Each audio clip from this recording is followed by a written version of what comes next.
Alright, hello everyone. Welcome back to Ace Attorney. We are here starting with the penultimate case in the entire series. We got 2 cases to go. Well, aside from the extra stuff that we'll be doing afterwards, but 2 main cases to go in the entire series. And then we can actually say, I can actually say that I've played every single Ace Attorney game. I don't know what we're getting into with this one.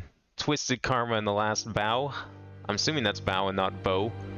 I feel like that'd be weirder.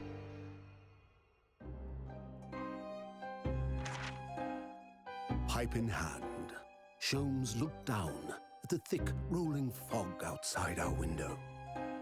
I wonder exactly how many mysteries are out there, hidden within this bed of fog, he said.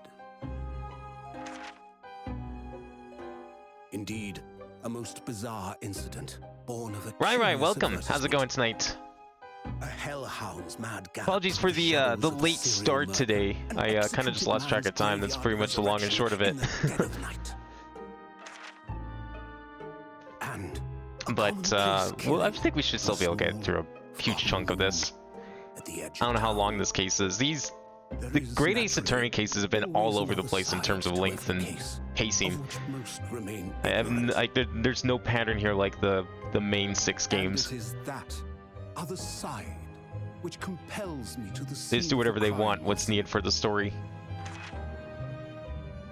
So quickly now, take your hat and let's be on our way, my dear fellow. For our adventure is not over yet. Come, the game is afoot. There it is, the classic Sherlock Holmes line. It only took like 7 cases to get there. No, 8 cases. 8 days after that earth-shattering trial and Kazuma regaining his memory, we were in the foyer of one of London's most luxurious hotels, the Great Waterloo Hotel.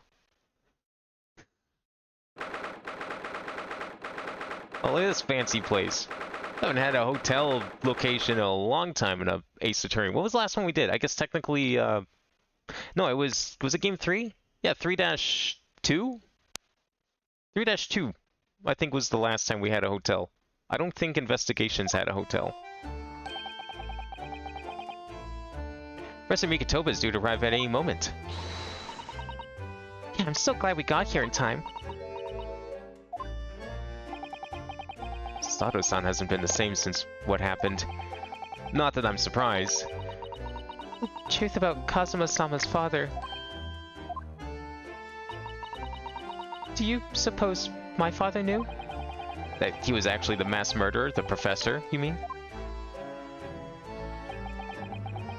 I knew that's what she was thinking about. There's a good chance, I'd say. I mean, they did come here to London together 16 years ago, didn't they? Yes, that's true. Come to think of it, didn't you say that Professor Mikotoba knew about Kazuma going missing in Hong Kong as well? That's right, but for some reason he wasn't at liberty to talk to me about it. That probably means he knows then. About Kazuma showing up here in London with amnesia, and that he's regained his memory now. Would he know that last part though? I feel like that's not necessarily, maybe, I don't know, maybe the amnesia is something he probably knew about, but regaining his memory? Unless someone just told him. Unless he's got some secret people working behind the scenes. Oh, Father! Oh shit, it's the judge! Yo, the judge is an actual character! I knew he would be when they gave him a name. That's sick. We're finally getting a judge as, like, one of the characters. He better not be the fucking victim here. That would suck. Although that would also be a first. Hey, welcome, Cheese!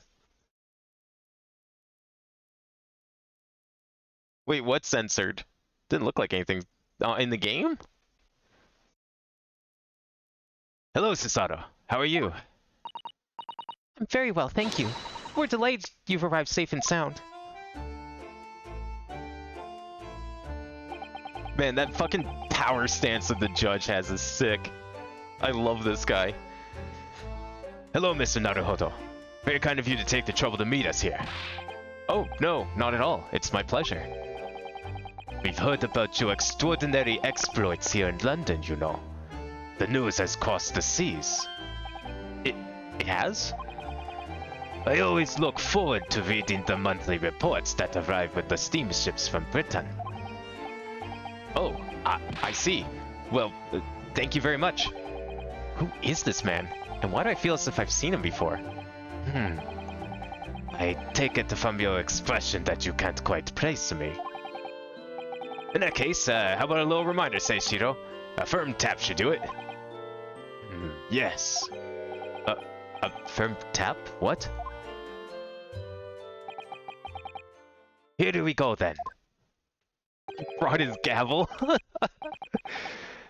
I hereby pronounce the defendant, Ryunosuke Naruhodo, guilty. Ah. Oh, you're...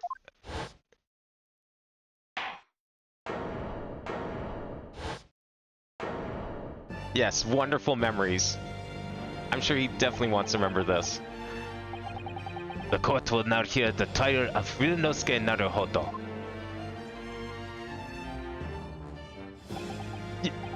Your Excellency. Hello, Judge Goku. How are you? It's been a long time. Good. You've remembered now. That really did the trick. Guilty. Only I was declared not guilty, wasn't I? And there was no laughing at the time. So, London again after all this time. Hard to believe it's been 10 years. To be honest, I never thought I'd be back. Neither did I. I didn't imagine Japan would ever be invited to an international symposium like this. Though really, doubt anyone did, to be honest. It's all thanks to you, isn't it, Seishiro? What are you talking about, Eugene? Of course, Judge Goku. You must complete the set.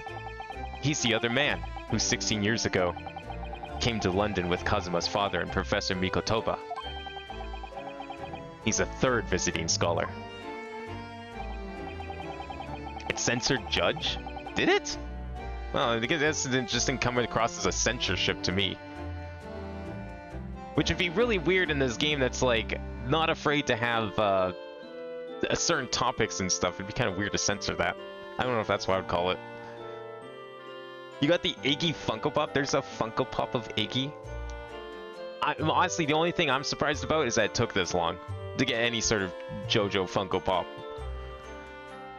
Well, all those passport checks and luggage searches at the border took rather a lot of time. I must say, I'm very envious of your ministerial skills, status. Well, you didn't have to go through any of that, did you? Ah, I knew you were jealous. Sorry, ministerial status? Yes, didn't you know?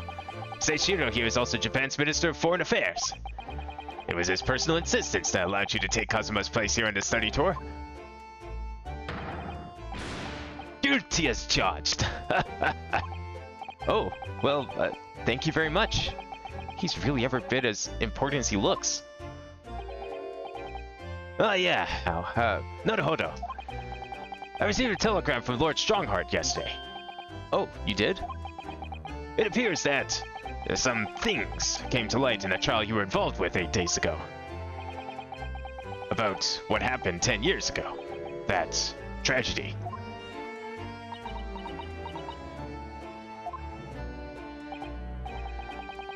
Should this kind of sensitive information really be talked about in the lobby of the hotel here? Yes, could you tell us any more about it? I feel like we should be taking this to our rooms or something.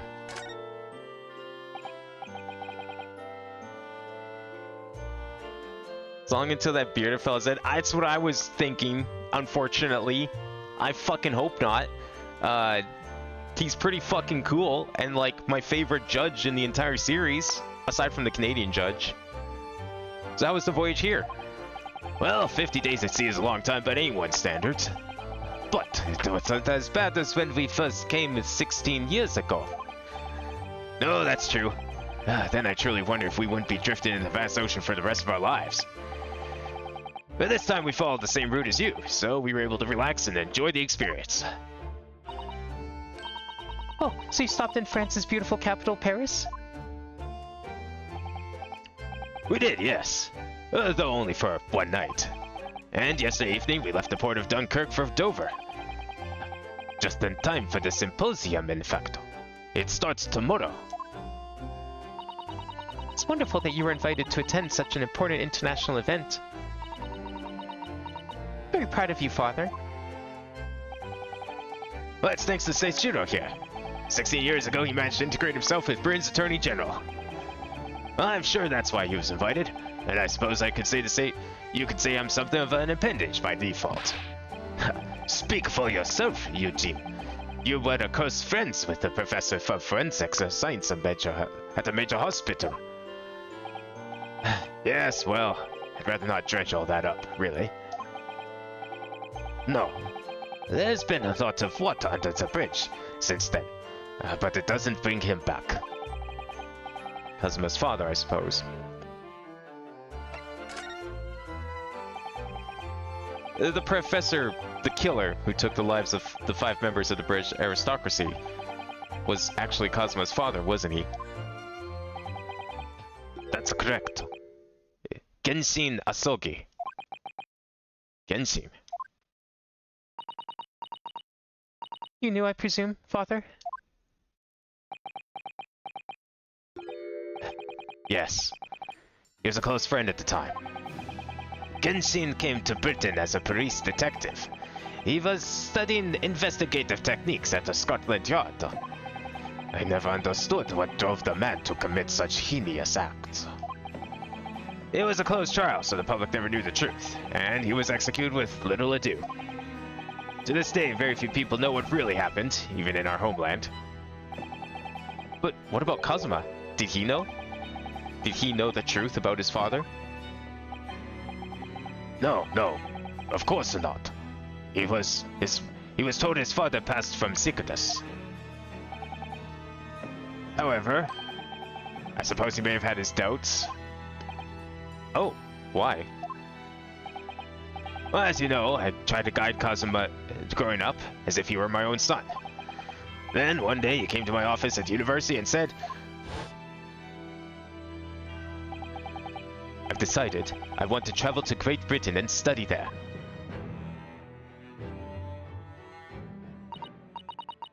Do you think he wanted to come here to investigate his father's death? I don't know. But when I looked into his eyes, I didn't know that there was no way I'd be able to stop him. That picture's crooked. Some hotel this is. Something else came to light in that trial the other day, actually. Oh? What? Well, having disappeared in Hong Kong and been missing for almost a year, Kazuma has since turned up here in London, working as the apprentice of Lord Van Zeeks. What? What? That's news to us. So, Lord Strongheart's telegram neglected to mention that part then. Interesting. I knew Strongheart had to be suspicious. Well, as you know, we both thought Kazuma had died on the steamship during our voyage to Great Britain in January. But he didn't die. He's alive. As you knew, didn't you, Father? In actual fact, no. What I did know is that when your ship docked in Hong Kong, he mysteriously vanished. We sent a team of investigators to Hong Kong to try and ascertain what had happened, but to no avail. But he's still alive? And here in London, you say? I never dared to even dream it. Why on earth did the young man not make contact? The government and the police have been chasing crews fruitlessly for months now. Well, it seems like he was suffering from amnesia. What? Amnesia? When we first came across him here again in London, he didn't know who either of us were. I see. He only regained his memory 8 days ago. This is unbelievable. Yes, it's quite miraculous. I wonder why Lord Strongheart didn't let us know. I must speak with him urgently. Wonder how Kazuma's been these past few days. Would it be wrong of us to go and visit him? Is he still sane with, Van Zieks? I'm guessing he probably is. That began 613 years ago now. It is a distant memory, really. It was Eugene here, Genshin Asoki and myself. We were the original three. The first judicial scholars from Japan to travel overseas to study. Ocean voyages were not what they are today, I can tell you. 16 years ago. Things were tough for their generation. Your father was an exceptionally fine medical student at UMA University at the time, you know, young lady. Yes, grandmother told me. He went to do research at the great London hospital to study autopsy. Practically unheard of in Japan. Yes, it was an eerie place, sandwiched between the back of a prison and a burial ground. Ugh, not more talk of graves. Very often, there's no one really to deal with the bodies following autopsy work. So you see, autopsy labs have something of an unavoidable relationship with graveyards and prisons. Not my cup of tea at all. Do you remember that Scottish prison and governor? Caden was his name. He was a good man. Yes. But then, of course, in our 6th year here, everything changed with that dreadful case. When Genshin was arrested for a series of the most gruesome murders. I simply couldn't believe it. I know the man for years. I was a witness at the secret hearing, and I tried to speak in his defense. But you went a little too far and ended up facing charges yourself, didn't you? Well, suffice to say that after the trial, we were sent back to Japan. There was nothing more we could do to save Genshin. It was a lost cause, sadly. Is this a flashback case, perhaps? Kinda hope it isn't, personally, but feels like it's being set up as one. Well, if you'll excuse us now. Alright, what's your prediction on who's dying here, of these two? Who's gonna be the victim and who's gonna be the defendant? Because I feel like one of them's going.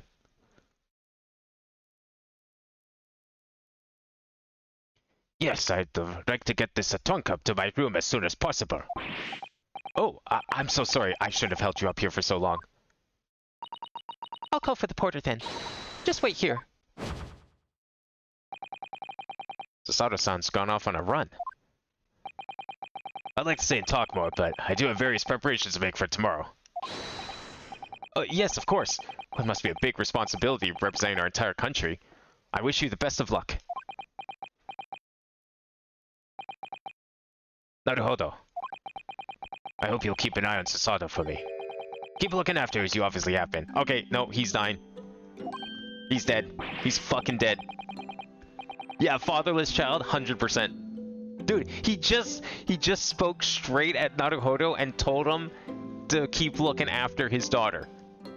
That screams, I'm about to die. Oh no, I mean, if anyone's looking after anyone, it's her looking after me. Well, I do appreciate you being there for her. After all, I've been a miserable father to her. I've thoroughly let her down. Yeah, this guy's dead. Sorry, what do you mean? Well, it was 16 years ago that I started my long study tour here in Britain, as you know. The very year Susato was born. Yes, I heard. The birth of my daughter was the most joyous event of my life, but... well, sadly, it was accompanied by the most tragic event of my life, too. Oh, yes. Sasato-san hinted at something like that. It was a rather turbulent time at home. Anyway, I won't bore you with the details. The point is, I became rather less dependable than befits a grown man.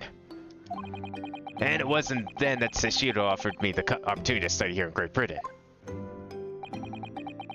I was too worried about you to leave you behind. So, perhaps I was a little heavy-handed when it came to persuading you to accompany me to London. So that's what happened in a nutshell. And that's also the reason why I now feel compelled to give my daughter as many opportunities as I dare. Though the world doesn't not readily afford young women such things, I must say. I completely understand, Professor. Ah, one other thing, Naruhodo. If I may be so bold, I have a favor to ask you. Okay, he's like 110% dying now. Oh, really? Of course. What can I do for you? Well, the thing is, I'm so sorry it took so long. Mr. Sato. Nothing. Allow us to take your bags. Allow me to take your bags. One moment, if you please, Porter. Oh, of course, sir. Is he drinking on the job? The machine around your neck. It's a camera, I believe. Quite right, sir. Just 5 shillings for a lovely photograph to commemorate a wonderful stay at the hotel, sir. Well, I think given the occasion, we could justify the expense. 120%. Ah, yes, of course. 130%. They showed the photo. If this isn't leading up to his death, this is the greatest red herring of the entire series right here. Stringing us along like this. Perfect. I'd like to thank you for coming with me, Mr. Naruhodo. It really made Father very happy, I think. Oh, well, I'm pleased then. But we were interrupted before. Professor Mikotoba was about to ask me something. Shall we return to Baker Street then? He is gonna die. I expect Iris will have some delicious tea waiting for us. No, I think we should go and see if we can go check up on them in their rooms. Just to make sure they're okay. Getting, settled in to London. Yeah, let's go. Getting more and more anxious about Cosmo, though. Perhaps I'll try to meet with Lord Strongheart later and ask after him. Oh, we can still examine the lobby? Hell yeah.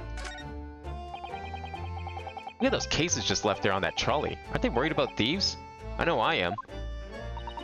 Haven't you seen the porter over there? Don't worry, he's obviously keeping an eye on everything. Ah, so it's a trap designed to catch any chancers who might be tempted.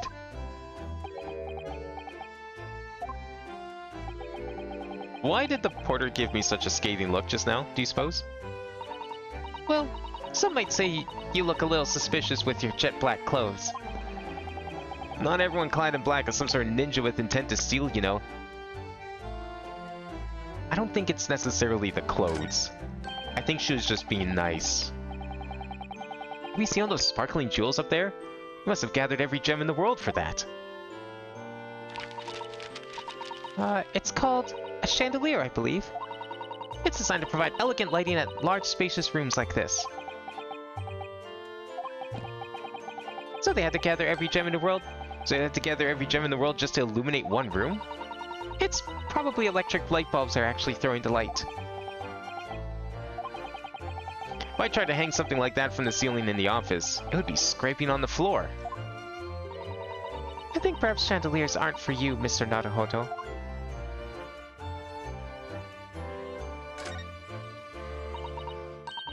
That desk is known as the hotel reception. Anyone wanting to spend the night has to report there to sign in for their stay. Oh, so do you think that's the head clerk behind the desk there? Yes, I'm sure it must be. I'd love to stay in a grand hotel like this for a little while, wouldn't you? Just to know what it's like. If the hotel fee was paid through our stipend, I'm afraid it might bankrupt our homeland. True, London gives the word expensive a whole new meaning. What kind of hotels were they staying at before they landed in Herlock's attic? Because they were complaining about like spending way too much on hotels back then. Look at that. It's a picture of the Crystal Tower. Well, the Great Exhibition is one of Britain's most prestigious achievements in recent years. I wonder how tall it is. It really does represent the pinnacle of scientific achievement in so many ways. There's a 20-meter tall chimney on the bathhouse near my lodgings at Yume University. The attendant there is always boasting that's the tallest object in the neighborhood. I'm sure. Did you know that over the channel in Paris there's a tower that's 300 meters tall? What? How many times taller than the chimney at Yume's Soaking Hot Springs is that? And if it's that tall, how does it draw properly? The smoke would get stuck, surely. I don't think it's that sort of tower, Mr. Naruhodo. Yeah, I don't think smoke's in the tower like that. Usually it's people. Oh, that's a lot less stuff to examine than I thought there was. Alright, where did we want to start here? Did we have a location in mind? Oh yeah, that's right, we were gonna go get tea, right. I got distracted by talks of towers and chandeliers.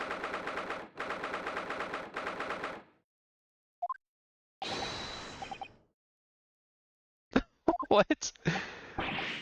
Wait, we got someone screaming in French or something? What was that? A man screaming in a most unflattering way. Oh, maybe we came back at a bad time. Clearly, Herlock's a little busy. Do you think... Could it have been Mr. Sholmes? Oh my, I do hope not. I don't do it anymore. Mon ami, stop this disgraceful display, huh? Who are these people? Look at their hair. It's bright red. I think they might be clients of Mr. Sholmes. Right, you two. You're coming with me now. Down to the clink. No, not in prison.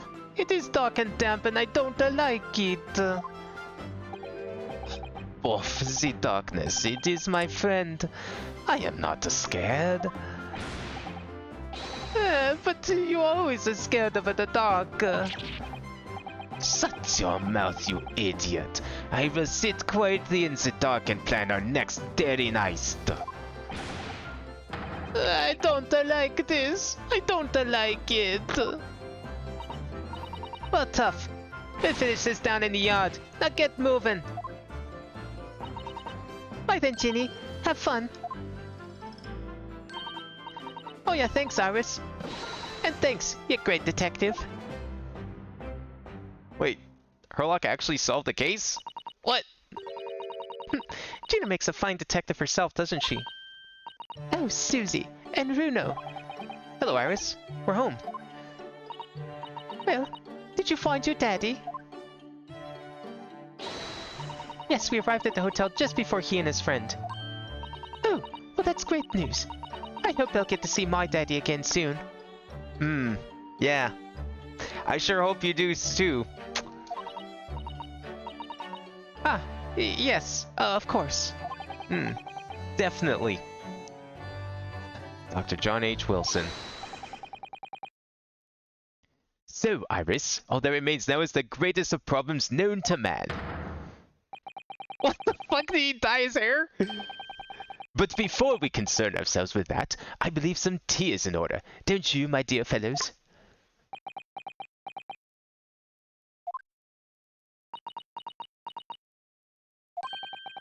Is he just trying his, like, best Adol Christian cosplay or something? Is something wrong, Mr. Naruhodo? Do I have a crumb or such like in my face? Not so much on your face as on your head, I'd say. Come along then, everyone.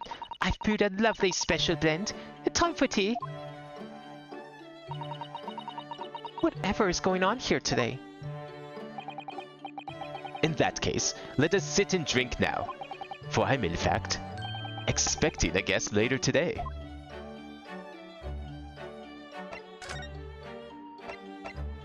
Okay, we don't even get to mention the hair. Okay, got it. Mr. Sholmes, who were the two gentlemen that were here before? Oh, just a pair of petty criminals, and nothing of significance. Of course, they have to make a living somehow.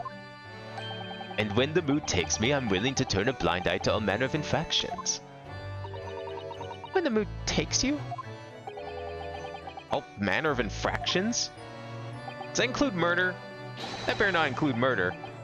But when such fellows set their sights on Mr. Herlock Sholmes, well, that's when their luck runs out. Oh my, you were the target of a crime, Mr. Sholmes? But I quickly devised a plan to entrap them and deliver them to our young detective ally. You should have asked Gregsy to come too. We could have had an arresting tea party.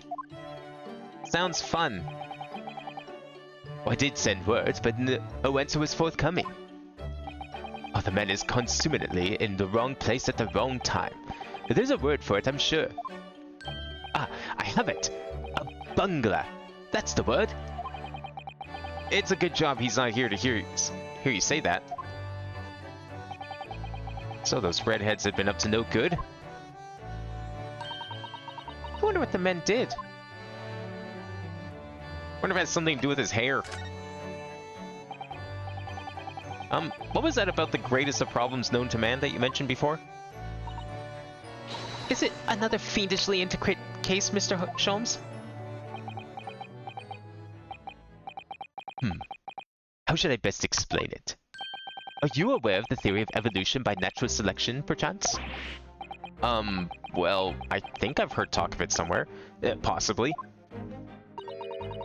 It's a revolutionary scientific theory that was newly proposed 40 years ago now. According to its author, Mr. Darwin, we humans were once apes who lived in the treetops. Wait, what? We were apes? Indeed, and from the very moment those apes descended from the canopy to live as humans, it has been our lot to be at the mercy of the greatest problem known to man. Our lot? What is this great problem, Mr. Sholmes?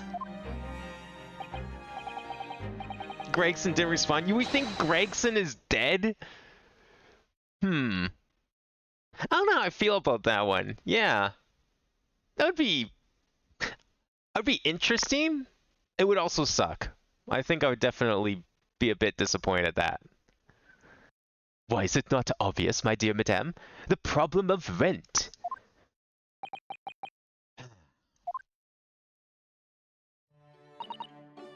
But did you not receive a rather large sum of money from Madame Tuspels only the other day?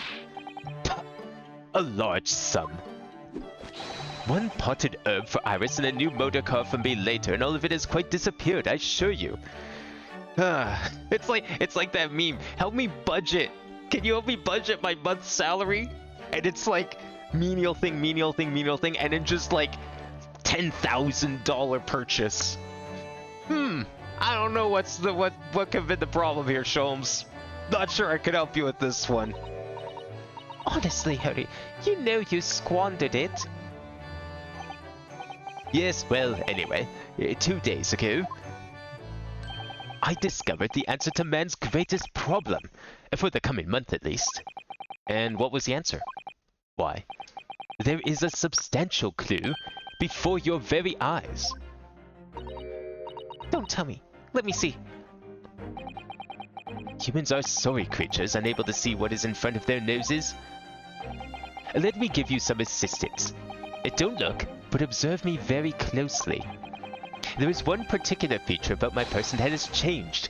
You should notice it in the end, I think. In the end? What could it be? It's been stabbing me in both eyes right from the very beginning of our conversation.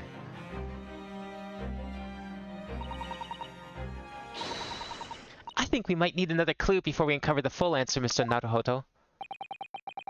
Thanks for the hint. I'll be tearing my hair out if this charade goes on much longer.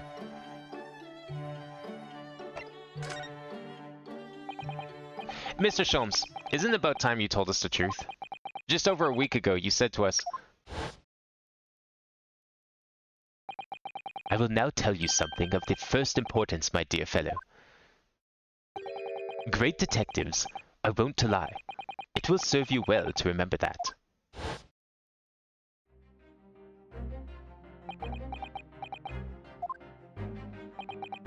That case aboard the SS Brody in January. Kazuma wasn't killed. And you knew he wasn't dead at the time. So what was really going on?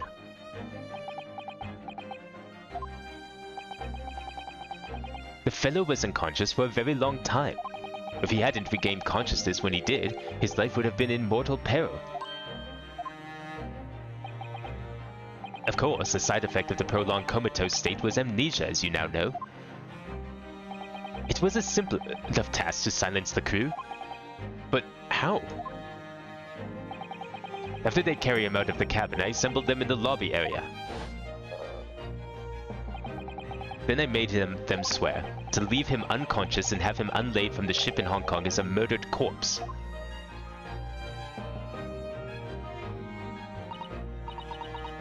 Oh, how horrible. It was necessary to find some material with which to persuade the crewmen to keep their word, of course. But why? Why do it in the first place? I will be at liberty to elaborate in due course. But for the time being, I would like to reassure you. I didn't foresee subsequent events. What events? His disappearance in Hong Kong. Oh, I believe I may have made a gross error of judgment. Mr. Sholmes.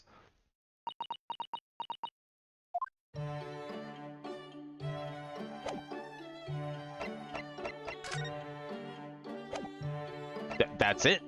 That felt like that was supposed to go on longer, but okay. I guess we'll come back to that. The mask Kazuma wore when he was assigned to Lord Van Zeeks as his apprentice. When he cast it aside after the trial the other day, I just sort of picked it up. we ought to give it back to him, I suppose. But he has his memory back now, doesn't he? And I can't help feeling he might turn around and tell me coldly to wear it myself. But isn't he your best friend?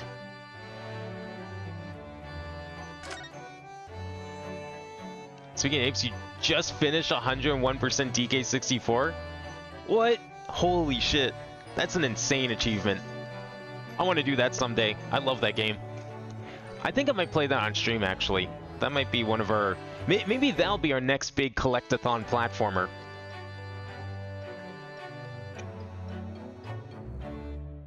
I mean, it's no B33. But, you know, it's pretty big regardless. Could be a lot of fun. Shomzu Kazuma's alive, left him at port in Hong Kong, then he's not responsible after. Yeah, I'm actually kind of shocked that he didn't know about what happened. I was kind of thinking that Sherlock was maybe in on it to some degree. But I'm almost wondering if Lord Strongheart just kidnapped him. And that's why he's in London now. Like, just by some big coincidence that Strongheart... Maybe this is what he wanted. Maybe this was all part of his plan in the first place. Am I supposed to still... There's nothing else to talk with him about.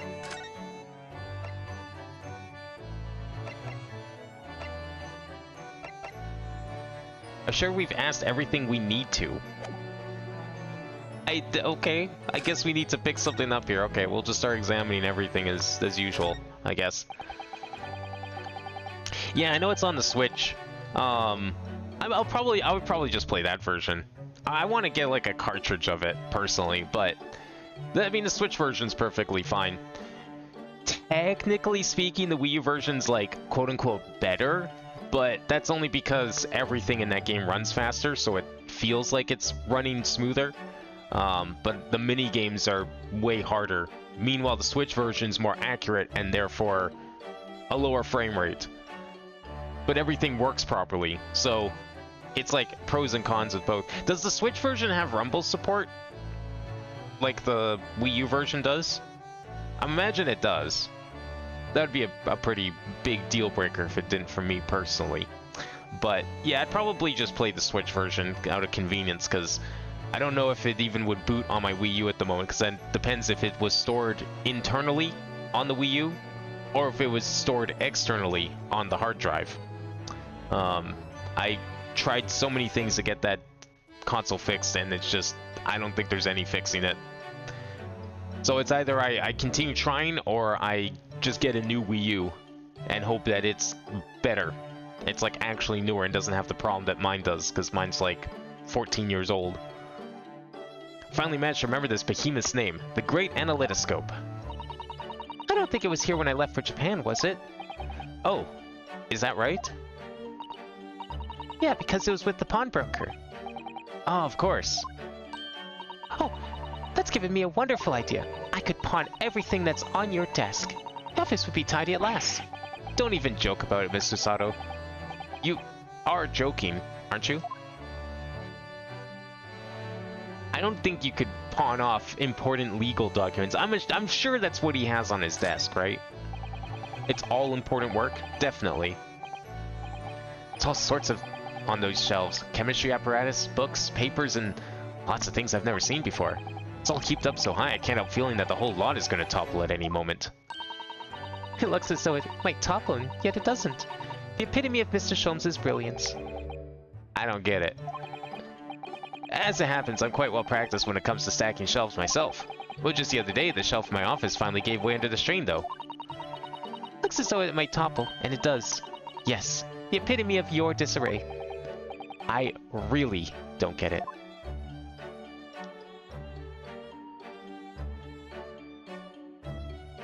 Like, it's probably accounted for in the Switch. There's still a few hard missions fixing the Switch. Yeah, so, like, the thing with the Wii U is that the game was technically inaccurate. It ran faster, which, you know, works great when you're out and about, but when you go into any sort of, like, mini-game, you'll see that the mini-game runs at, like, almost double speed, and the timer is, like, way faster than it should be. And that's because of why the game is running faster than it should be. Because of inaccurate clock cycles. The emulator wasn't as good, so the Switch emulator is technically better, but as a result, you know, you're now dealing with like something that's more closer to the N64. I personally am fine with that. I mean, I've played Ocarina of Time. You know, that's a game notorious for running at low frame rates. I played all of Banjo-Tooie on stream. That's probably, I would say DK64 is more performant than Banjo-Tooie. It's actually better off. Here's how that game runs on Switch. I think they put both Banjo games on Switch, right? This is Mr. Sholmes' favorite violin, the one he found being sold for a song at pawnbrokery. What's it called again? Shodi something? Oh yes, this wonderful instrument features in the adventures of Herlock Sholmes. It's a world-famous Stradivarius. What? Stradivarius, Mr. Naruhodo. Stradivor... Are you even trying now? We'll come back to this another time, I think. I'm sure that joke works way better in the Japanese script. I can just imagine the mouthful that word would be. My eye's always drawn to this big metal chest that Mr. Sholmes and Iris use as a coffee table. Isn't where Iris keeps her very important papers? It is. So you'd think that they'd treat it with more care, really. But only the other day I saw Mr. Sholmes kick it. Oh no. Well, I suppose something must have been frustrating him. What a shame to mistreat the furniture, though. Was it damaged? Well, the chest was fine, but Mr. Sholmes was doubled up on the floor for almost 10 minutes. Oh dear. That is a painful tale.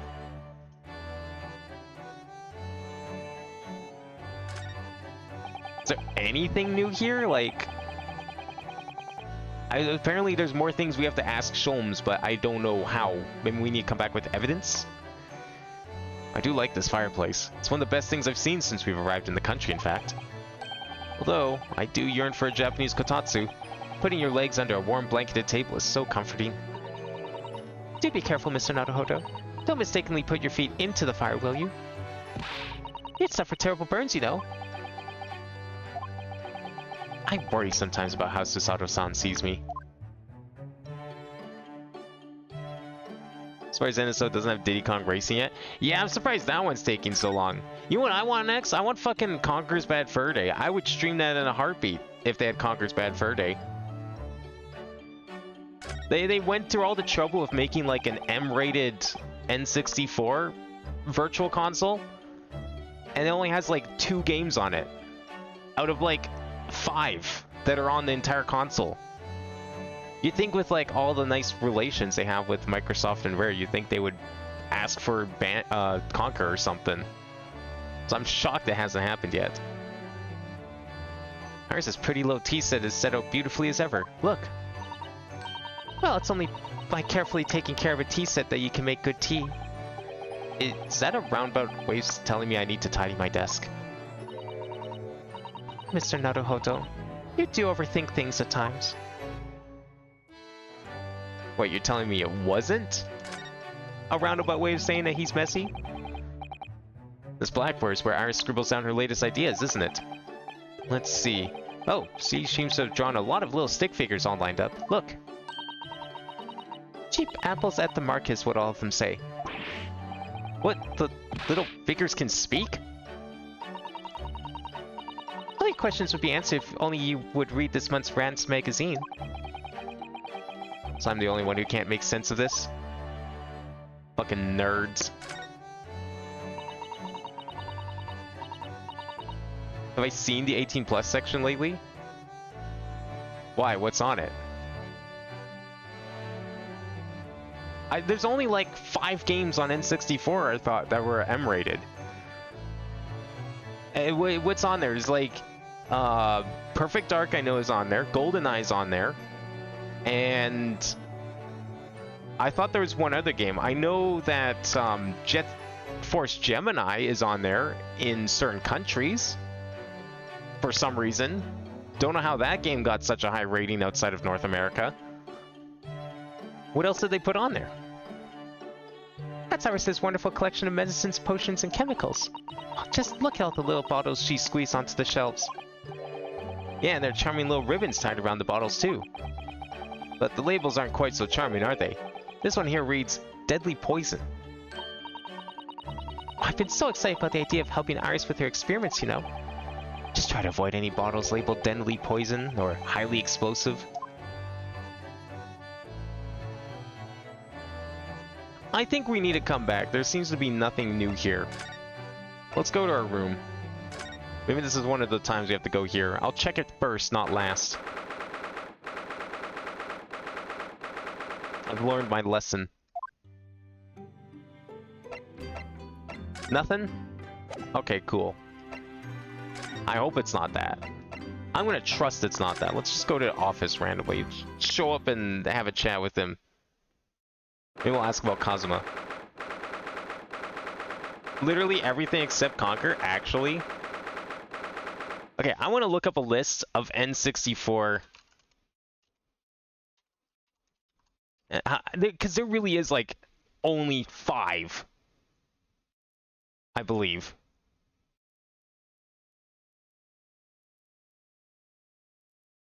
Okay, I guess there's more like 30.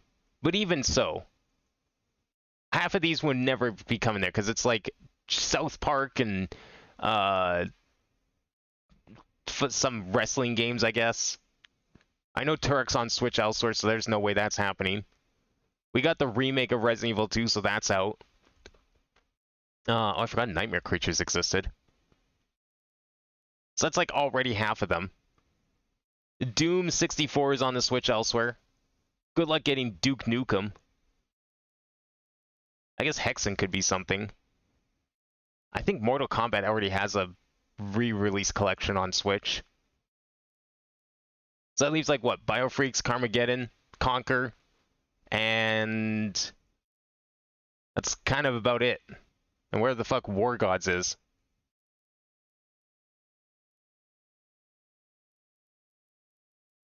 Oh, Turok is on there? 1 and 2? Oh, wow. That's a surprise. Usually if a game gets like a remaster on the Switch, they'll opt to just not put it on Virtual Console. Because it's like, well, why would we do that? You can go pay money to us directly instead of Nintendo. That's why there's no Castlevania games on Virtual Console or Mega Man games. Because they all have the collections.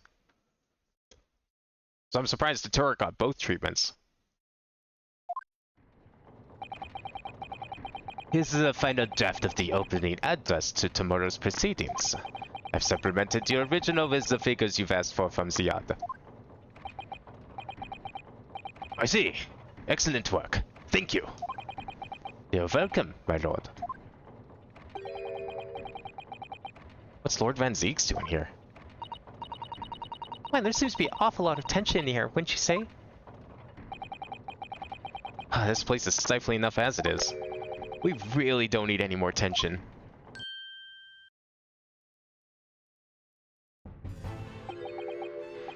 My apologies. I didn't notice you come in. Your small stature and dark dress make you all but invisible to me. Oh, no, it's entirely my fault for wearing black, I'm sure.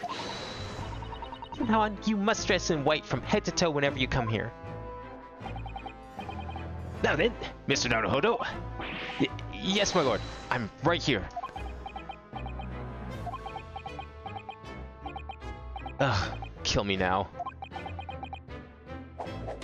Is something wrong? Perhaps it's a little too hot in here for you. Oh, no, not at all. I mean, I've never experienced a room at such a perfect temperature.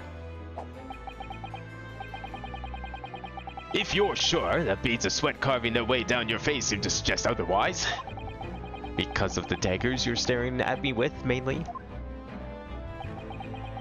As you're no doubt aware, my International Forensic Science Symposium begins tomorrow. In fact, your father arrived in London earlier today, I hear, madame. Oh, yes, that's right, my lord. He's extremely honored to have been invited. I'll leave the remaining preparations for the meeting room in your capable hands then, Lord Fanzeeks. I will attend at once.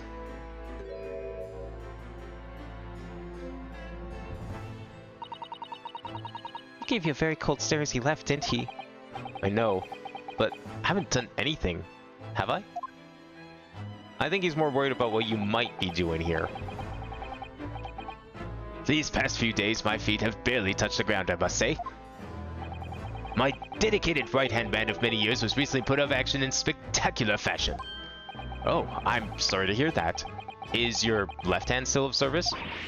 Mr. Naruhodo, he's talking about Dr. Scythe. Oh, of course. I'm terribly sorry about that. I was just, Fear not. You've done nothing wrong. Dr. Sai's own wrongdoing precipitated the situation. You need to conserve yourself with it any further. That would be a lot easier to do if it weren't for the piercing stare you're giving me.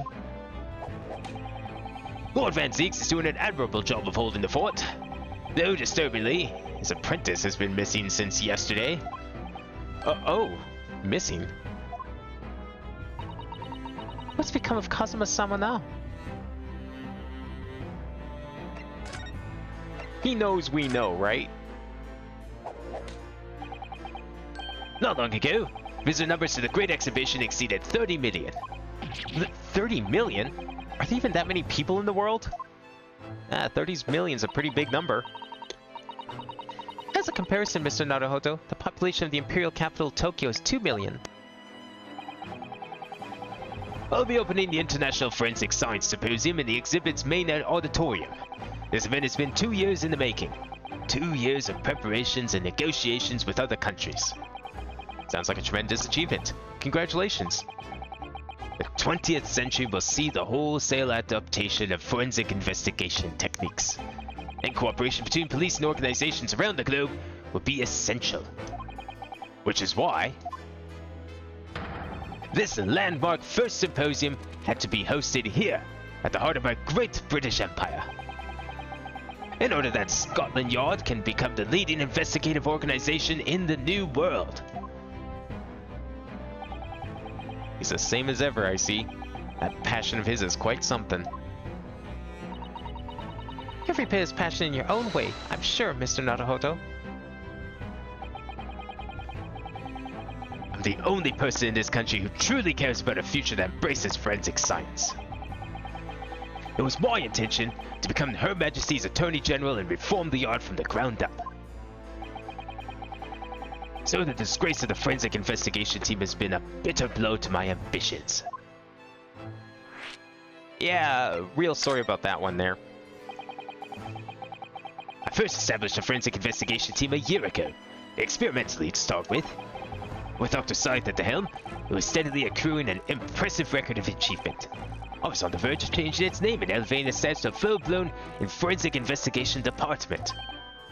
And can you not do that now? Obviously.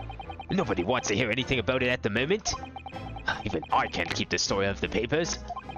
6 million Londoners will be cursing forensic science now. This incident will set back our country's advancement in the field by a good 10 years, I say. Unintended repercussions of our trial. We simply could have overlooked what happened, though.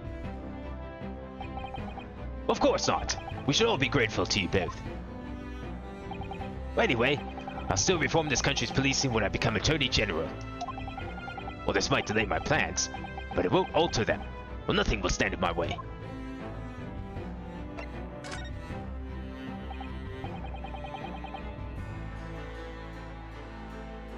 Let me guess, he opens the area and boom, dead father.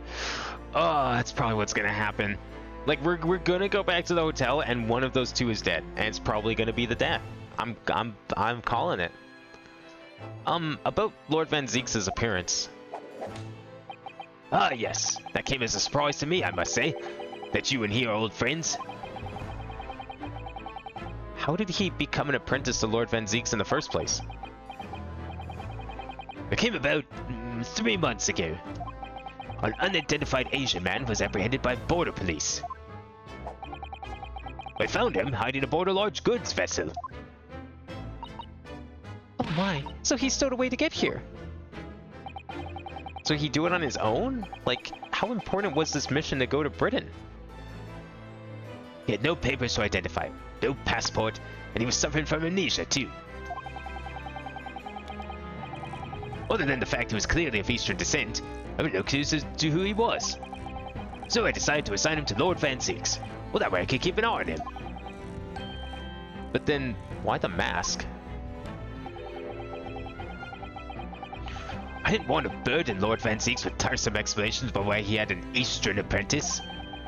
Because it would be so much easier to explain why he was wearing a mask. Honestly, I could see that. It probably would have been relatively easier to explain the mask than explain why an Asian person was with him. He's proven to be a great help to Lord Van Zeek's. I have high hopes for his future. By the way, do you know where he's gone? No idea, but I believe he's left London for the time being. Oh. I take it you also didn't know? Well, that the man's father was one of our country's most infamous criminals, I mean. Kenshi Nasoki.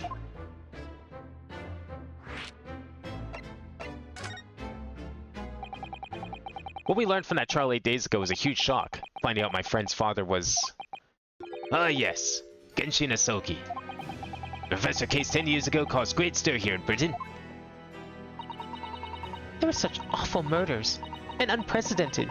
Using a ferocious dog as a murder weapon. No one would have believed the culprit was a foreign student invited to study here by the government. So the true identity of the killer couldn't be made public then, and it can't be made public now. Nobody in your country knows it was him, and neither do the citizens of London. The main motivation was to avoid aggravating relations between our two nations at the time, I understand. Correct. However, it has to be noted that there were some supporters of the professor's apparent cause. What? Supporters of a mass murderer? Well, the majority of the man's victims were employed on the aristocracy of the day. Or somewhat ironically, their deaths actually benefited society as a whole. Or so a fair few thinkers in London believed anyway. Right, I see. But it was still murder, wasn't it?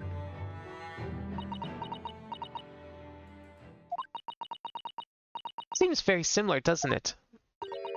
To the idea of the Reaper of the Bailey.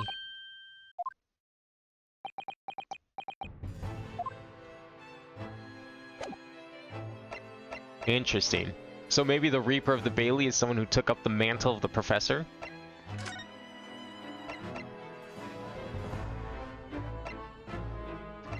Okay, I don't know where else we're going. Maybe we go back to the hotel? Well, I know we need more questions for the Holmes, but... Did we get some?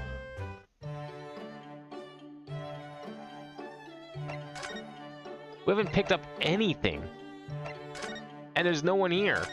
So like, click on.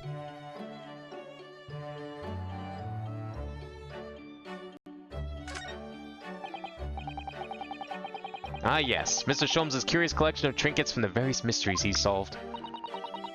It's one of my favorite parts of this room, full of items with such exciting tales to tell. And I do believe he's added to it since I last looked.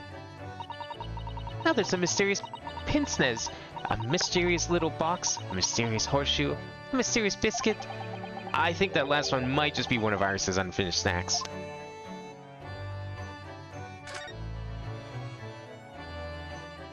Oh, the newspaper! Perfect! Maybe this will tell us something. I didn't even think to click on that. I thought that was just part of the couch for some reason. This looks like last week's edition. What's that article circled in red ink there? It's an advertisement column. It says, "To the Red-Headed League." The Red-Headed League? What's that? I don't know. I've never heard of it before, but...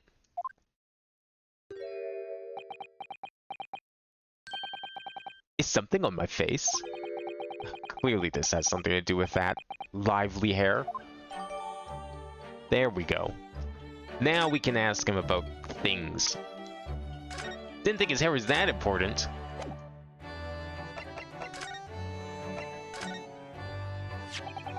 It looks as though someone circled an advertisement in this paper, Mr. Sholmes. To the Red-Headed League? Does that strike you in some way? Well, I was thinking that just maybe it might be related to your bright red hair.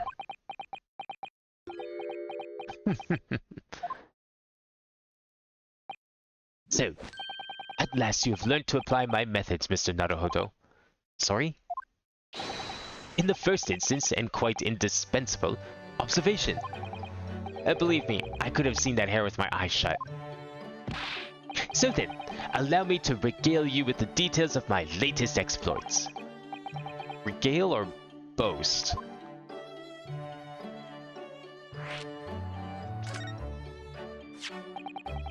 So what is the Red-Headed League, which seems to be the subject of the advertisement you circled? You noticed it in the paper then? That, my dear fellow, was going to be the source of this month's rent payment. It was? How? According to the advertisement, the Red-Headed League is a distinguished institution of fellows of unspecified governance. In fact, the only condition for becoming a member is having red hair. That doesn't entirely surprise me. Listen to what the lucky redheads receive once they join. An unconditional salary of £4 a week. Oh my, £4 a week? Just for having red hair? Damn. But why? Why are they paying people for? That I don't know. No details are given on the advertisement. But surely every red-headed person in the country would be flocking to join in that case. You're right, Susie. Well, there's no time to lose. I'll put in my application at once. So why? Just on the off chance. Hey, when you think about it, you know, black is kind of like every color. Sort of. Like the absence of every color. So in some ways, it's the absence of red. Maybe she could get in. That might be stretching a point, I think. The trouble is, they have a fixed number of members, you see. Oh, I see. So once a certain number of people have joined, no one else can. But as luck would have it, one member recently passed away.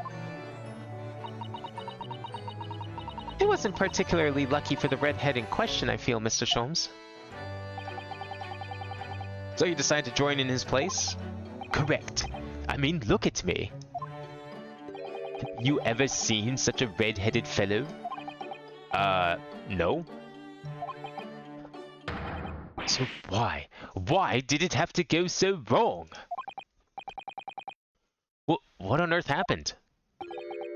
A blunder, Mr. Naruhodo, though it pains me to admit it.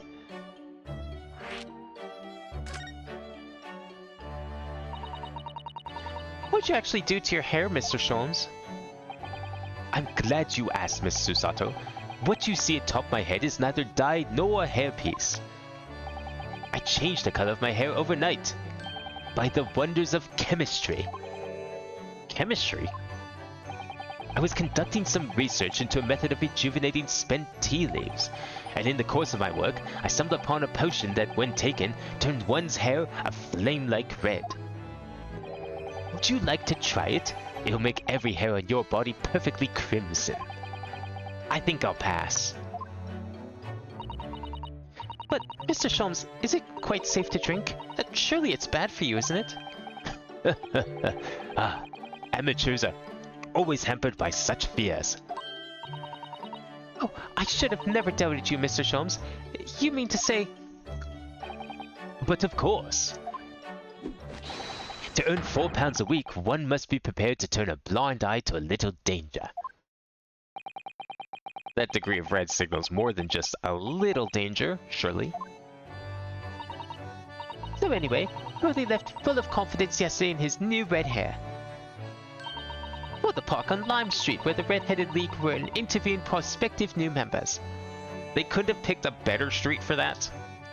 That sounds like the complete opposite of streets that you'd want to gather on, as the Red-Headed Society. So what went wrong? Well, the whole park was choked with red-headed folk, like a coaster's orange barrow. I queued for 8 hours, sold all it before at last I reached the front. But when the panel of interviewers saw me, they immediately said, "Ah, Mr. Herlock Sholmes, are you in disguise to conduct an investigation?" He's too famous. Suffering from success over here.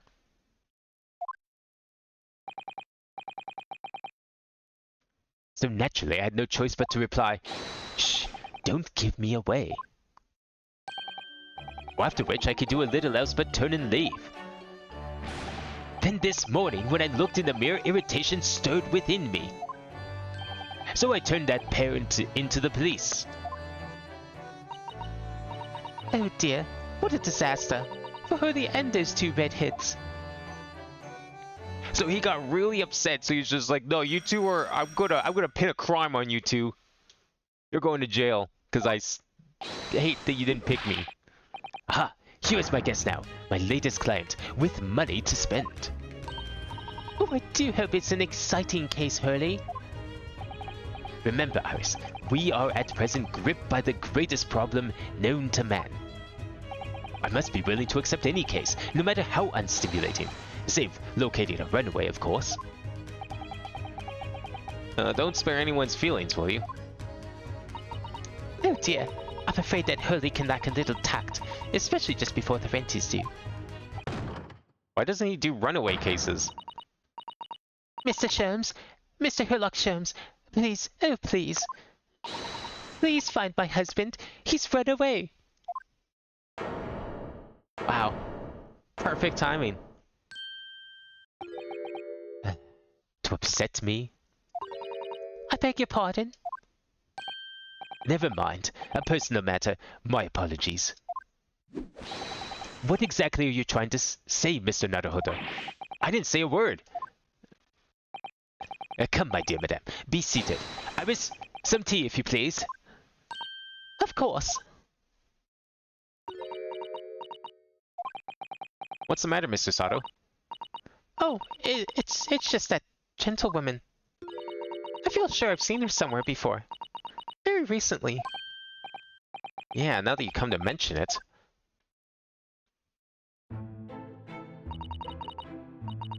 As I explained earlier, my name is Evie Vigil. Like vigilant? Like ever vigilant? Evie Vigil. Evangelist? I implore you to take the case, sir. Money is no object. Simply name your figure. Money and wealth are of little consequence to me, madame. This guy needs to work on his, like, responses here. He's just on autopilot half the time. Gets turned away from the signing up for this club because someone asked if he was in disguise. Someone asked to name their figure and he's just like, no, I don't want nobody. Did you forget the rent is due? Being offered A case to solve is reward enough. You idiot! Oh, Mr. Sholmes, you are the picture of benevolence. I will, of course, make a mental note of your offer, however, for contingent reasons. I trust you remember your words also. If I might inquire, sir. This gentleman and lady would be... Oh, me? What I'm about to tell you, I should like to communicate in the strictest confidence, you understand? Ah, these are my friends. I assure you, you may say before this pair anything which you may say to me. Ah, I see. I can vouch for the gentleman personally, after all. He's hard of hearing. Why did I ever get my hopes up? Oh, now we get to talk to her, though? Forgive me for asking, Mrs. Vigil, but have we met somewhere before? Quite recently, perhaps? Oh my. My dear fellow, what is your intention? Clearly, you have no ability to differentiate the facial features of the English. If you wish to invite the lady to tea, you must do so in a more gentlemanly fashion. Is it possible that you're the nice young lawyer from the trial I attended last week? I knew I recognized her.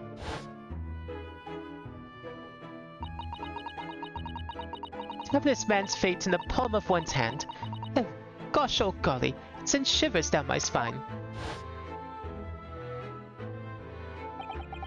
I didn't quite recognize her because she's acting so differently now. It must be very difficult for you as a lawyer, being hard of hearing, I mean. Pardon? He ain't being the allegations. Oh dear, I'm so sorry. Don't worry if you can't hear. It was frippery, really. Nothing more. Now look what you've started, Mr. Sholmes. Thank you very much. I believe it would be prudent for you to sit quietly in the corner. Yes. Wow, what the fuck? Tell us about your husband, madame. Mr. Vigil, my daily, is 40 years of age. I have a photograph here.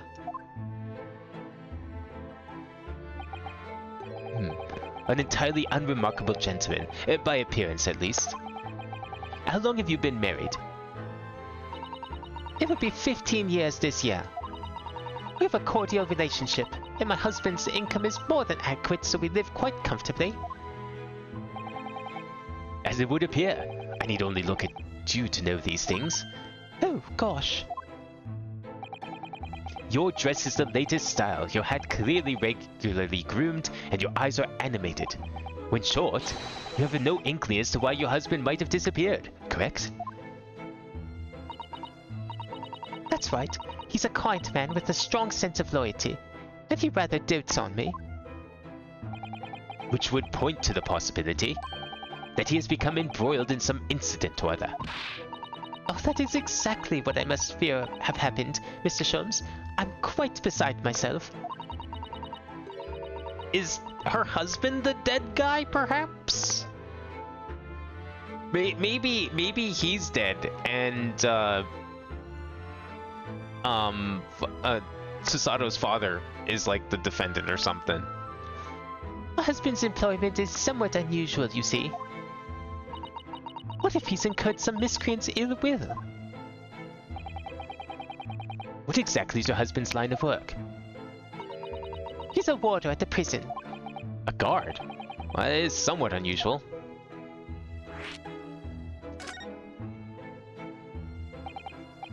So, your husband is a prison warder? That's right, yes. Well, in actual fact, he's the chief warder. Okay, yeah, there's a lot of people that probably want to kill him. Indeed, I see. Well, a chief prison warder certainly qualifies as something of a specialist occupation. Yes, it does indeed. My poor husband must be prepared those dreadful punishments and see that they're carried out. dreadful punishments? Does she mean capital punishments? Okay. Someone was being put on the chair, or I guess hanged, or whatever they did back in the 19th century. And the prisoner overpowered this guy and put him on the gallows instead, somehow. And now he's dead. And at such times, he must occasionally spend a night or two in the prison dormitory. But for that extra responsibility, he's remunerated more handsomely than the other warders. Of course, we make no mention of my husband's work to the neighbors. Yes, I believe your prudence is justified. Tell me, at what prison is your husband engaged? Barclay Prison, Mr. Sholmes. Really? Barclay? Oh, a fine establishment. Well, if I'm not mistaken, there is a large cemetery just behind it. Yes, that's correct. Lowgate Cemetery. No. Lowgate Cemetery? The very place we were discussing in court. That's unbelievable. Unbelievable, my dear fellow, and yet undeniable. Sorry, Mr. Sholmes. I'm afraid you've lost me. Ah, pay no heed, madame. Pay no heed. A private matter. Oh, this can't really be a coincidence, can it?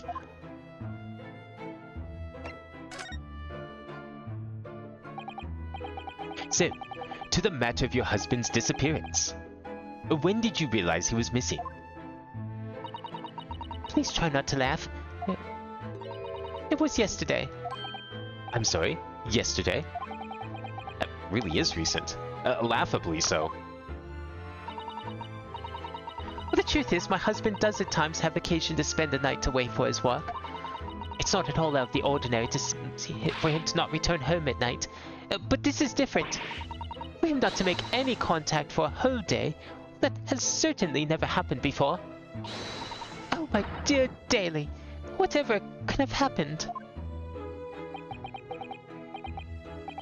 My dear Mrs. Vigil, please calm yourself. Now then, have you contacted the police? Why, naturally, but sadly, they refuse to listen to my pleas as my husband has only been missing for one day. I was asked to wait patiently at home. In truth, Mrs. Vigil, I concur with the police. However, let us not be hasty. I see no reason why we should not engage my deductive powers to track your husband down anyway. Oh, thank you, Mr. Sholmes. And furthermore, let me assure you, a chance to solve the greatest problem known to man for another month has no bearing on my decision. I seek only to put a sweet smile on another Londoner's face. Well, that's really all there is to it. You have my eternal gratitude. I shall pay any sum you care to mention. Seek only to put the sweet's rent in your landlady's purse. That's all there is to it.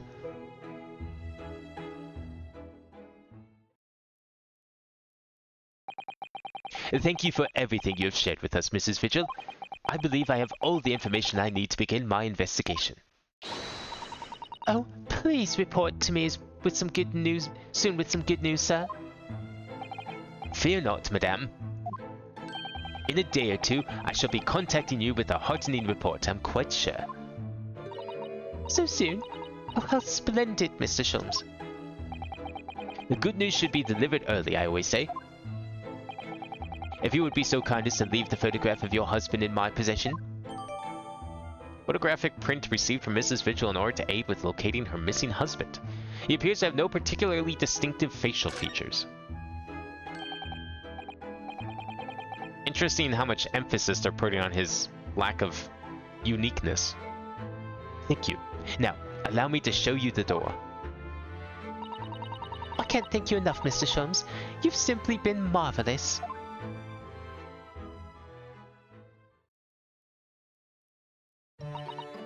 You know, I think it every time, Hurley. But how do you come out with such nonsense? Good news in a day or two. Are you sure? I can't be sure, of course, but then I didn't swear on it. I merely gave the good woman some hope. I hope to be able to give her good news, one might say. After all, the rent must be paid by the end of the day tomorrow. If by that time I've successfully located Mr. Vigil, we shall be mutually relieved. Wouldn't you agree, Mr. Naruhodo? Don't look at me with those pleading eyes.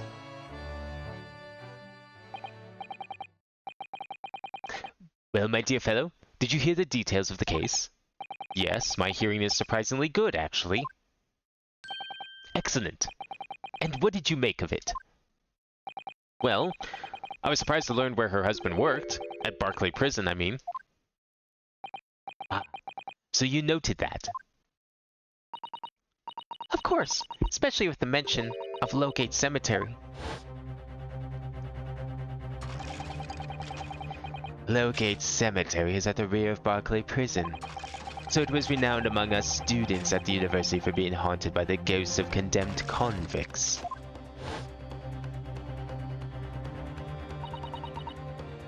Barclay Prison is where that notorious man was incarcerated. The professor. And now a warder from the prison has mysteriously disappeared, it would seem. It's all very peculiar. Indeed. But nothing you can't handle, I'm quite certain, Mr. Naruhodo. Sorry? Run along to the prison and see what you can glean, would you? It's the prison governor you want, and no doubt the man is equally worried. But aren't you going to go yourself? Surely you needn't ask. I can't possibly be seen out with this hair. Don't you wear a hat usually? This guy. But didn't you go to Lime Street with his hair?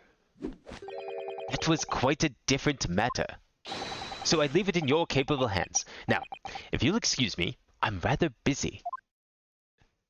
Busy what? Re-dyeing your hair? Of course you are. Alright, off to the prison.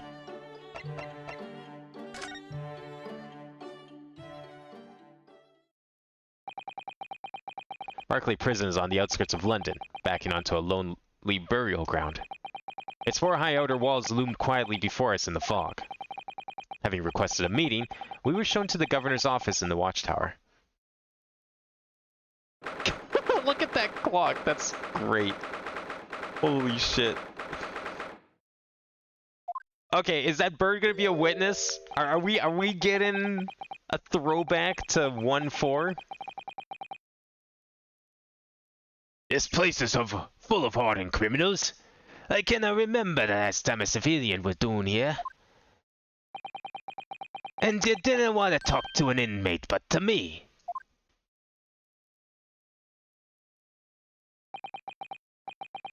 Do you know who I am? I'm the Governor Barry Caden, Oh, yes, it's a pleasure. I'm Ryunosuke Naruhodo, defense lawyer.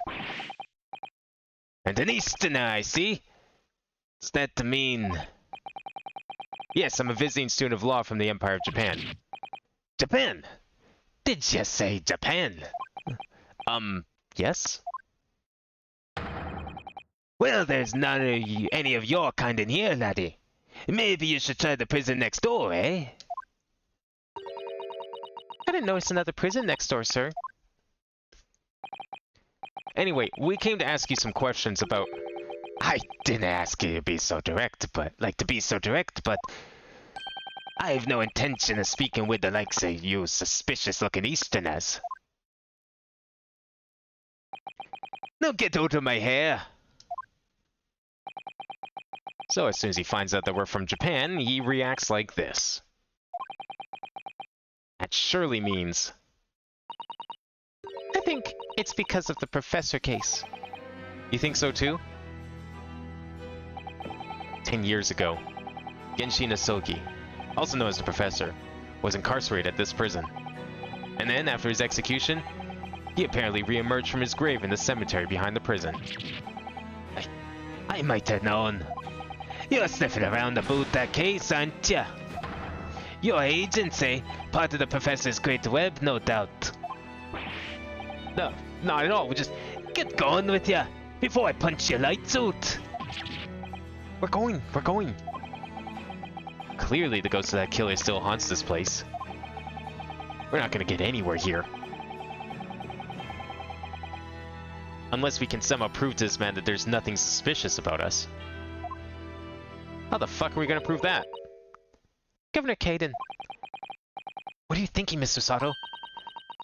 I feel sure that name came up in conversation recently somewhere. I was wondering if whoever mentioned him might have some ideas to help us. Well, come to think of it, I have the same feeling. Ah, okay. I think I know where we can go then. Was it here or was it her dad that mentioned it?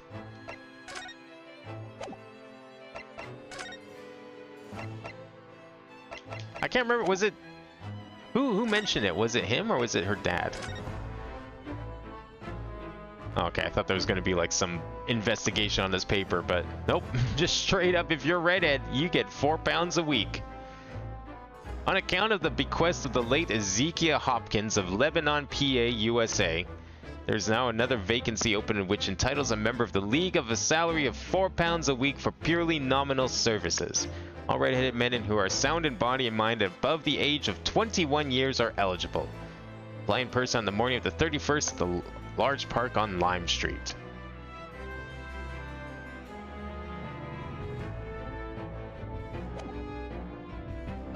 Wonder what kind of menial tasks they're talking about. You know, we haven't actually been to the hotel in a while. Maybe there's something here after all. Maybe someone dead. Oh, hey, look, he's not dead yet. Wow. Looks pretty alive to me.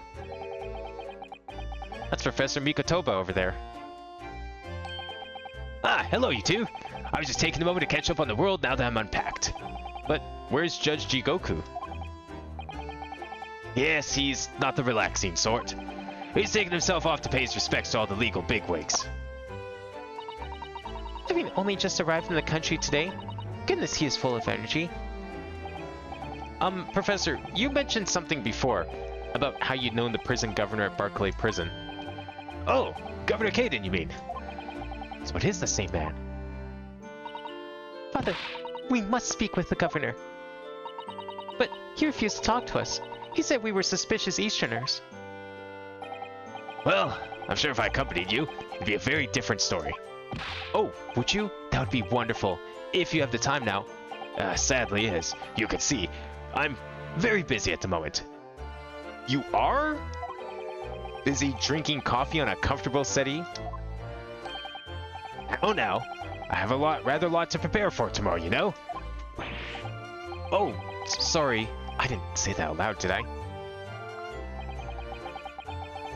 You Mikotobas are alarmingly good at reading people's thoughts.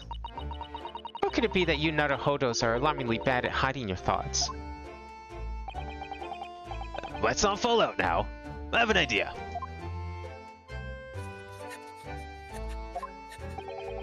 What's he writing on that piece of paper? Here's a letter of introduction for you. Hopefully when he sees my name, he'll change his tune. Ah, thank you. Note of introduction on our behalf from Professor Mikotoba to Governor Caden. Hopefully he'll be willing to talk to us. Good luck, then. Alright, well, enjoy your paper.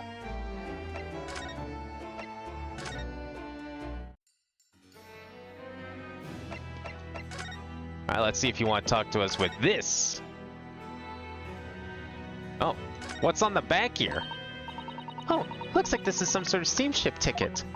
The SS Grouse. Or Grouse. First class cabin 001.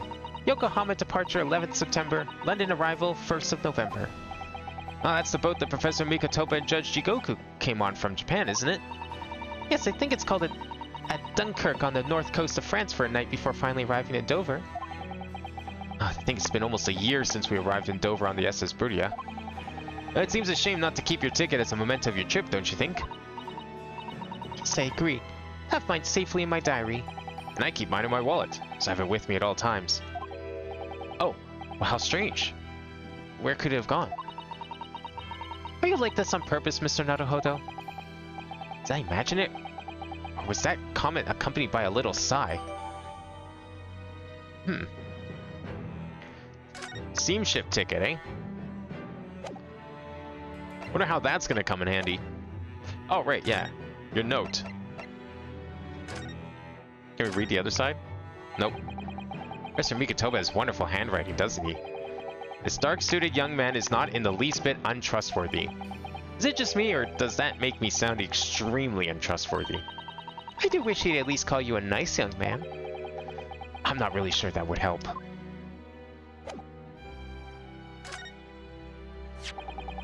If you just cast your eyes over this, Governor Caden. What's this then? You cannot pull the wool over my eyes, you good-for-nothing Japanese student. Mikotoba.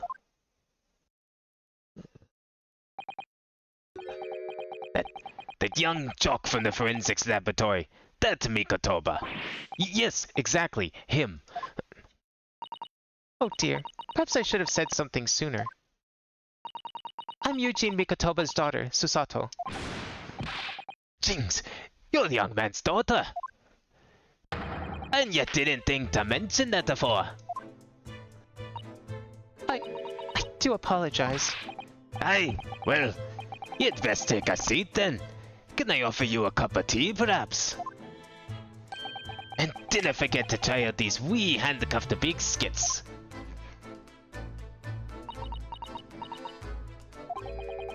Your father's influence is nothing short of amazing.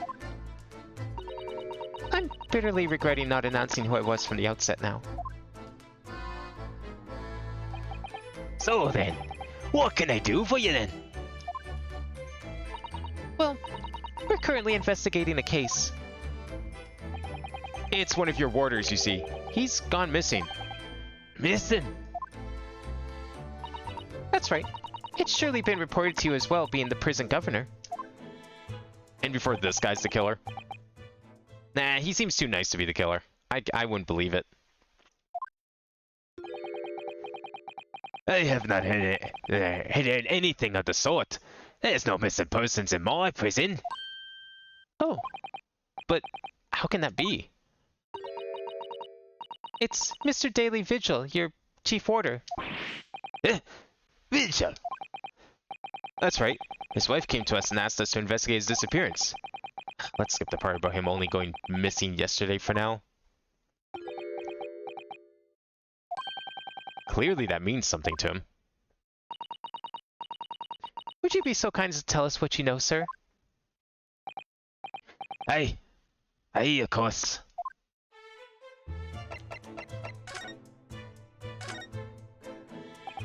We understand that Mr. Vigil is the chief warder here at the prison. Aye, that he was. Strong sense of responsibility and dedicated to the job, no doubt about it. He was a fine warder. Sorry, did you say was? Aye, he does not work here no more. He left the job. Oh my. When was this exactly? There's the question. When was it about? It can have been more less than 10 years ago now.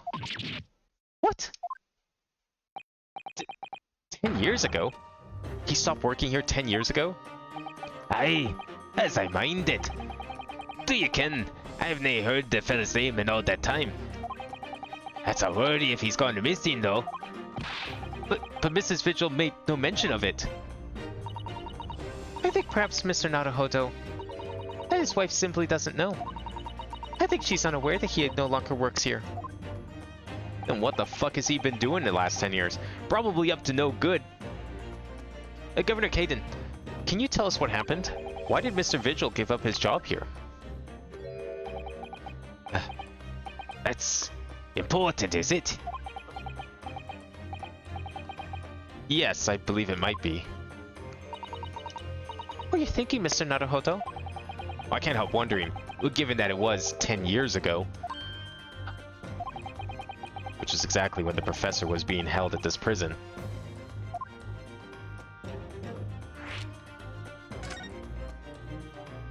It's really, this whole game is just like slowly turning into the first Ace Attorney game. We're gonna uncover the plot of 10 years ago and then like lay it all out in court tomorrow. So Mr. Vigil actually resigned from the position of Chief Warder 10 years ago, you're telling us? What happened to make him leave the job?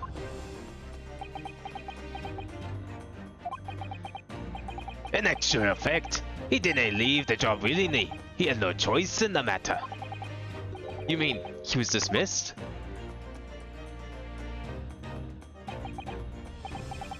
It was after a particular walk. Sorry, a walk? Aye, that's the word for it here. A walk to the gallows. An execution. It's the job of the chief warder to prepare the gallows tree and oversee any executions, you see. Only, Vigil did something unthinkable on that walk he was manning.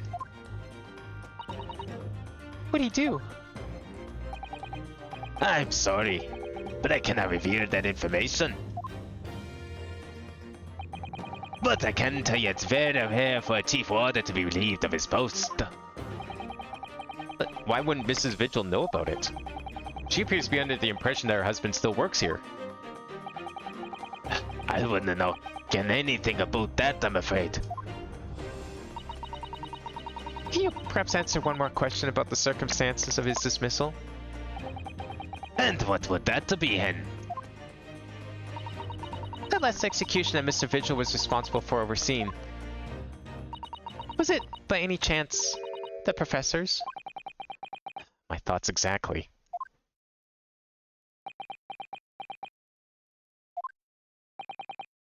I'm sorry. I really am. But I'm at no liberty to answer that. I see.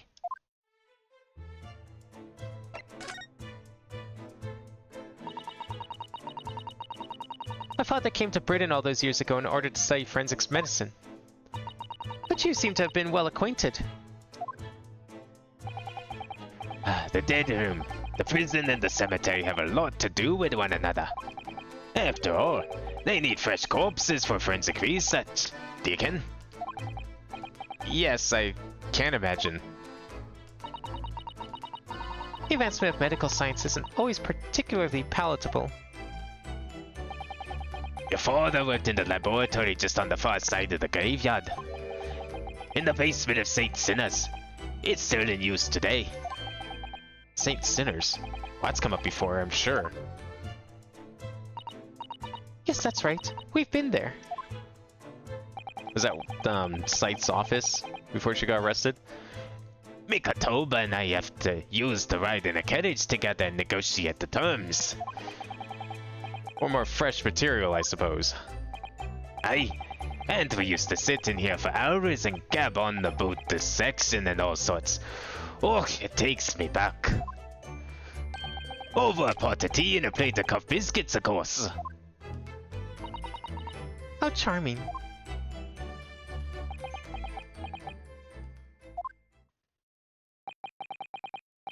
He was a good fellow, your father. Reliable and dead set on his work. But I'm afraid I'll never understand your Japanese. Because of Genshin Asogi, I suppose.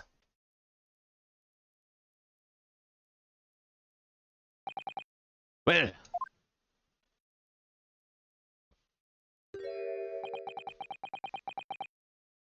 I cannot tell you anything else. Thank you so much for your time, Governor. Oh, one moment before you're away then.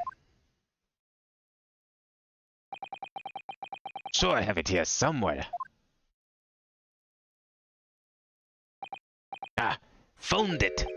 Here, take this as a wee souvenir of your visit to the prison. What is it? That's Vigil's dismissal notice. It's 10 years old now, of course. My, are you sure? Hey, it's no trouble at all. It's no the original, mind.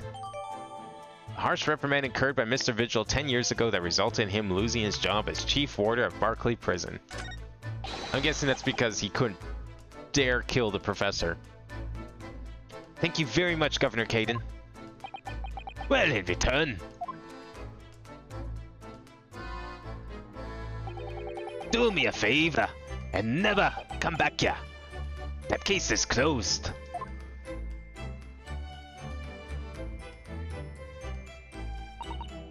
Well, I think we ought to return to Baker Street for the time being. Yeah, I agree. We need to report back to Mr. Sholmes with what we found out about Mr. Vigil. Oh, will he tell Mrs. Vigil, I wonder? Hopefully the truth. I should have done this in the first place, but thankfully we still get a chance to look around now. Oh, look! You have an opportunity here now, while the governor's away. Mr. Naruhodo, you could be in prison if you were caught. That's a good point. Perhaps not, then. I can only imagine what he was thinking of doing with that clock. That was literally it. We can't do shit. I guess we'll be coming back here eventually.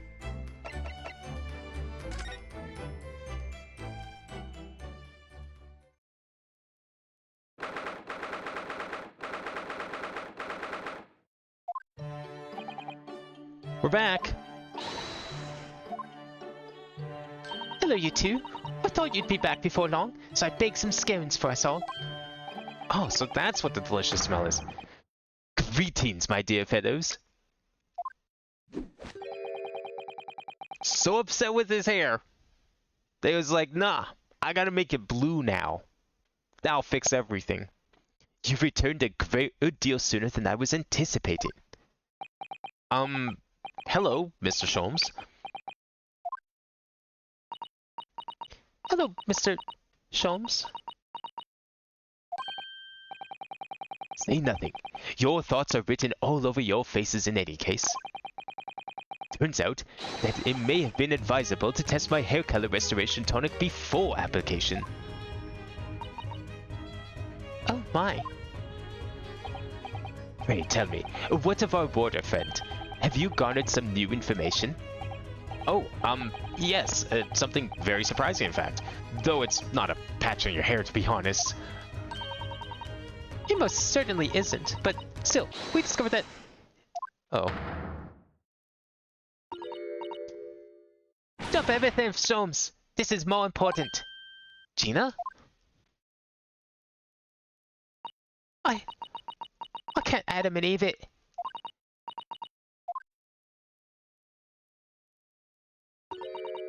What happened? Alright, who's dying? Is it time? Clearly a very grave matter indeed. For Miss Lestrade made no mention of my hair whatsoever.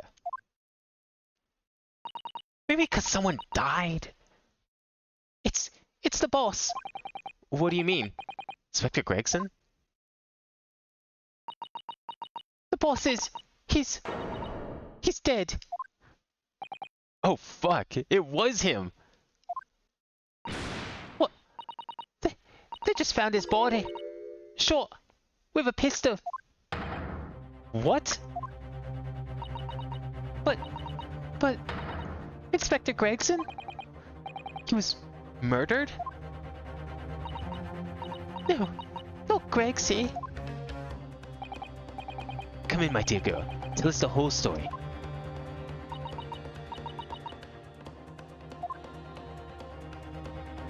Okay, I wasn't actually thinking they would do that. It was like so obvious it was going to be her dad.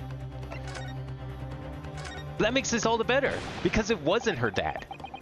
Are you serious, Gina? Inspector Gregson was... He was really shot? I don't know much about what happened myself yet. They're still in there, investigating the scene. Where did this take place? A little rented room in a building full of flats on Frenzer Street. The outskirts of town, and nowhere near his home. He was perhaps investigating a case then. Thing is, no one at the yard knows nothing about no case around there. Oh, how strange. The boss was... It was so good to me. I know I ain't up to much yet, but one day I was going to show him. I'd become a proper detective. Oh, Ginny.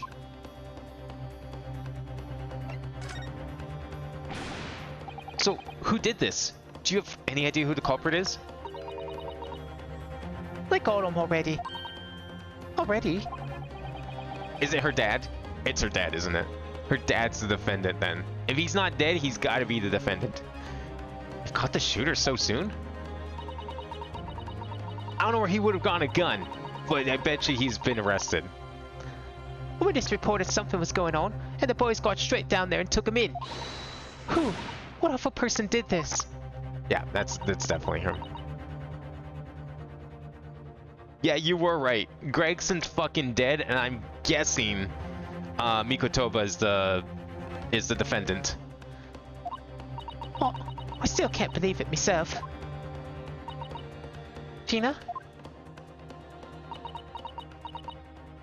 Wait, it could be the judge, because the judge ran off when we went back to the hotel to talk to Mikotoba. It was the Reaper. Okay, well now we're just making shit up. Wait a minute, you don't mean they've arrested Lord Van Zeeks for it? That's right. The Reaper bloke's gone and shot the boss. No, Lord Van Zeeks? Okay, no, we're just straight up going 1-4 then. We've got a 10-year-old case that is clearly relevant to goings-ons today. We've just arrested the prosecutor of the game, and now we gotta defend him.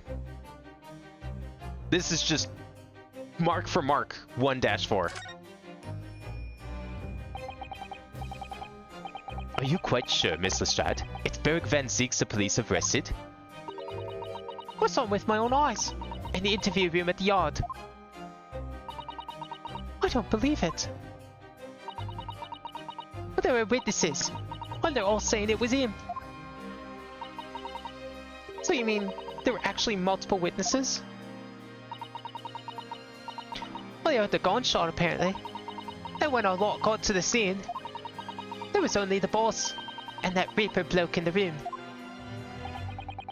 But there's no way Lord Van Zeeks would have taken Gregson's life. I just don't believe it. I don't believe it either. I'm guessing now we're going to finally uncover the real Reaper then. Thank you for informing us, Mr. Strad. This really is the most terrible news. I'm dreadfully sorry. What are you saying sorry for? You didn't do nothing.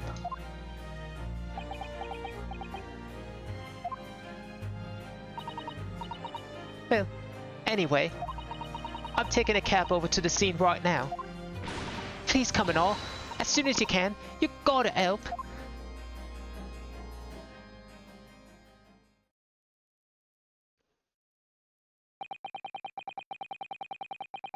Yeah, I don't think he's the Reaper. Well, even he's like, what was it, case 3 investigation? Like, we talked to Zeeks, and he was like, yeah, I mean, obviously I'm not the killer. I mean, you know, he's the one saying that, of course. But, you know, I keep the name up in court because it just helps with appearances and all that. So, yeah, it's unlikely he's the actual killer. I mean, I was thinking it was his apprentice that was the killer, but then that turned out to be Kazuma, so surely it's not him, especially if Kazuma only showed up a few months ago, and this Reaper fellow's been around for a lot longer than that. And Zeeks even has, like, some grudge against him because he killed his friend. Oh, no, it's not his friend, his brother. The Reaper was apparently responsible for killing his brother. So whoever the Reaper actually is, has been some notorious criminal for a few years now. It's a detective's lot to appear whenever some sinister plot is unfolded. Little wonder we all look haggard. Sometimes these things are almost too much for the nerves. Mr. Sholmes. What use is there in being a great detective if I fail to see something like this coming? How could I let this happen to Gregson? To Gregson!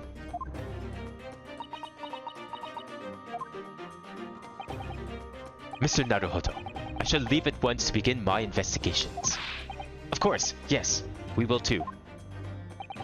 It would be helpful if you could talk to Mr. Reaper and see what you can glean. I'm sure you're intending to do so anyway. Until later then.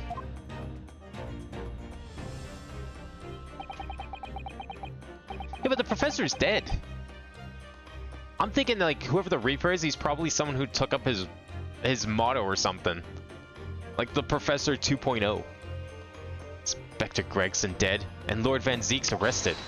Bruno, Susie, I've called you a handsome. It's waiting outside. Handsome? Have we used that word before? Thanks, Iris. Shall we, Mr. Sato? Is that like a cab?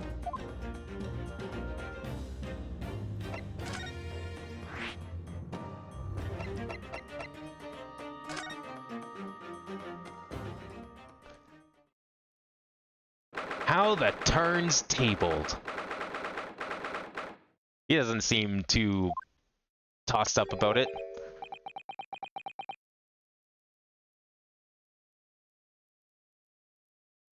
Oh, the professor killed Clint. I thought it was the Reaper who did. That was what the paper said, I thought.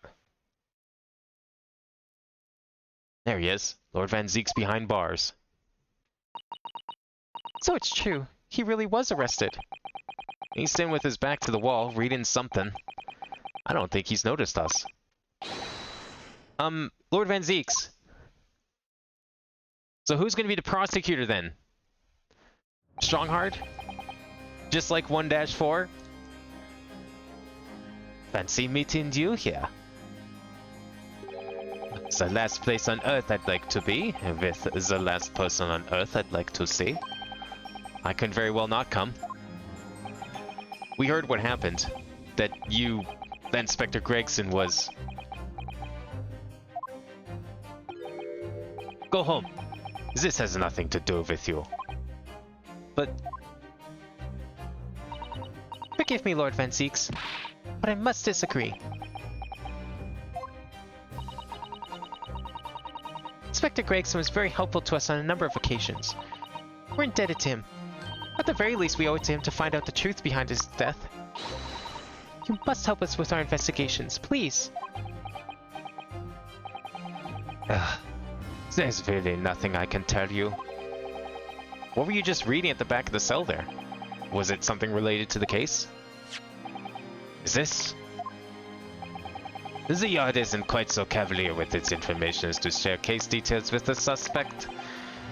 This is a letter from an old acquaintance. Oh, who might that be? So if he's the defense Cosmo going to be like, oh shit, yeah. No, of course, that's gotta be it, right? I mean, yeah, it's case 4, not 5, but I don't know, maybe the two cases are tied together. This game's weird, man. Like, we've had like several cases that had no investigation portions. We've had, well, this and the last game, we've had a case where there was investigation but no trial portion. We had like a case 3 that was like 3 times as long as any case 5. We've only had like 1 2-day case so far. Just because it's case 4 and not 5 doesn't mean shit. They can do whatever they want at this point. We had a case where there was no one that was murdered. Unheard of for this series. Someone you know it happens. Albert Harebrain. Of course, yes. Keep forgetting that they went to the same university.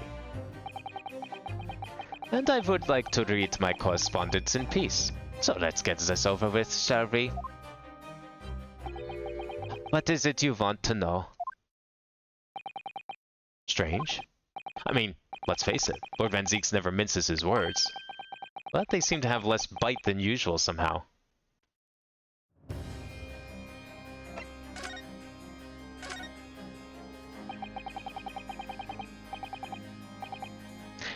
But I still think it's going to be Strongheart. You're probably right. It's Kazuma this time, and then Case 5 we're probably going to get Strongheart. Strongheart is like so fucking suspicious. If Strongheart isn't the Reaper, I will be surprised. Can you at least tell us your side of the story, Lord Van Zeeks? What happened? How much do you already know? We know that the inspector was shot dead in a small rented room on Frenzo Street. And that you were found there by the police when they arrived on the scene and immediately arrested. We were told that there was nobody else in the room, and that some witnesses heard the gunshot. Then you're well informed. And there's really nothing I can add. The truth is, I don't know what happened myself. But the gunshot. Obviously you didn't fire the gun, did you? I'm not in the habit of shooting the people I work alongside. I also heard the noise, however. Before I had the chance to investigate, I was apprehended by the arriving officers. So he doesn't actually know what happened. Okay, well at least he's not like Edgeworth and being like, I shot him, it was me. This guy's actually got some self-integrity. So if I might ask, what were you doing in that place to begin with? I don't need to answer that. Oh, After all, you're not representing me. He is gonna need a lawyer though.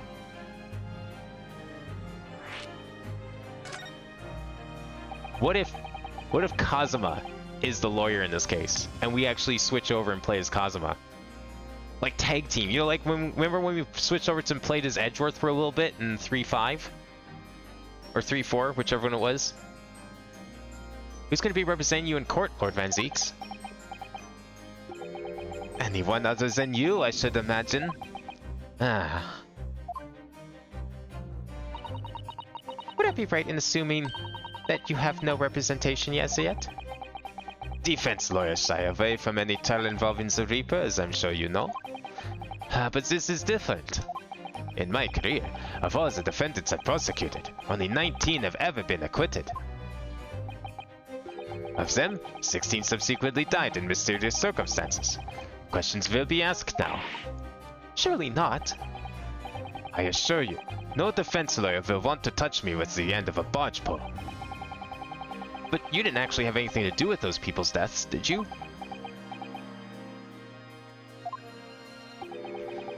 It's been 10 years now that I've been known as the Reaper of the Bailey. Believe me, nobody wants to know the true identity of this killer more than I. However, it seems things may come to a head before I have the chance to uncover the truth about that. What does he mean by that?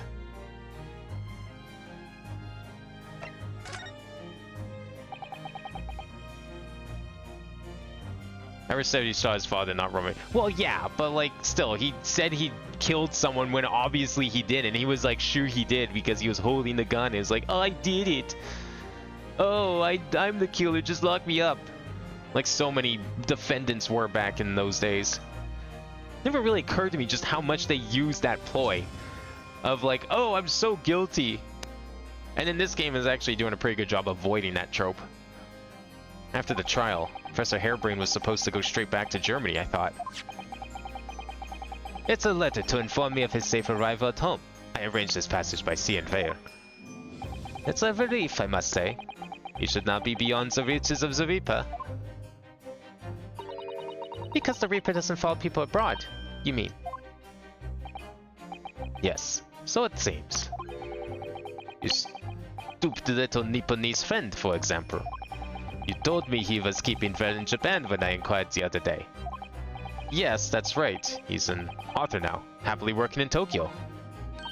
So Professor Harebrain is safely back in Germany now. Yes.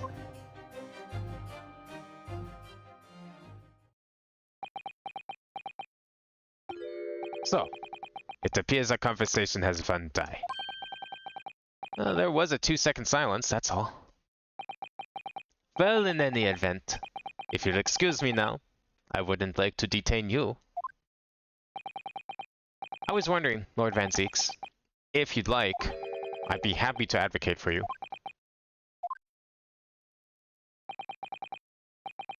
You trust me, do you? Yes. I've heard you speak many times in court. I've seen how you treat people. So I'm quite sure that you would never have taken another's life. It's just, my feelings can't be used as evidence in a court of law, sadly. It's a very gracious offer. However, I trust no one. What? Not the police, not the judiciary, and not you Nipponese. But please. I have no intention of engaging your services. chasm between us is just too wide and too deep, it seems. I'd appreciate it if you don't visit again. Then neither of us will waste any more time.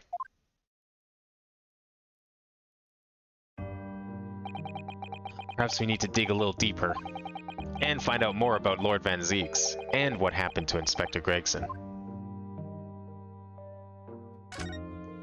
Alright. Well, maybe we can still check the crime scene in the meantime.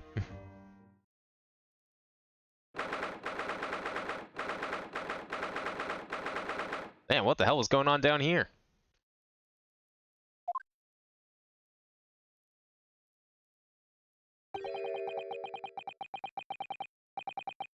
This really is an out-of-the-way part of London. I doubt many people find their way down this back street. So this dust-ridden rented old room is where it happened then.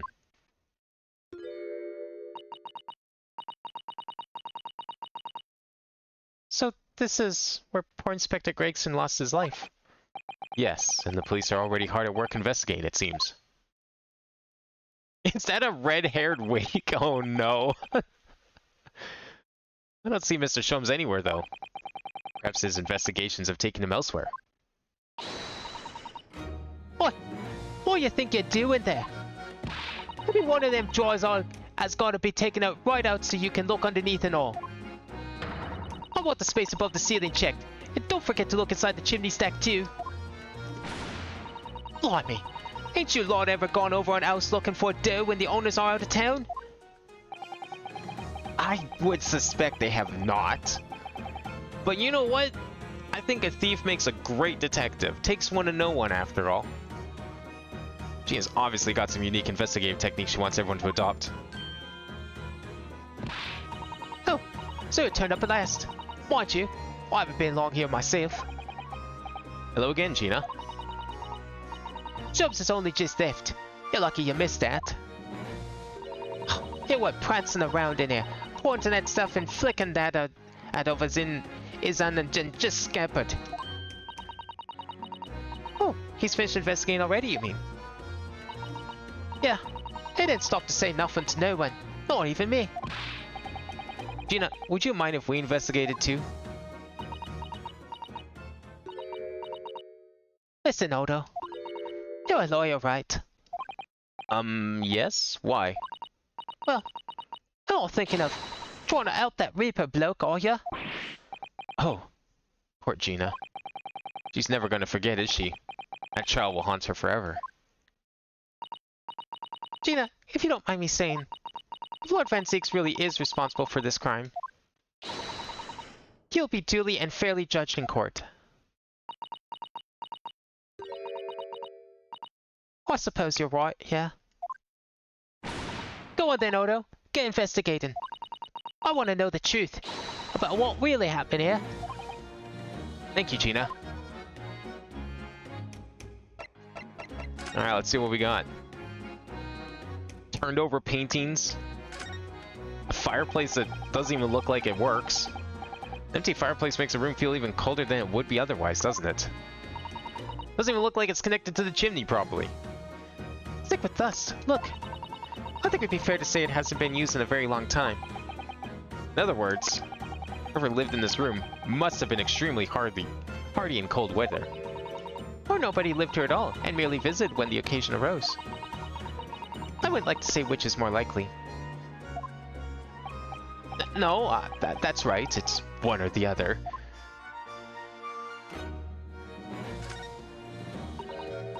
Oh, it's a photograph stand. I suppose it must be a picture of one of Inspector Gregson's family members. Wait, why would Gregson have a picture of his family here, Susato? What's the matter? Your eyes look like they're about to pop out of your head.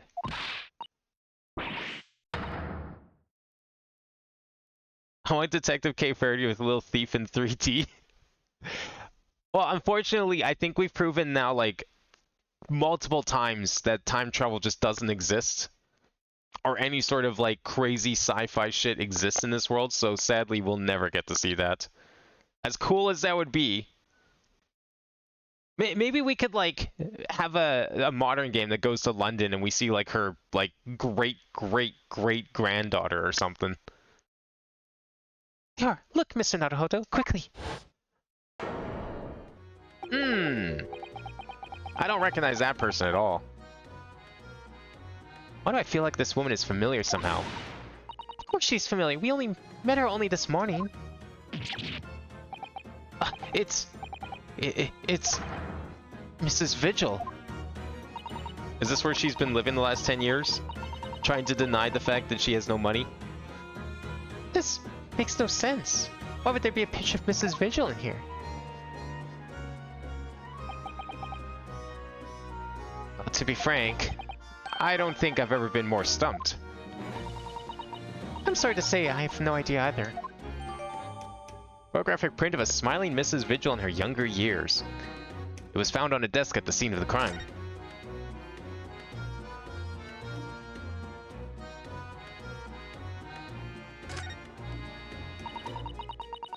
This looks like some kind of notice board or something. And it's absolutely covered in scraps of paper. Mr. Naruhodo, look. This, you mean? It's an autopsy report, isn't it? And these are case notes here, and details of prison inmates. Yeah. In fact, they're all the sort of documents that only a detective could normally acquire. What on earth went on in this room? Alright, he was having an affair with the woman in the picture. Her husband finally came back, saw what they were doing, and that's when he shot him. I bet you like Gregson was using this as like his personal hideout or something, going over case notes or whatever. And then she comes by. They have a little, you know, friendly time with each other. He walks in the door. Bam. Dead. So what, newspaper cuttings? Oh, and this one here. Oh yeah, the advertisement you mean. To the Red-Headed League. But why? What's that doing here? Oh, does that explain the wig then? I mean, it's right beside the chalk outline.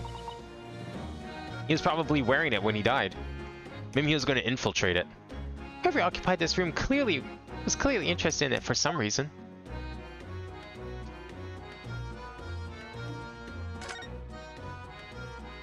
Oh, can we talk to the police?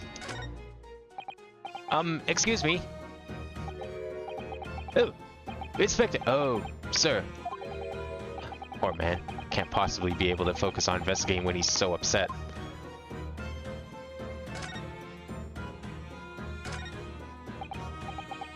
Excuse me. Sorry, sir. Can't see a thing, sir. Too many tears, sir. Right. Perhaps I'd better leave you to your work then. Or your tears.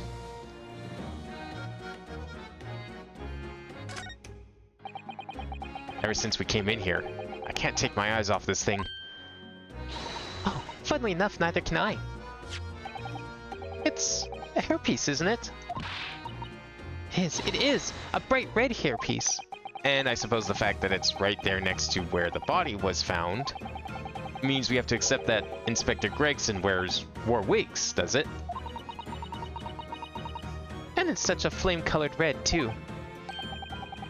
Yeah, that's a color we've come across very recently elsewhere, isn't it? Exactly. This is a vital clue, I'm sure of it. Flame red wig found on the scene of the crime on Frenzo Street. Presumably it belonged to Inspector Gregson.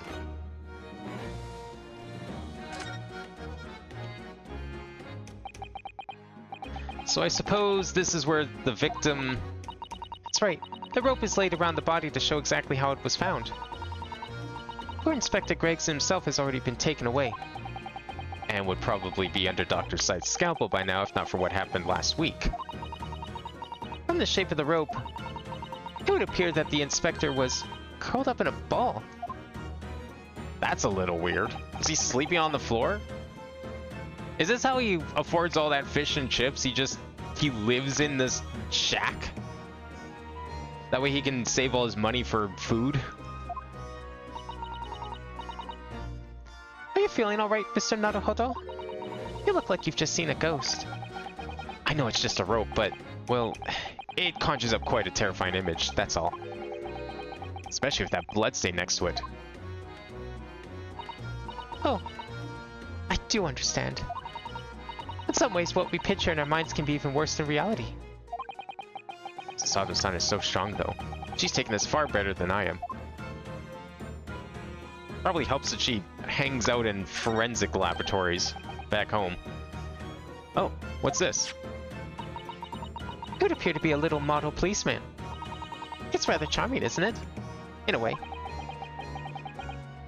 Seeing as it's on the floor here, do you think it belonged to Inspector Gregson?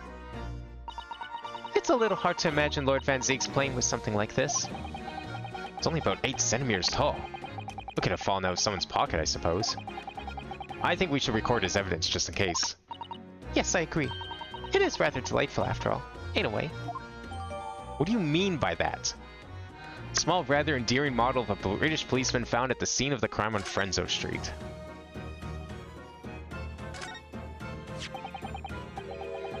This is presumably the murder weapon, then. Oh my. It is real, I suppose. I think so. Well, guns are so rare in Japan, I really know very little about them. There's only one way to know for sure, Mr. Naruhodo. Fire a shot. No. If I did that, I'd be looking for a skilled lawyer to represent me in court. Slightly safer just to ask someone who might know, I think.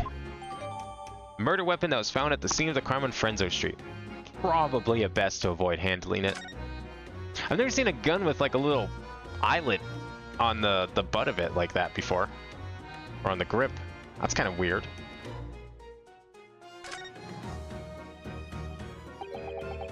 Top of one of the candles in this candle holder has been completely blown off. Yeah, there was wax splattered on the floor behind the wall. Look.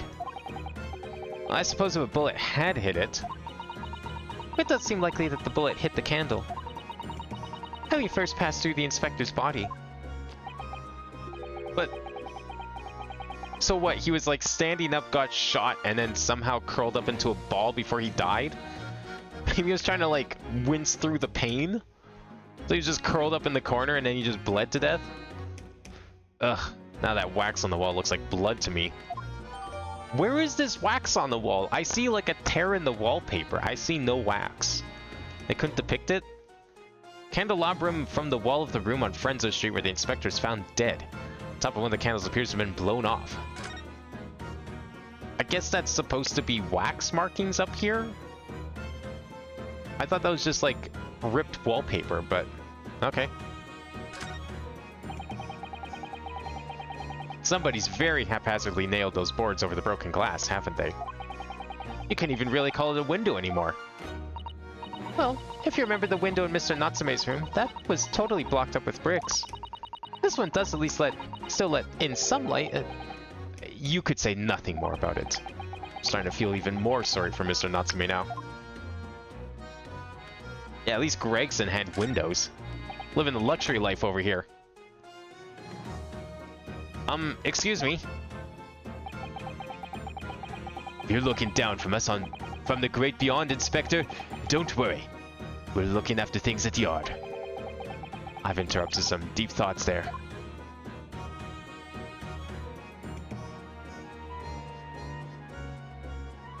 Nothing else? That it? That actually seems to be it. Huh. Okay. I guess now we'll talk with her. Gina, what was Inspector Gregson doing here in the first place? That's what I want to know. It's what? Half a year since I got out of the clink? That's why I decided to give up me diving and become a detective myself. Oh yeah, Mr. Sholmes twisted the inspector's arm to agree to take you on as apprentice, did he? Something like that, I think. Anyway, the point is, I didn't really know much about the boss till then. But it turns out, he's a bit of a legend at the yard. Goodness, really? I say he managed to solve some really tricky case, just like that. He did? Yep, and ever since then, he started going on all sorts of investigations, but always on his own. No one else at the yard even knows what half the cases he's working on are, apparently. That's not how it's supposed to work, is it? So what was the legendary inspector doing in a dingy little room like this? I know he had a lot of respect for the Reaper and all, and look what it landed him. Respect for the Reaper? In what way? Well, I don't say as much. I'll take my hat off that fella. Wise words. Not how the general public feels, is it? Most people are terrified of the Reaper. Yeah, the boss says that's exactly why he's respected the bloke. I didn't realize Gregson held the Reaper in quite such high regard. He said something else to me and all. I didn't need to worry about the Reaper, cause he only goes after people who are bad. It did kinda set my mind at ease when he said that. Right.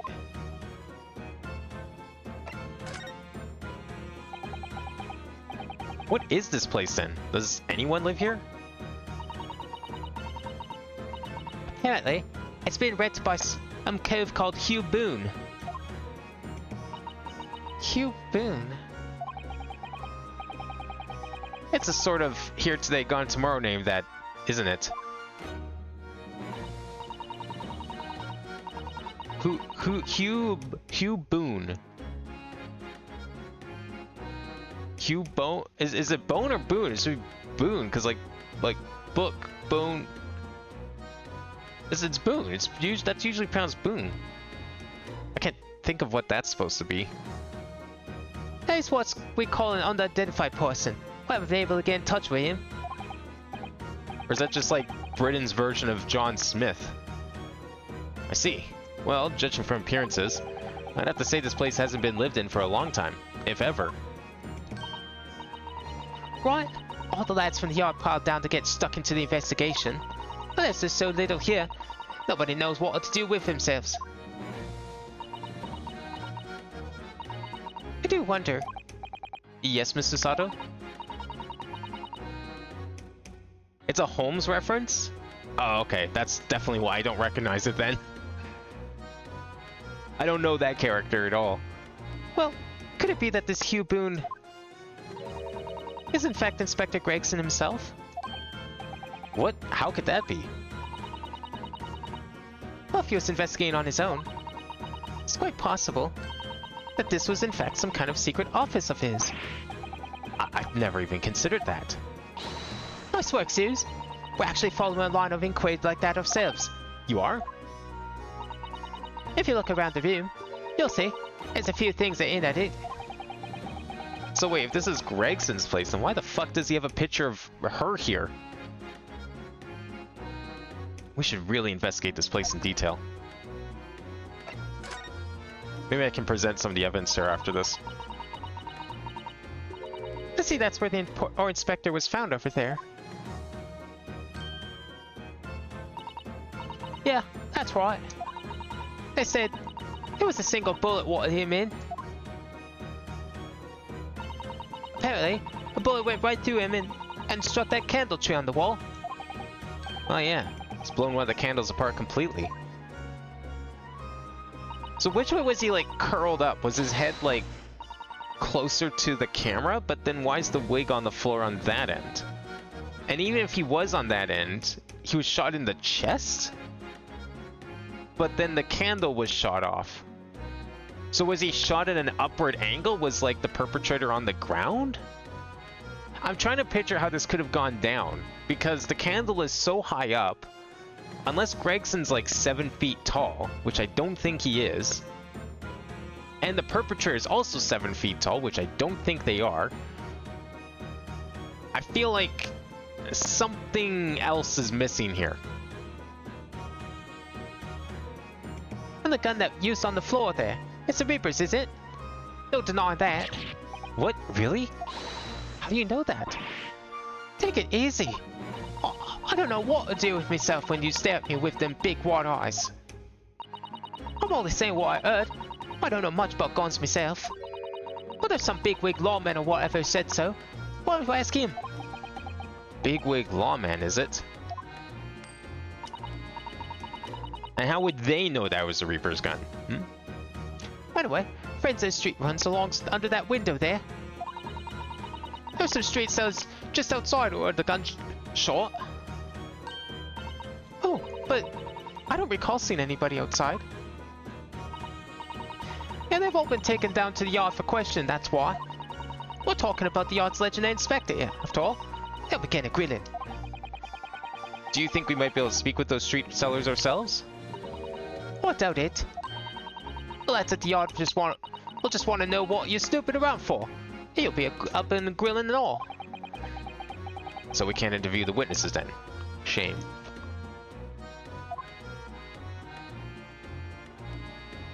Is it possible this is a suicide? But then how did the candle get shot off? If it was a suicide, why would you shoot yourself in the gut? There's much better ways to kill yourself than by shooting yourself in the stomach. Because, like, okay, look at this. Let's go back to the examine for a second. Like, okay, look at the shape of this thing. So you have the wig on this end, so you'd think, okay, this is probably the head. And yeah, this kind of looks like the bottom of a foot down here. The arms are pointing this way. That makes sense. So that puts the blood somewhere, like, right on the lower part of the body. Like, probably the abdomen or something at highest, maybe. If someone is standing up along the candles here, their stomach is probably going to be about here, maybe. There's no way. And the candle getting shot off, I don't believe it for a second then. Something else happened with the candle.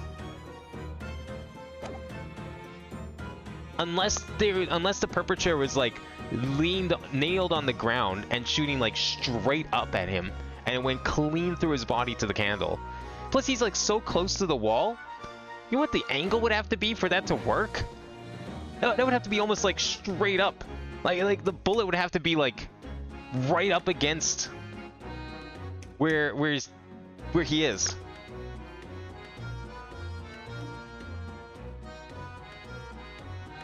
Like, if the blood was closer to his head, I could see it being a suicide, because you could, like, put the gun to, like, just below your chin. And then if the bullet goes clean through, well, then I could maybe see how that might hit the candle. But it just seems really weird currently.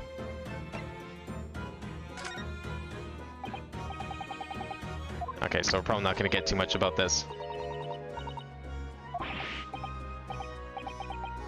I might as well try a few things here. I mean, she is now I guess she's now the lead detective of this joint.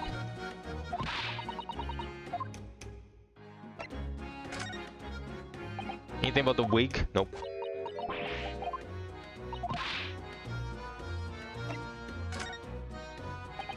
I don't usually do this, but this seems like a very appropriate time to be doing this for something in here. I think we need to go show this gun to Strongheart.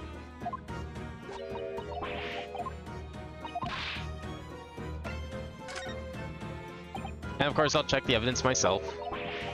If it changes something, we'll talk to her again, but I had to give it a try first. And that's a very burnt candle. It definitely looks like it was shot. Oh, there's some black marks here. Look. Yes, they look like some sort of scorch marks. So perhaps the bullet struck the candle here, do you think? It's only this one candle that's been cracked in half, it seems. Yes, I think you might be right. Firearms are rarely used by criminals in Japan. So I'm afraid I'm not particularly knowledgeable about them.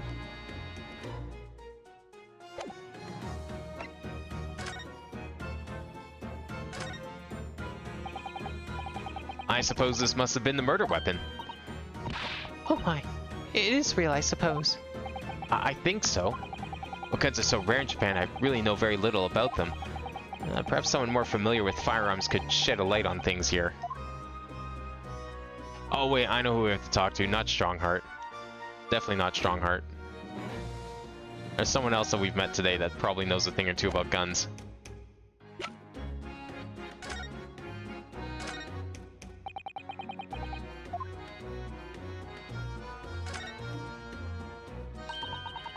Some of this charming policeman appears to be a little worse for wear. I'm not convinced about the charming part, but yes, you're right. The head part looks like it's been fairly heavily manhandled. Almost as if somebody has enjoyed twisting it around and around for fun. Shall we try twisting it around and around too? For fun.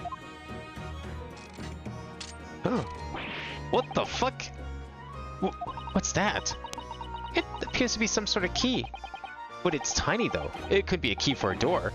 Not that size. So what is it for, I wonder? Okay. A key. Well, this looks like some sort of key. Yes, it does. A very tiny and simple key. What's a little key doing inside a figurine of a policeman in the first place? What's it for? I have a couple ideas, but I don't know if we'll actually get to use them.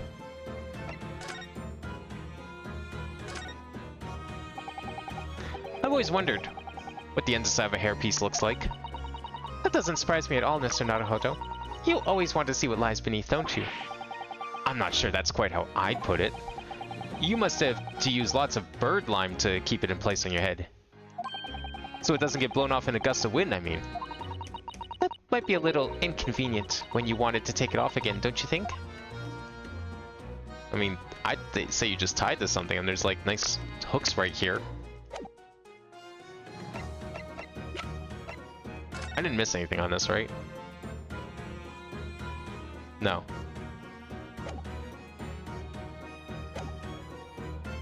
Key. We can't click on this, eh? And I doubt she knows anything about this key.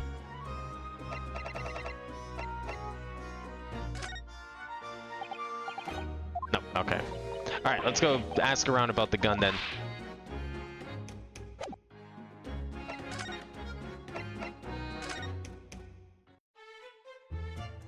Oh, he's still gone, okay. How about you then? Here we go.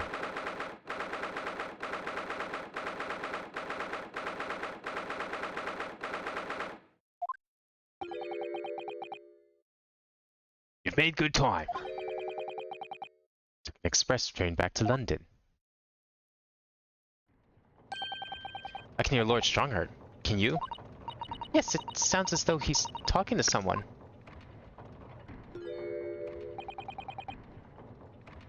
Is everything in place? I had a private compartment on the train so I could check all the paperwork. It's... Kazuma-sama!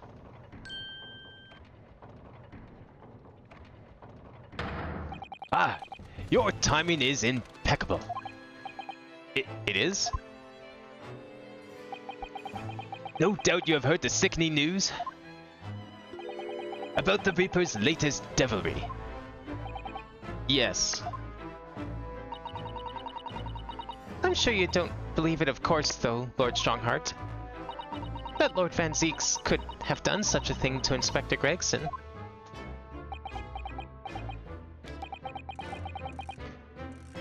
I believe only in the facts. And the facts in this case point to one thing. The unavoidable accuser of Lord Van Zeeks for this crime. We must bring charges against the Reaper for taking the life of our legendary detective. Oh no, surely not. It's a truly regrettable situation. Tomorrow the Forensic Science Symposium finally begins. At the very least, though, we can show the world our justice system's swift and equitable processes. So does that mean the trial is tomorrow? Precisely. In fact, this is a fine opportunity for introductions.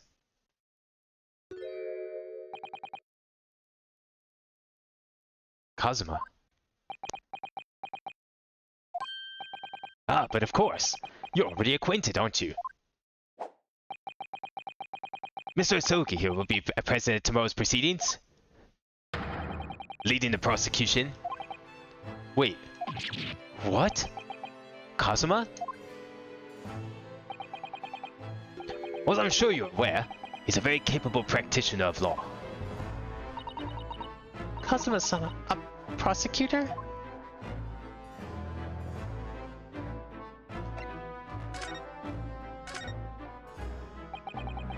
I'm sure you can imagine that tomorrow's trial will be closely followed all over London. In fact, no, people all over the Empire will be watching closely to see how it unfolds. There's no salvation for anyone in a trial prosecuted by the Reaper of the Bailey. And now, the Reaper himself must stand in the dock. Quite so. But the public want answers about the Reaper. Answers about how and why those who escaped conviction subsequently died in mysterious deaths. But Lord Van Zieks firmly denies any involvement in such matters.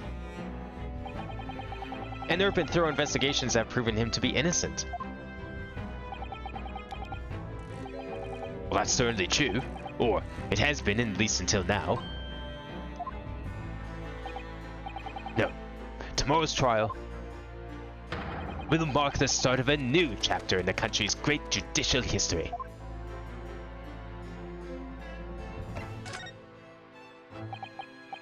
So, Kazuma will be prosecuting tomorrow? That's right. But he's a defense lawyer, Lord Strongheart. Accomplished young law practitioners cannot pick and choose their roles. And imagine what it'll mean for the prosecution to know that strategy is commonly employed by the defense. A devastating combination, wouldn't you agree?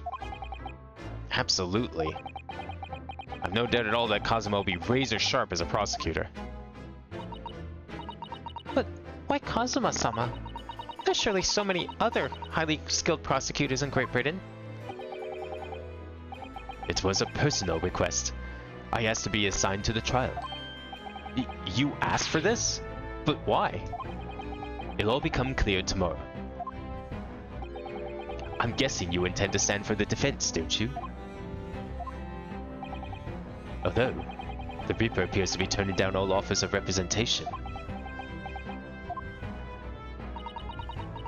I'm surprised such a personal request would have been upheld. It seems unprecedented. Quite exceptional, in fact. You are quite right, Miss Mikotoba. Tomorrow's trial will be unprecedented and exceptional in every way. After all, the accused is one of Britain's greatest prosecutors, the pride of the Empire. It would be unwise to give the public a reason to perceive it as the judiciary closing ranks. So that's why you're happy to let a foreigner handle the prosecution. Lunosuke, let's see how your skills have been honed after practicing law in this land for so many months. Kazuma, I don't understand why you're being so hostile to me now. This isn't going to end well, my friend.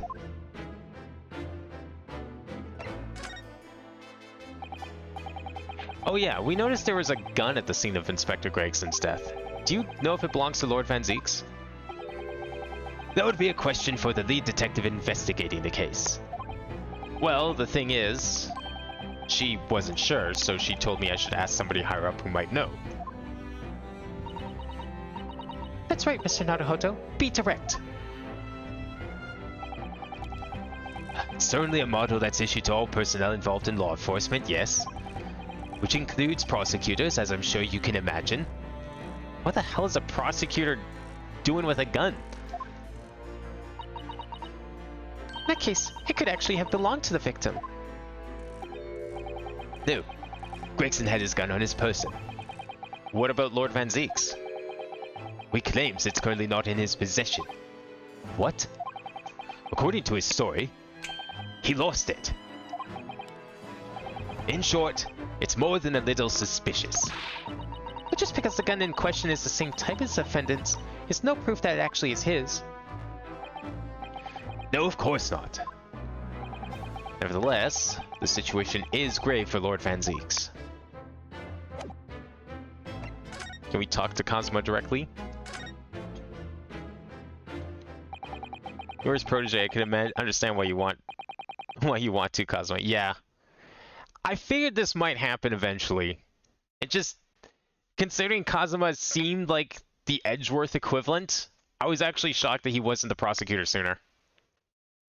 Like, finding out he was, quote-unquote, dead, at the time in the second case of the last game, was very surprising because I thought for sure he was going to go to Britain and then something was going to happen and he was going to be the game's prosecutor. I'm sorry for all the worry I've caused you, but it'll be alright now. Is your memory completely returned? Yes, completely. I remember everything, including what I was coming here to do. Yeah, what was that? Right. I'm guessing he's still not going to tell us. Kazuma-sama, I can't tell you how happy I am to see you alive and well like this. But how did you come to be here in London when you were suffering from amnesia? It was the voice. This past year, I've been hearing it in my head constantly, saying the same thing over and over. Go to London. That's where your destiny awaits. It was that voice that guided me here to London. So sorry for what's happened.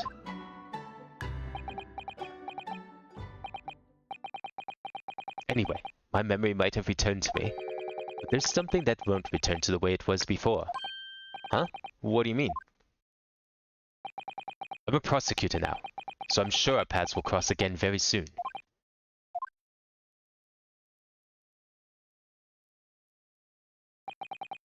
Doesn't look like we're going to glean much more here. Well, thank you very much, Lord Strongheart. Remember, tomorrow's trial will go down in our Empire's history. There's much you could learn from the public gallery.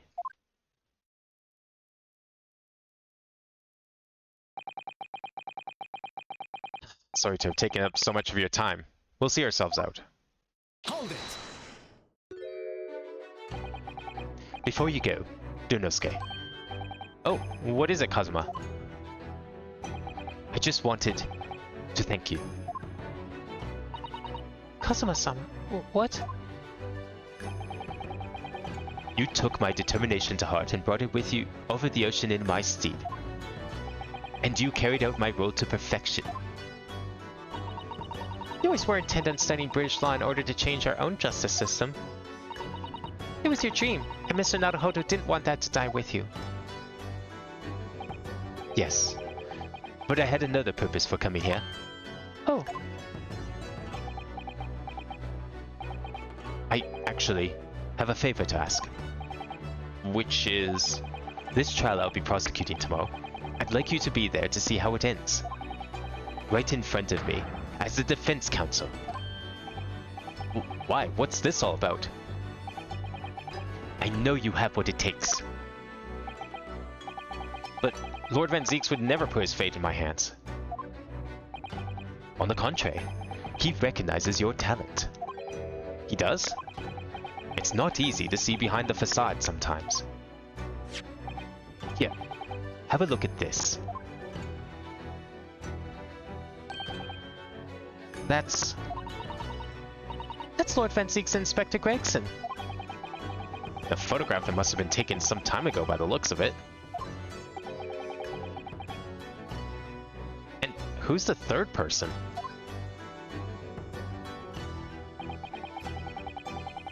It was displayed very prominently in the detective's office.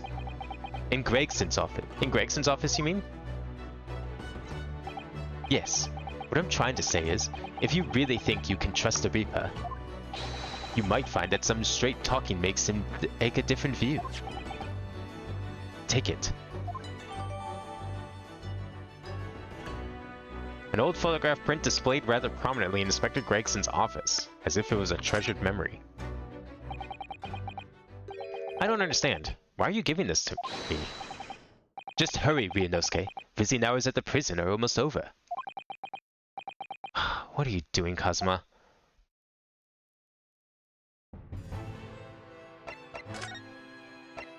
Alright, better get over there then.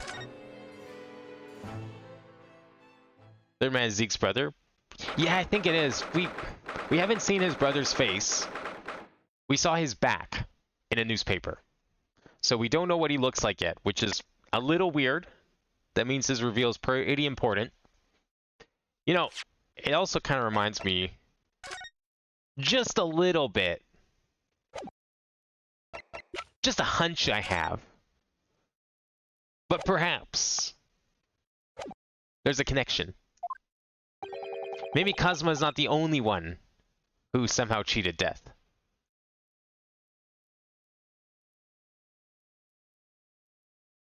Lord Van Zieks is still reading that letter. been gone quite some time, though. Either he's an incredibly slow reader, or it's an incredibly long letter. I might even be able to read English faster than he can.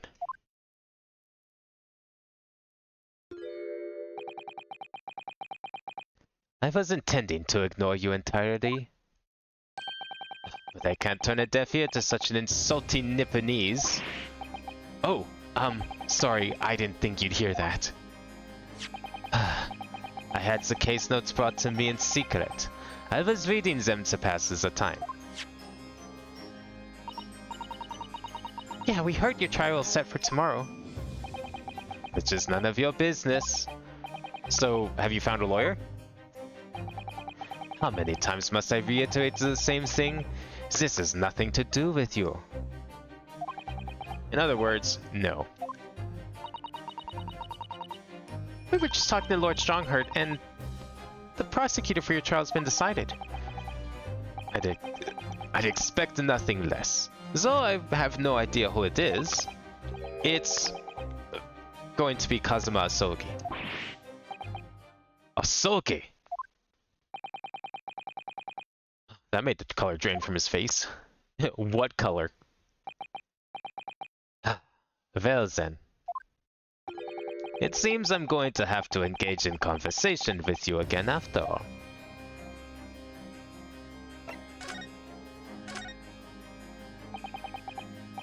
Ten years ago, my older brother, who was the director of prosecutions at the time, was murdered. And the killer, as you know, was a visiting student from the Far East. Not a single day goes by when I don't curse the name Asogi.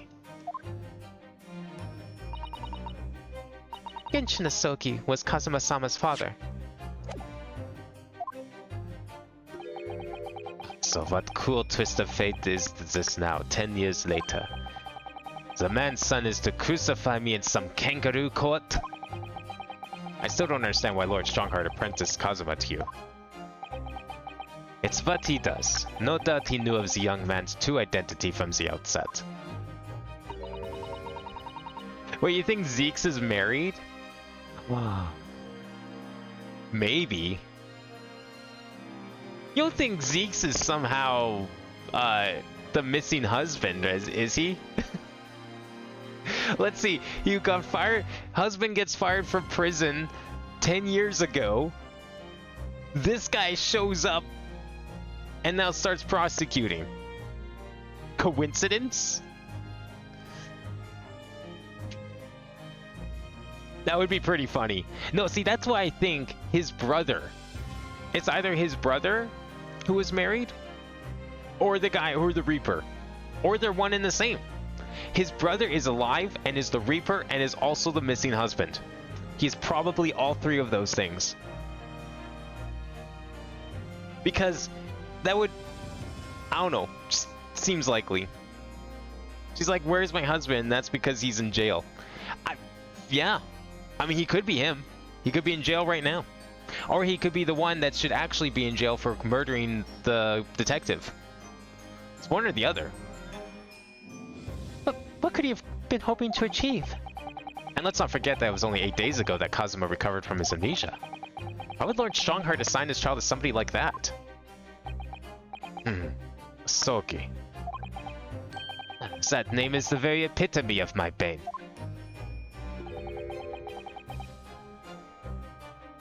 The bane that is you Nipponese. Right, your hatred of all us Japanese.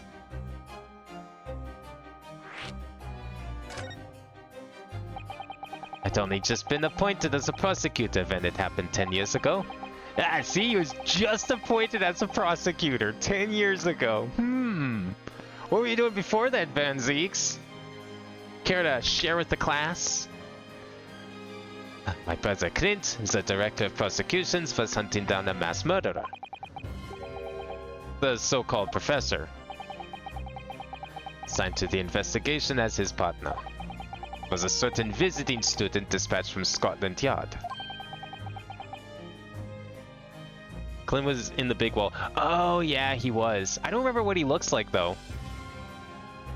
I don't remember what that picture looks like. That was a couple cases ago by this point, or a couple streams at least. And that was Genshin Asogi? Exactly. I developed a deep respect for the man. He seemed noble-minded and chivalrous in the extreme to me. But none of us saw the true nature of the man. So I lost everything when it happened. My esteemed brother, the people I believed in, and any semblance of right prevailing over wrong.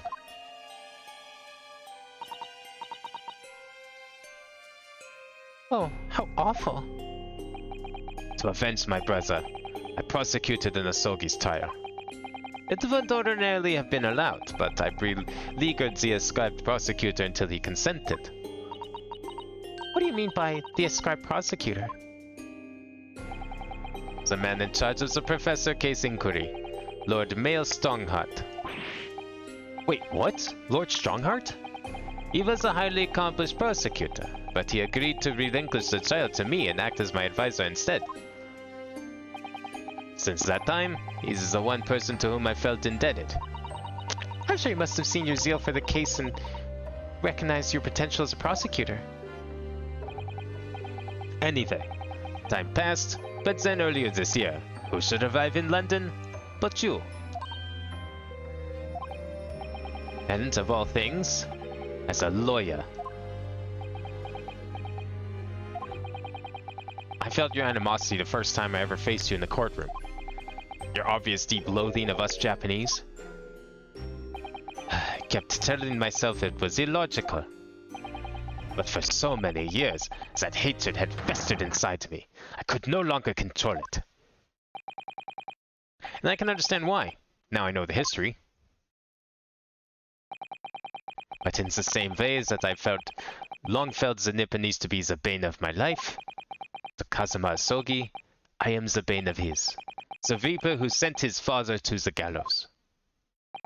He's looking for revenge, and he intends to take it in court tomorrow.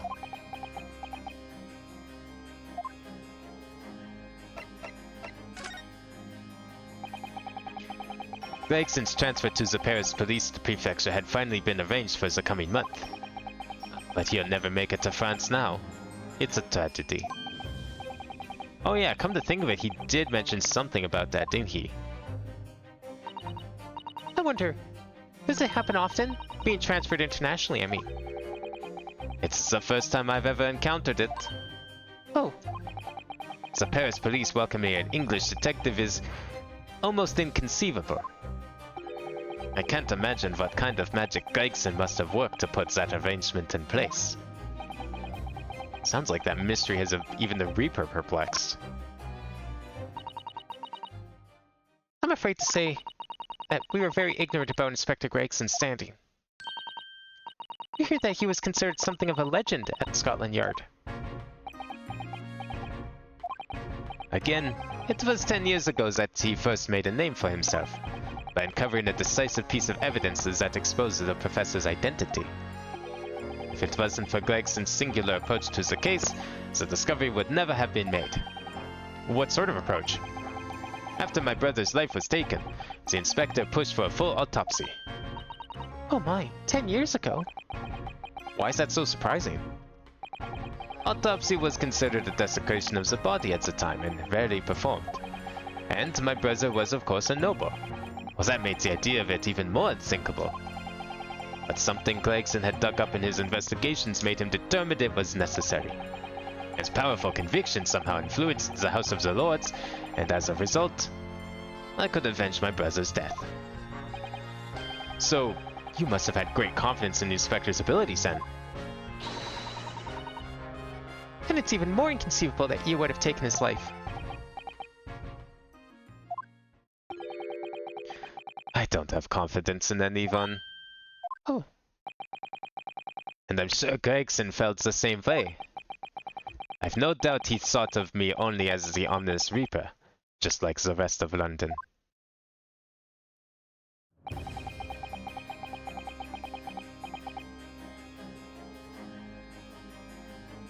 It's vaguely like Ziggsby told you it was his brother. Okay, like the picture in his office. The two people Gregson in that photo was definitely related. Yeah. Maybe he wanted to get out because he felt he was being targeted. That's probably... I think that's exactly what happened. Because he was taking... if you're talking about Gregson, he was taking Gina with him. They were both going to Paris. But she didn't know that she was going to Paris with him yet. He didn't tell her.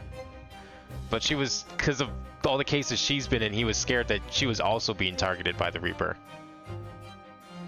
What really went on between Lord Van Zeeks and Gregson, I wonder? Yo, Pirate! Welcome, thank you for the raid. How's it going tonight, everyone? What was the true nature of their relationship?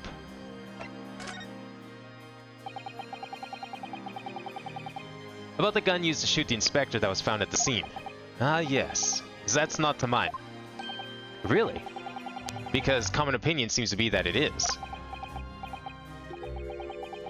What do you expect me to say to that? Lord Strongheart informs me that you claim to have misplaced your firearm. Show Zeke's that photo of Gregson him? Yeah, I'm gonna do that for this. That's a good idea. If it lets me. I feel like we're getting close to the end of the investigation portion here. As embarrassing as that is, I'm afraid it's true. When did you lose it then? That, I don't know. Oh. I was issued with a revolver when I first became a prosecutor 10 years ago. I must have stowed it somewhere, I suppose. Or left it somewhere, perhaps. Well, if it was in his office, that certainly makes Kazuma kind of suspicious. You have something in common with Lord Van Zeeks after all, Mr. Naruhodo. A talent for misplacing things. Yeah, there's a big difference between misplacing random stuff in a gun. No, this has nothing to do with me. Don't drag me into it. Don't make the mistake of associating me with this Nipponese. Oh dear. The rift is very wide, isn't it? So it's not decisive evidence, clearly. But it doesn't look good, that's for sure. Alright, let's show him that picture. I mean, that's clearly what we need to get him to hopefully take us on as his lawyer. Oops. Lord Van Zeeks, we came by this old photograph. Where did you get that?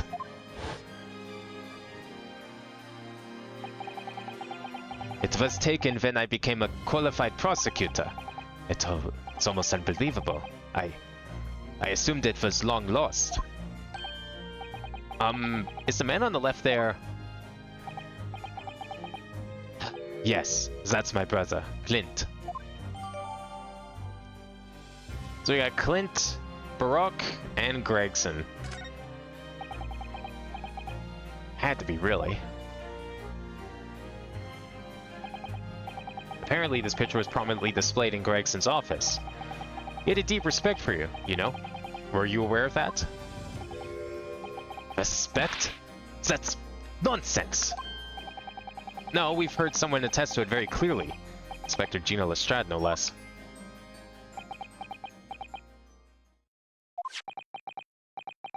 Well, maybe once, yes. There was a time things were like that. We were both others in arms, jovially discussing the future of justice and other such lofty subject matter. That was a nice glimpse of the past. I thank you. Feel as though I got a nice glimpse of the past then too.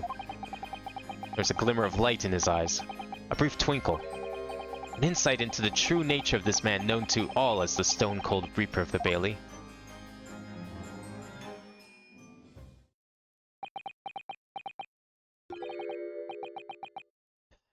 Mr. Naruhodo. Oh, that's the first time he's ever used my actual name. I've lost all confidence in my country's justice system. I don't trust the police, the judiciary, or lawyers. But there's still one thing I am willing to believe in. What's that? That which you see in the eyes of another crosses a courtroom. A simple determination to know the truth. Lord Van Zeeks. From the very first time we clashed in the Bailey almost a year ago now. I couldn't deny it, even though I dearly wish I could. Here is a loathsome Nipponese who has absolute integrity as a lawyer. Nice backhanded compliment. There are only two other men I've known with that same look in their eyes. My brother, Clint, and Genshin Asogi. The man he idolized and the man who betrayed his trust in the most hideous way. When you showed me that photograph just now, it reminded me. You mean this photograph? Back then I was able to laugh. I was free of the shackles of mistrust that plagued me now. I looked to the future with hope. Since then, I've protected myself against betrayal by refusing to trust anyone. But at times, the mire into which I've sunk makes it almost impossible to breathe. I'm so sorry. So, Mr. Naruhodo, I want to believe in that look in your eyes. I need to believe in it. In tomorrow's trial, will you advocate for me? Of course I will. It would be an honor. I'm so pleased, Mr. Naruhodo. Then my life is in your hands. I can't wait to see how this trial goes. For Lord Van Zeeks, That must have been an incredibly hard thing to ask. Which is why I simply cannot let the man down. Tomorrow, in the Old Bailey, against my old friend Kazuma. What are the chances he's actually guilty? Like, it seems unlikely, but maybe he is. I don't think he is, though. It really, there is no way that he could be the Reaper in this situation, given how long he's been around and everything. It just wouldn't make sense.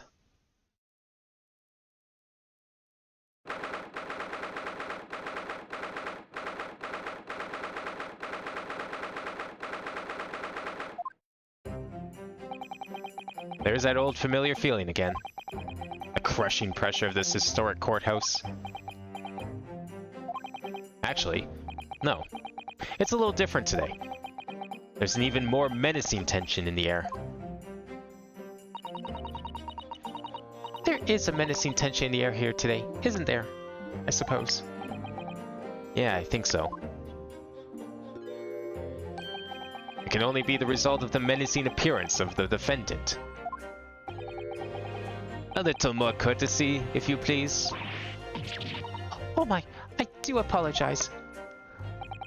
However, you're certainly not mistaken that this trial is far from ordinary. What do you mean? I'm not privy to the details. However, I understand that no jury has been selected. Wait, what? A trial without a jury? Well, that's just like the trial of the professor 10 years ago. Interesting. Closed court. Zeeks is not the Reaper, but I'm not convinced he didn't kill Gregson. Ooh. Interesting idea. Everyone thinks the Reaper did it. So we're like, it wasn't Zeeks because he's not the Reaper. Even though, you know, it's what he's called. But then it turns out he actually did it. That'd be a cool way to handle it. Good morning, my dear fellows. Mr. Sholmes. Have you made note of my hair, Mr. Naruhodo? An outright victory for science, you must agree. To be perfectly honest, so much happened yesterday that, well, I completely forgot about your little hair problem. Actually kind of forgot about his hair too. Huh. What to one man is a little hair problem, is to another a day of drinking dubious potion after dubious potion. You have no idea how my stomach ails me this morning. Oh dear, how awful for you.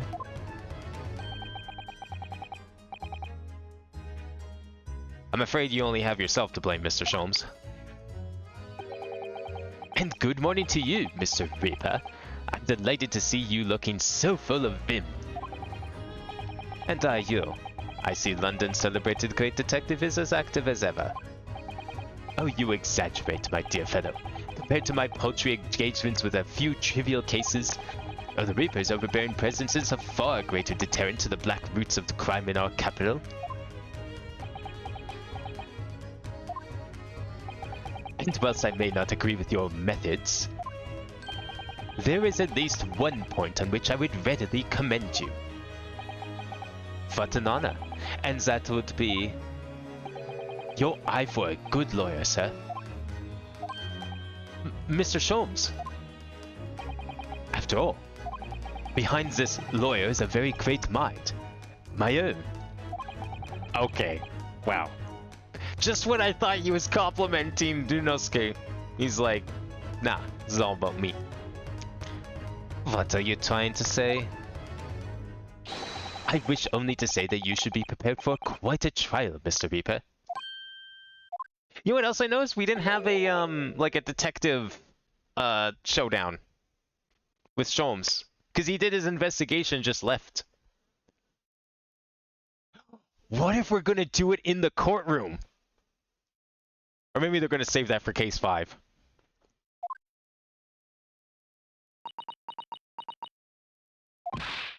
Gina!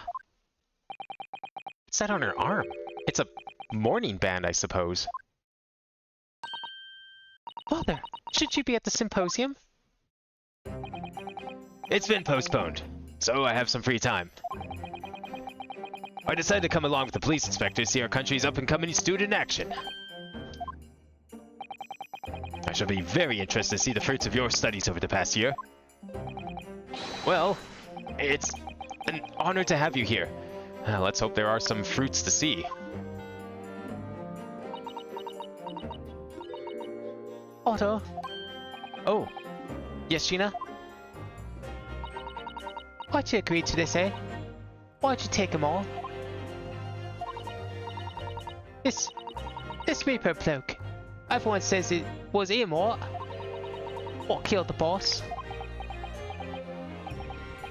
I'm sorry, Gina. But I just don't believe that. What if it wasn't him? What was it? I don't know that yet. I don't care who calls him what. Reaper's just a name. He's just a person at the end of the day. And it turns out it was him what killed the boss. And God help him.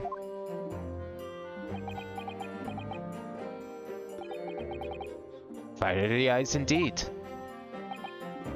Yes, the culprit deserves every ounce of your loathing.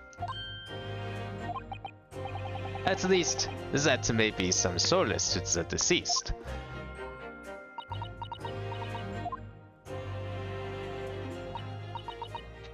Please, Otto.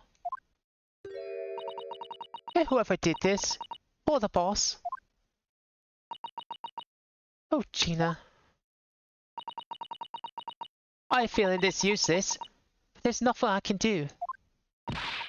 So you've gotta find who done this and make the wretch pay. Counsel for defense and the defendant.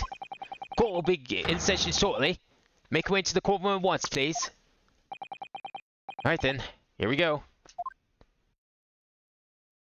Zeke has not once said he wasn't the one to kill Gregson. Well, yeah, that's true. You're right, he hasn't denied it. But on the other hand, we've had so many defendants who straight up say that they killed the victim. And then obviously didn't.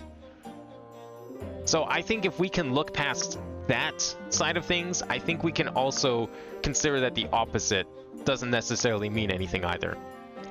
But you're right, he hasn't denied it. It's time, Mr. Naruhodo. Lord Van Zeeks.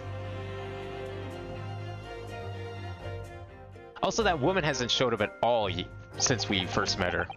That's a little suspicious. One who lost his treasured brother to a mass murderer.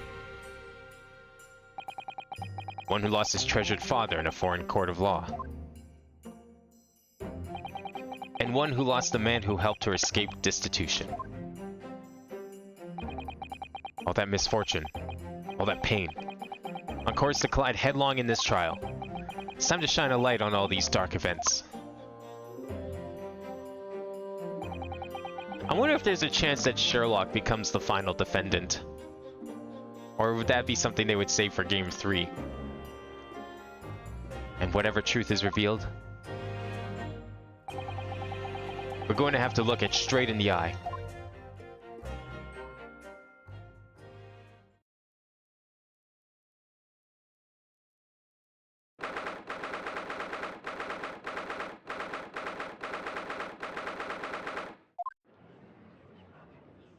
So no jury, classic one-on-one trial.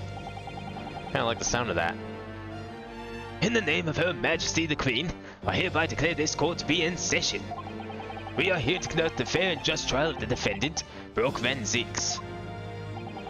I wonder when we're going to get to find out why the jury is always like somehow not as randomly selected as we are led to believe. Because they've pointed out many times between both games now. And we have yet to see any explanation for that. Can't be a coincidence. That'll probably be next case though. Counsels for the defense and prosecution, are you ready to begin?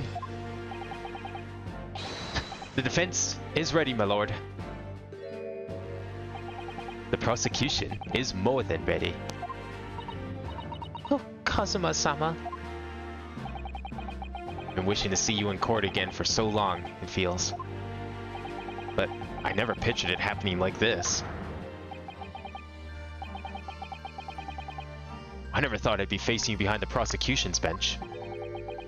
So-called Reaper of the Bailey has been a scourge like no other, undermining Her Majesty's defense system, or justice system. But today, we must uncover the truth behind this scourge. In other words, this trial is going to be a lot more far-reaching than Inspector Gregson's murder. The truths revealed by these proceedings may have unpredictable repercussions through the judiciary. Accordingly, they are to be conducted as a closed trial with no members of the public present. By Her Majesty's direct orders. How will that work, my lord? The burden of all arbitration and adjudication falls on my shoulders. Therefore, as you will see, the juror's bench shall remain vacant today. If no members of the public are present, might I ask who is currently occupying the gallery, my lord? They are members of the judiciary, here to witness proceedings and ensure an equitable trial. Members of the judiciary? Oh my, this is a very unusual trial already. This is a lot more high stakes than anything Phoenix was ever involved in. And that man, like, fucking spearheaded a revolution. There is, of course, another unprecedented aspect to these proceedings on which I must elaborate. The counsels for the prosecution and the defense are both aliens of Great Britain.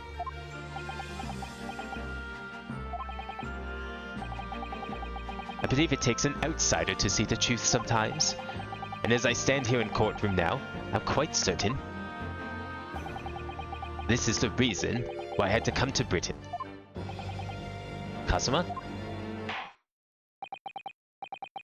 I have a feeling we will get to see why Kazuma originally wanted to come here, though. Very well. Let us commence proceedings. Prosecutor Asoki, your opening statement, if you please.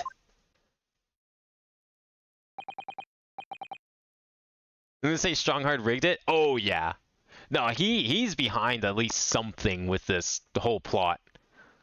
If he's not the Reaper, he knows who the Reaper is, and he probably supports it to some degree. Certainly, my lord. The incident took place on November 1st, just after 5 o'clock in the afternoon. The location was a building on flats on Frenzer Street on the outskirts of the city. The victim's body was discovered there in an old single-room rental property. Yes, Inspector Tobias Gregson, a name known very well to this court. Not least for his miraculous resolution of one of this country's grimmest cases in 10 years ago. The Professor case. How sure are you about the time of the incident? Several witnesses on the street outside heard the gunshot, and all have reported the same time. Yeah, that's what Gina told us too. There were a number of witnesses. I have here a plan of the room. Oh, there he is, crumpled on the floor. The victim was found curled up in one corner. It's believed that he was shot from the front at point-blank range and died instantly. Alright, notice that they made sure to note which way the door swings. Keep that in mind. How has the range been determined? There were scorch marks around the entry wound. Such marks are caused by the gunpowder used to fire the bullet. But powder hot enough to leave scorch marks is only ejected a few inches beyond the end of the barrel. In other words, it only happens when the target is at point-blank range. I see, yes. Thank you for the detailed explanation, Counsel. Alright, so the perpetrator was right up in his grill. Still, that door's suspicious. The murder weapon was found lying beside the victim. Have you managed to ascertain the owner of this firearm? No, my lord. Not conclusively. Oh, Kazuma-sama. We're not trying to use the gun as evidence when its provenance can't be proven. Furthermore, my lord, as I've explained, the revolver was fired at extremely close range. The bullet passed through the victim and struck the wall behind him. There was a candelabra mounted on that wall, and the tip of one of the candles in it was found to have been blown off by the projectile. We noticed that too, didn't we? Yes, that's right. Thank you for the thorough report, Counsel. The setting of the crime is clear to me. You will submit the plan of the crime scene as evidence, please. As you wish, my lord. Plan of the small room in the building in the flats in Frenzo Street where the body of the victim, Inspector Gregson, was found. In-game, they could have had a jury of judiciary members, which would still be Van Zieks' peers, but this saved the devs creating 6 more characters. Yeah, I feel like that's gotta be like part of the Watsoni, or the outside explanation. But the Watsonian explanation would probably be, you know, I'm waiting for the Watsonian explanation. We've got the Doyleist perspective, but I want to still see the Watsonian perspective here. I mean, it's a lot of characters. Like, I think if you kind of can count the jury as like a type of witness, because, you know, the game treats them similarly to witnesses, there's a lot of witnesses in this game. Like, you not only do you have multiple witnesses on the stand at once, you have a jury full of people as well that you also have to read their testimonies on, essentially. There's probably more witnesses in either of these games alone than, like, multiple other Phoenix Wright games. Is this Frenzo Street Room Inspector Gregson's private abode? No, my lord. The room is rented to a Mr. Hugh Bone. But there is precious little furniture inside, and it is generally in a poor state of repair. So what on earth was Gregson even doing there? Presumably he was investigating some case or other.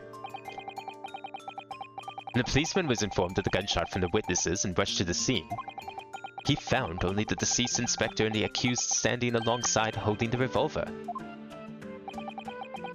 The attending officer arrested the accused on the spot. So, the details of the case are clear. In that case, the prosecution would like to call its first witness. A name, please, counsel. Well, naturally, the accused himself. Lord Van Zieks? As a prosecutor, he believes in the oath of office he's taken and will be compelled to tell the truth. Well, seems like a good place to start then. So I'll say suicide is a possibility, but probably not. Yeah, I just can't see suicide work. I can't see suicide working because of the candle. And actually, now that we have the autopsy report, let's finally confirm where he was shot. Does it say? Maria Gori. Okay. And before that's another name for Dr. Scythe. Like she just put on a pseudonym. Victim was shot in the chest at close range from the front, resulting in instant death. Scorch marks at point of entry, the bullet exited the body from behind. So it seems a little weird to commit suicide shooting yourself in the chest. There are much easier ways to shoot yourself for suicide. In the head, under the chin. Your chest is hard. You have to like point the gun directly around behind you. That's very awkward to hold. You're not going to get a clean shot that way.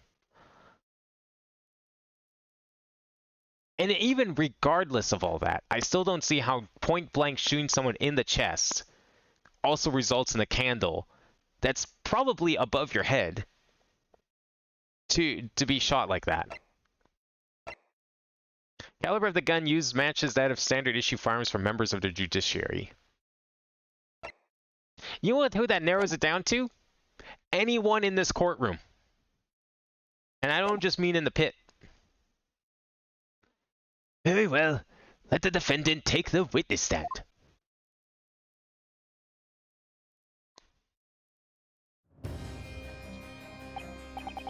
So, witness, state your name and occupation for the court. Baroque Van Zeeks, Old Bailey prosecutor. I presume, Lord Van Zeeks, that you've heard Prosecutor Soki's opening essence? I did.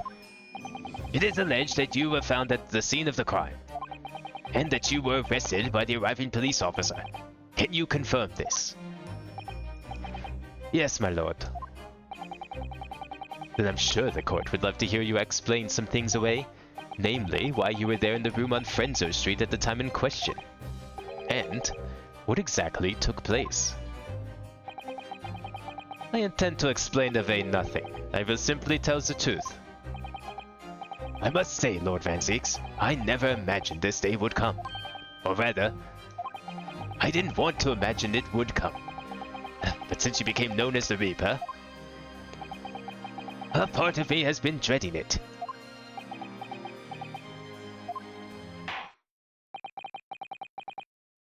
Your formal testimony then, witness.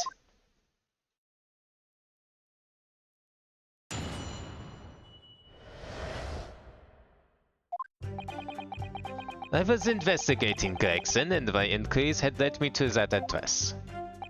When I first entered that room that day, it was dark inside and I saw no one.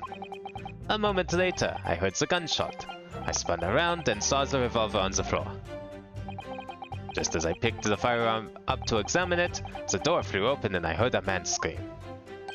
It was only then that the body of Inspector Gregson appeared before me. Alright, I think I already know what to present here.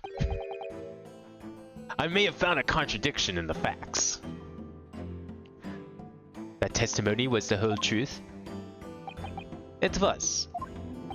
So, you heard a gunshot being fired from a room with no living occupants, and moments later a corpse somehow appeared before your eyes.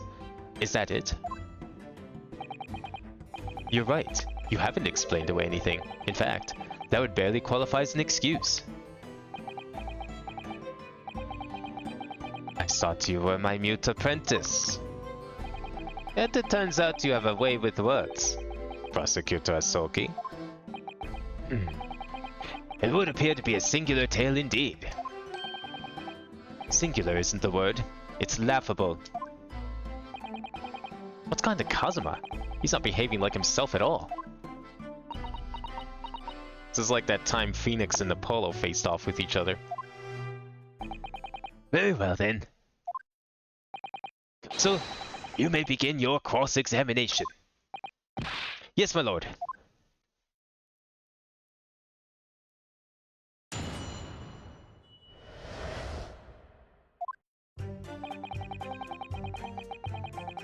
Hold it!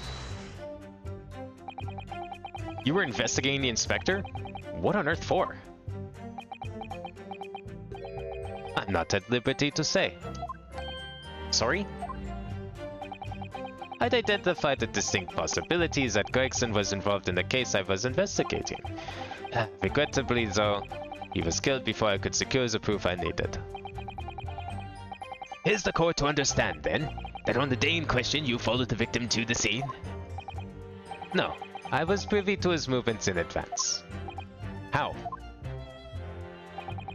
I stole him to his office in the yard and consulted his diary. The address on Frenzo Street was noted in the 5 p.m. entry.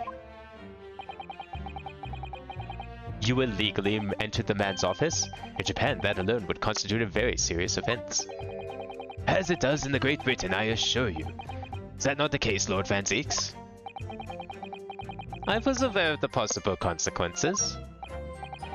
So, in summary, you were investigating the victim, and yet, you refused to tell the court why. I love that he's just like turned into Edgeworth for this case. All he needs is the glasses that he had in the later games. I didn't realize British prosecutors enjoyed such freedom to choose what to divulge under oath. Why did I ever think I could defend this man? He even talks like Edgeworth. Soon he's gonna be calling him the circus. Hold it! It's all that's missing now. Had you ever been to the address before? No, never. I only learnt of the place as a result of my investigations into Gregson's activities. As there was no light inside when I entered, so it was all but impossible to make out anything. But at 5 p.m. the sun would only just have gone down. It would still have been reasonably light outside. The room has a window, but it was boarded shut. Very little light found its way into the room from outside, so it was extremely murky inside. I wouldn't have noticed if the victim was already lying on the floor. There is no artificial light in the room, you say? You're quite sure? I'm quite sure that the part of the room where the body was found was very dark. I have a feeling there was a small oil lamp burning on the desk, though I couldn't say for certain. Look, Mr. Naruhodo.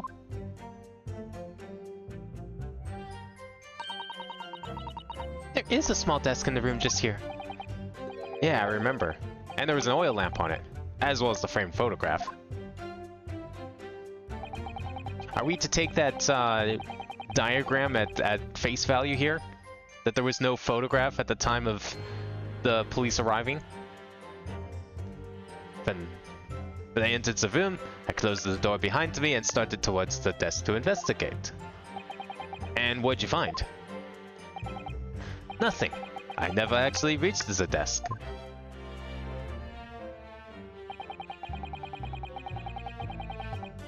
Hold it!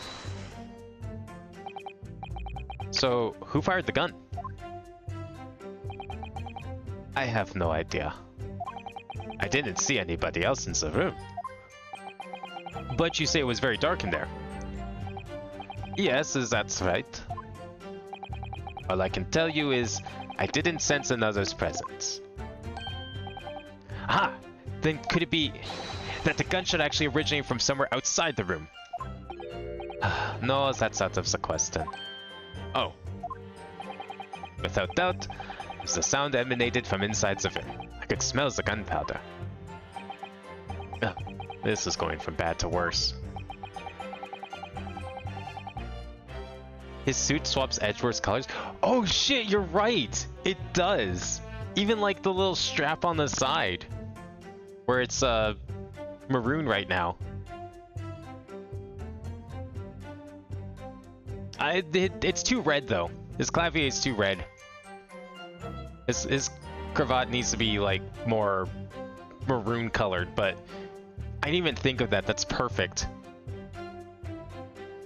And you say at this point at which you noticed a revolver on the floor? Correct, and I foolishly picked it up. That was carelessness on my part. Presumably then, the gunshot you heard came from the firearm that you somewhat hastily took in your hands. In point of fact, my lord, I believe it did not. What?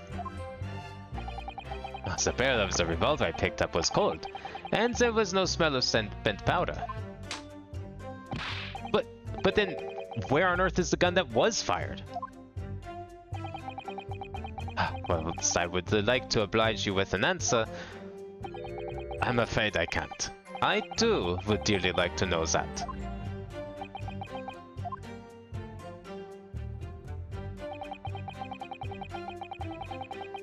Hold it!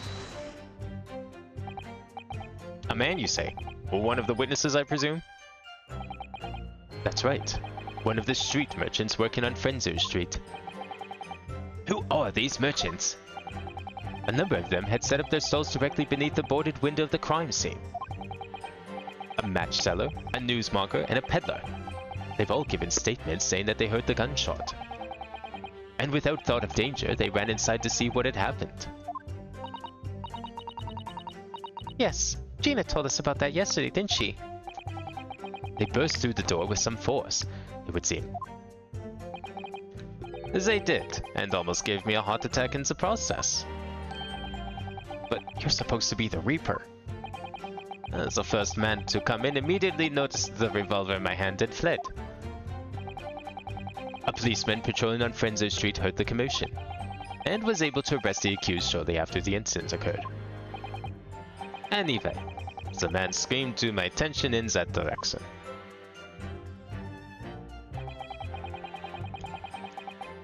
Hold it! What do you mean by that? In what way did the body appear? I honestly can't explain it, but it's the truth. As far as I was concerned, the body hadn't been there until that point, and then suddenly, there it was. Did you perhaps hear the sound of the victim falling to the ground just beforehand?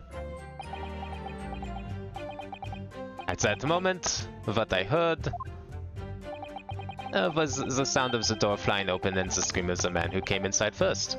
Nothing more. I see. After the man fled, I examined the body. I was stunned to find that it was Gregson. Most curious circumstances indeed. How the inspector was killed, or how his body seemed to appear out of nowhere, I have no idea. Objection! Surely this court has heard enough.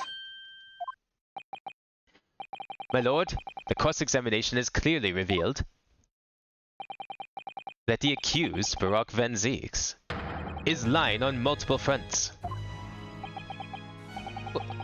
What is that supposed to mean? Good gracious, counsel. The defendant is lying, you say? In his testimony just now, he claims that he failed to notice the victim's body because the room was dark. Is that correct? No, that's impossible. As proven by this candelabrum. Wait, did he just... Who's doing a cross-examination here? How does that prove anything? If you examine the tip of the long candle, you can see it has been blown off by a powerful impact. One would assume that the projectile from the firearm passed through the victim and struck the candle. Well, the problem comes when you consider the other two candles, which are clearly of a different length. Yes, I can see that only the candle that appears to have been struck by the bullet is long. We could reasonably expect someone to have lit all three candles together, which begs the question of why only one has ended up longer than the others. That must be because the particular candle was extinguished when the others were still burning. That's right. When the candle was hit by the bullet, it obviously went out. But the other two candles would still have been burning, and so the fact is, the victim's body would have been illuminated by the light still thrown on the candelabrum. And the accused's claim that he couldn't see the body clearly contradicts those facts. And now, to the next lie. There's more? The accused also claims never to have visited the scene of the crime before. That's the truth. In that almost empty room, the police discovered something very unusual. A board covered from top to bottom in police documents and newspaper cuttings. Yes, that's right. We saw it too. It goes without saying that the contents of the police documents cannot be divulged. However, They included a number of reports from various historical cases, the oldest of which was from 10 years ago. 10 years ago? Well, this is starting to sound familiar. And there's a common thread linking all of the documents on that board. Indeed? What is the common thread, Counsel? They all relate to cases prosecuted in court by Baroque Van Zieks. Well, hey, that doesn't prove he went to that room. That just means that his cases are on that board. All of them? And furthermore, all those cases are ones in which the defendant was acquitted. Good lord! Interestingly, none of those defendants are alive today, because all of them have been sent to their graves by the Reaper. Oh no. In short, that dingy little room is the Reaper's secret hideout and his base of operations. Or it belonged to Gregson, who is also a police detective. I don't know, just saying. The Reaper's hideout? And yet the Reaper would claim never to have been to his own secret hideout? No one would believe that. No, the truth is, we've been looking at this backwards. I love how he's actually using all the tricks that like Phoenix and Jonosuke use. I mean, he's clearly using them for the wrong reasons and based on false logic, but he's like doing it exactly how you would do it. This became his cross-examination. What? Explain, Counsel. Inspector Gregson was investigating the identity of the Reaper. When he discovered the location of the man's secret hideout, he was killed. As I'm sure everyone can imagine, by the Reaper's hand.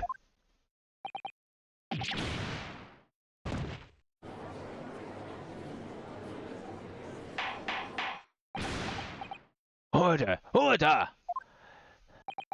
Very well. I hereby state the current opinion of the court. Baroque Van Zieks is an outstanding prosecutor who has rendered great service to his country. However, it is with deep regret that I must concur that Prosecutor Soki's contention that the defendant's testimony exhibits a number of stark inconsistencies with the known facts. All I have done is state the truth as I know it. Husband has done a brilliant job as ever. He's drawn on his experience as a defense attorney to build his prosecution case, and it's formidable. Counsel, you will submit to board that you just showed the court as evidence. I believe it to be fundamental in establishing the facts surrounding the Reaper's existence. Thank you, my lord.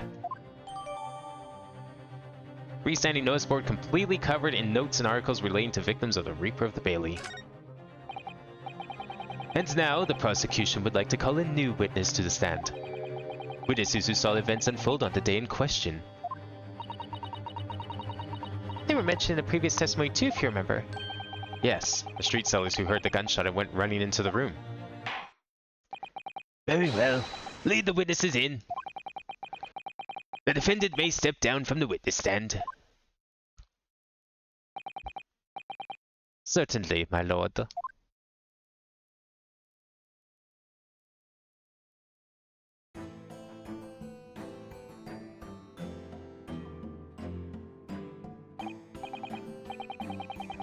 So, witnesses, state your name and occupations for the court. What the fuck is this, man? Oh god. The fuck is that lip?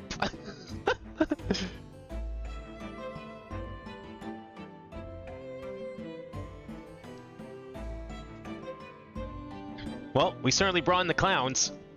Now it really is a Phoenix Wright game. Names! We don't use names. Far too fancy for the likes of us. We're just free and easy. Sell what we like, live where we want to live. It's him! Give all the vacant stairs and walk down Fresno and spit a few words into a verse for them. Would I be right in assuming that all three of you make your living by selling wares on the street? Everyone calls me Gossip. I sell jaunty little tidbits of passers-by, your name? Jaunty little tidbits? What an absolute smasher for you, sir. Right up your guinness it is. 6 pence price, and not a penny less. Wait, you're actually trying to sell it to me now? Come on, sir. Don't tell me you're not interested.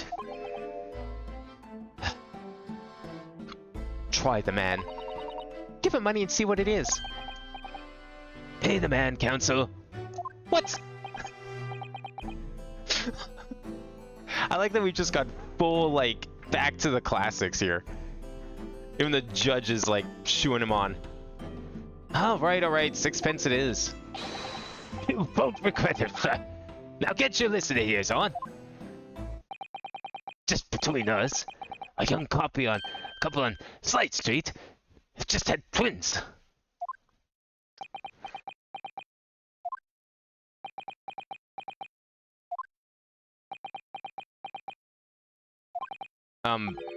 Is that it? Well, that's not it. There's gossip in it. It wants to spread. But that bit's up to you and your mouth, of course. I've got more, you know. Want another juicy one? 6 pence a piece, if it is. If you're curious. I am curious, yes, about what's going on just under that fat bottom lip of yours. Namely, that unusual bruise or whatever it is that's poking out from under your collar. What about the next witness, then? What name do you go by and what do you sell? Me? I'm Venus. That's what everyone calls me. Funny, isn't it? I sell these lovely little fireworks to all the local school kids. 6 pence pop. What you say? I say don't light those in the courtroom. Or I would, if it wasn't for the fact that other people were lighting fireworks and shit like that in the courtroom every time I win. You weren't exaggerating with little. Do they actually sell? Oh yeah. The second years can't get enough of my Venus firecrackers. Especially when I tell them that if they get 100, they could blow up the school. Uh-huh. Not the most savory of ideas, young lady. What do you say then? Want a pot with 6 pence for a pop? Wait, what? You want me to buy one? Tell you what, I'll let you in on a little secret. If you get 100 of them, you could blow up the whole courtroom. Try the women. Give her the money and see if she's right. Hey, the women council. Alright. I'll buy one. Lovely stuff.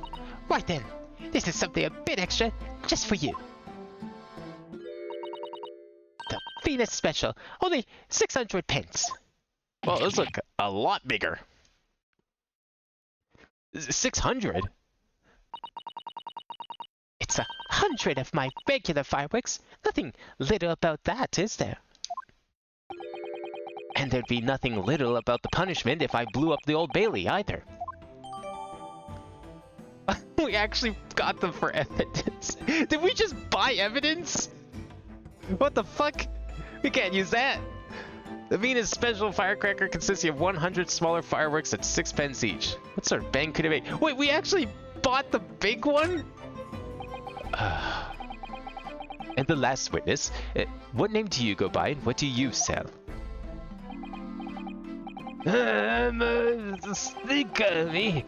Think all sorts of thoughts. I think if I am, therefore I think. Because I stand here on the street, watching the world go on about me. They call me the Observator. Look at the old man. Never calls him sandwich, and you know it. So, you don't actually sell anything? A problem shared is a problem halved, as they say. I give advice, I do. Think what it means.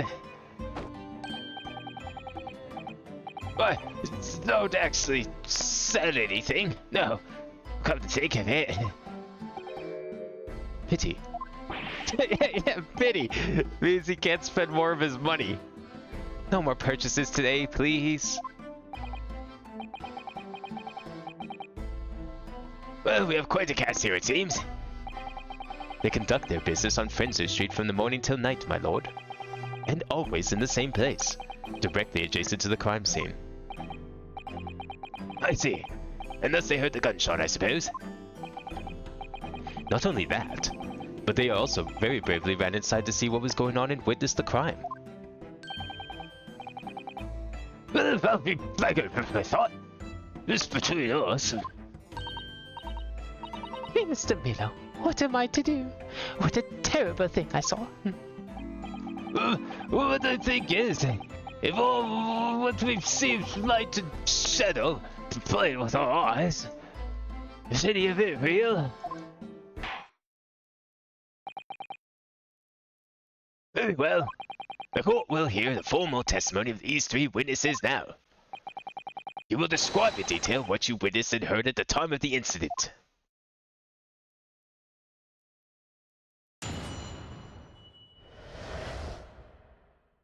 There's a very good chance that the bang they heard might have been those firecrackers. Maybe even the big ones if some, like, rich kid came by. 600 pence. Jesus. What is that kind of money? We saw the whole thing from start to finish, we did. Everything from the moment they went in the building. It was less than a minute after the Reaper had gone inside that we all heard a big bang.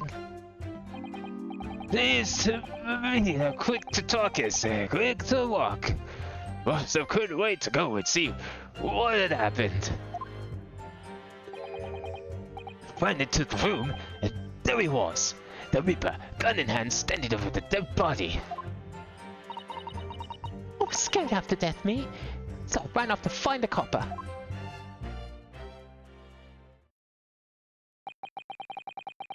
She looks like almost exactly like what's her face from the Layton crossover, Esmeralda. Like, I almost feel like they used the same model and just modified it slightly. Obviously, she's, you know, portraying like the little match girl in the nursery rhyme, but even so, it looks very much like her. These witnesses were there the whole day and saw everything. Who did they see going inside the building? Only the victim, Inspector Gregson, and the accused, Baroque Van Zeeks. I've seen pictures of that Reaper in the paper. I know what he looks like. Most folks love stories like this. I've made myself a toilet some already. But wait, the room is just one of several flats in the building. Well, someone from another flat could have done it. All those flats on Fredstowe Street are unoccupied. Of course they are. This full damn dirty and expensive to boot. The room in which the inspector was found is the only property in the building that's currently leased. And we know the leaseholder's name, don't we? It's Q Boone. The testimony in the court has just heard would appear to leave little room for doubt. It's becoming increasingly difficult to see how anyone other than the defendant could have committed the crime. No. Thank you for your candor, my lord. Counsel for the defense, you may proceed with the cross-examine the witnesses. Yes, my lord. In a closed court like this without a jury, the judge is the only person whose opinion matters. I have to break down this testimony. Somehow. Espella, that's it. She looks very much like Espella. Like, even the eyes are kind of similar.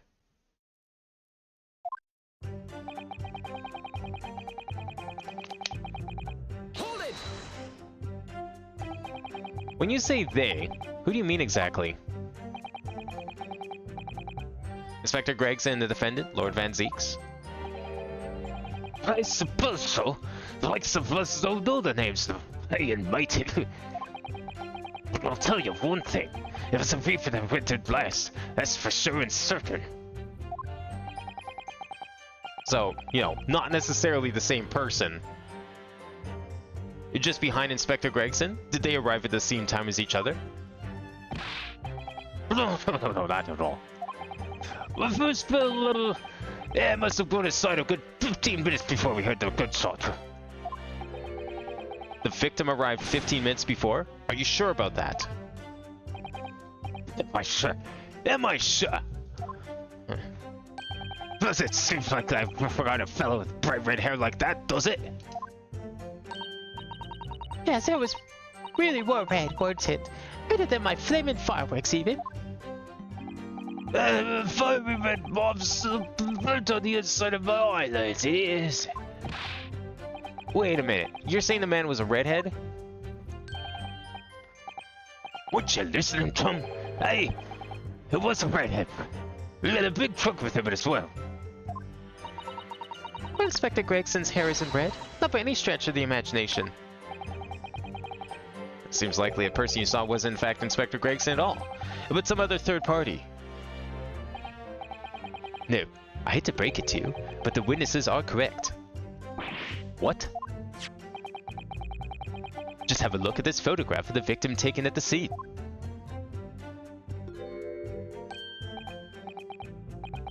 Yes, that's Inspector Gregson, all right. And a red hairpiece. Of course, we saw one on the floor when we investigated the scene, didn't we? Still refuse to believe Inspector Gregson wore a hairpiece, though. So then, why on earth would he have been wearing something like that? The fellow does seem to be a suited man, one might say. The photograph will be submitted as evidence. Please, counsel.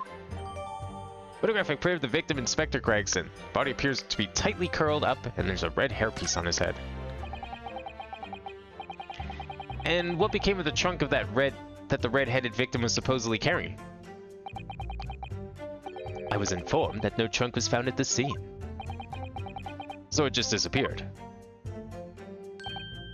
Lillard, you expect us to have been watching the building every second, do you? We definitely saw him in the dock going in, though. No question about it.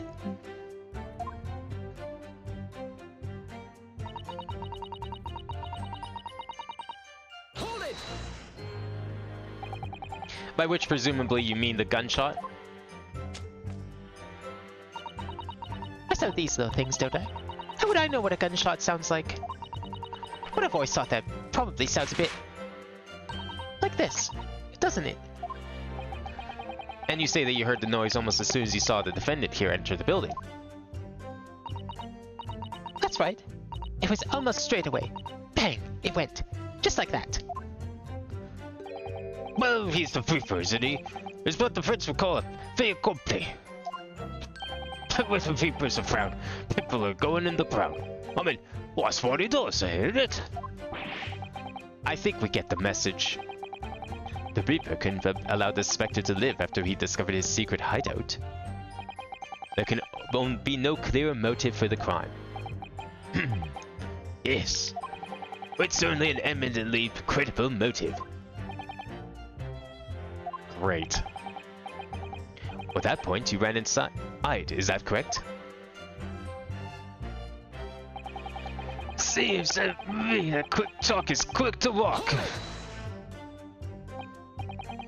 So, when Gossip ran inside to see what had happened, did you go too?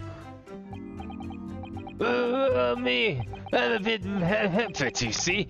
Well, the signs are that I can't move very well. You were way behind, presumably, with that sandwich board around your neck and that big sign in your hand. What a great burden you bear. Pardon me for asking, Mr. Sandwich, but is it possible you and I have met before? I'm not anybody, me. The signs are what make me who I am now. Sign, therefore I am. So you weren't employed as an omnibus driver just under a year ago then? I might be mistaken, but I believe his trembling has intensified, Mr. Naruhodo. Yes, I agree. He's clearly been through a lot. King Heavy Street and the Black Widow's arms is just there. Oh dear, you've made him hide behind a sign. Life is full of surprises.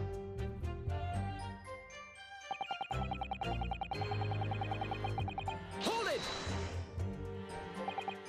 So then you were the first person to arrive on the scene, is that right? But I was. Kicked the door down open like a professional, I did. Hey, you know, what's going off here? Lord Van Zieks claims all he heard was a man's scream, though. And it was dark inside the room? No, not dark at all.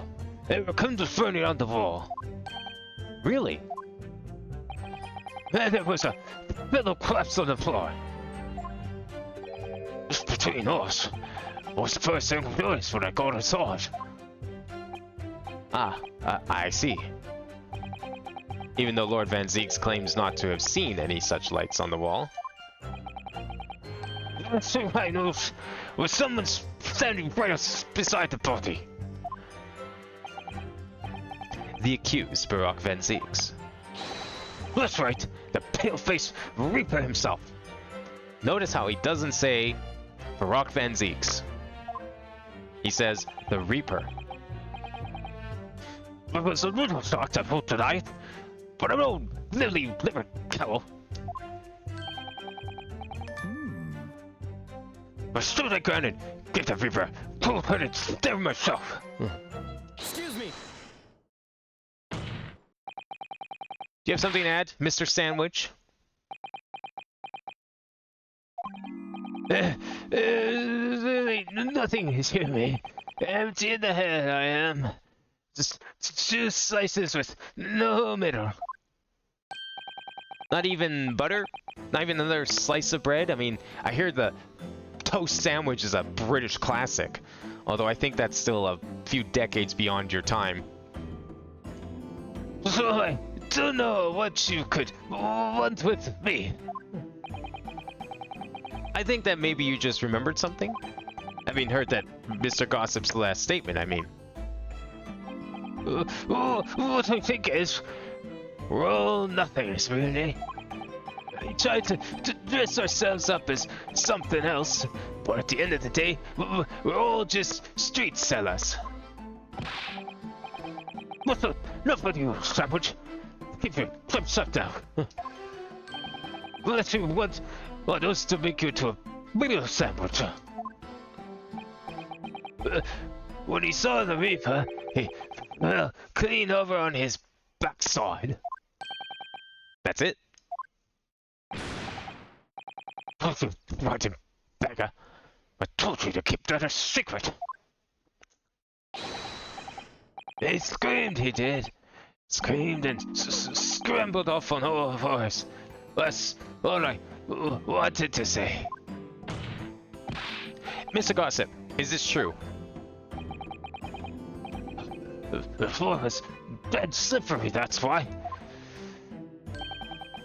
Plenty of my hand in a filthy pool of blood, didn't I? What? A pool of blood? Listen here. Even when I was sprawled on the floor, I still kept giving that Reaper cold hard stare. But don't you forget it. Let's just go back low. Did you say you got blood on your hand? I did, I. Happens to the best of us at times. Doesn't it? I was so scared, but I slipped over. Keep it just between us, can't we? Yeah, sure, and the 100 or so people watching. No, Mr. Gossip. I'm gonna have to ask you to add that information to your formal testimony. Oh, if I must. So, wait. Gregson was already shot and dead when the lights were on? How does that work? Thought the candle was already out. Or maybe the one candle was shot, but the other two were still on. The witness will amend his testimony to include the aforementioned details at once.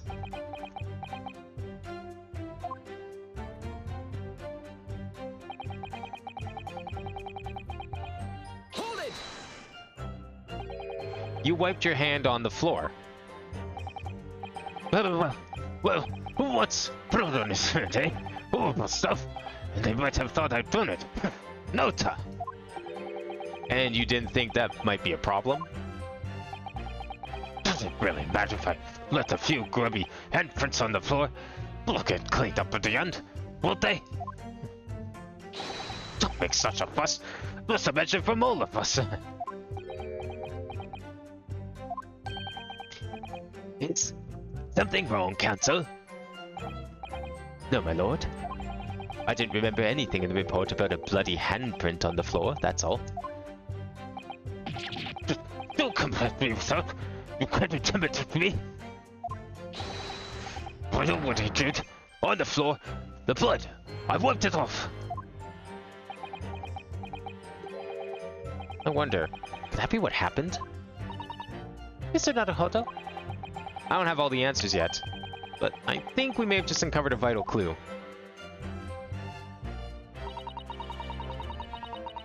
Hold it! So you didn't run into the room with your friends? I'm not that sort of girl. Sorry? I'm a timid little thing. Me? I was too scared to go in there. She says, casually lighting firecrackers at any given moment. Ah, right, I see. Old Lippy and the witch ran in there and I heard a sort of old lady scream. That wasn't me, I swear.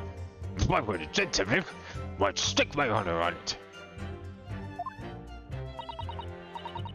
I wondered what on earth was going on. Which is when you went to find a policeman. And I ran into a copper as soon as I turned the corner. So I brought him straight back to the place. Did I do well, eh? Just between us, that compass always nearly popped out of his head when he saw the Reaper. I never felt more comfortable in all my life. The defendant was arrested on the spot, I believe. Considering the catalogue of killings the Reaper had carried out, it was a particularly inauspicious end. I can't find any holes in this testimony. I'm afraid the judge will give us a ruling of guilty, Mr. Naruhodo. Well, the truth is, though, their combined testimony is fairly damning. Unfortunately, there don't seem to be any obvious problems with their statements, do there?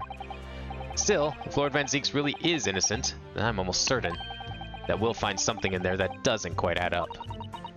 You don't think that one of these three could be the true culprit, do you?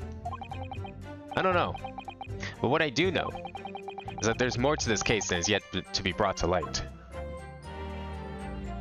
Alright, where's our statement that we unlocked? I slipped over and got blood on my hand, so I quickly wiped it off on the floor. What do we have about blood?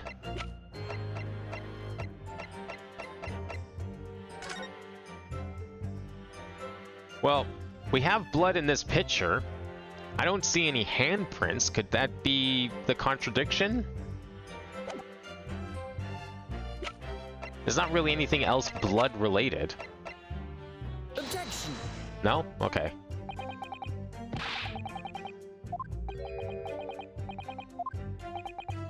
I don't think it'd be the diagram, because why would a diagram depict blood necessarily?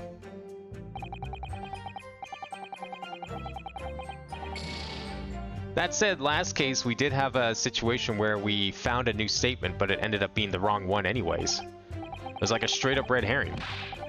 It's a trap. But I don't know, I feel like it's probably still the statement this time.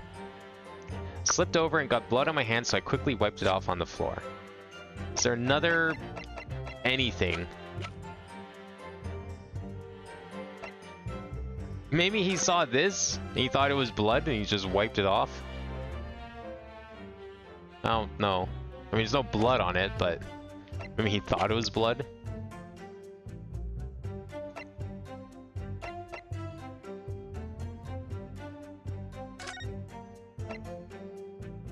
Shot in the chest from close from the front, resulting in instant death. Scorch marks the point of entry. Bullet exited the body from behind.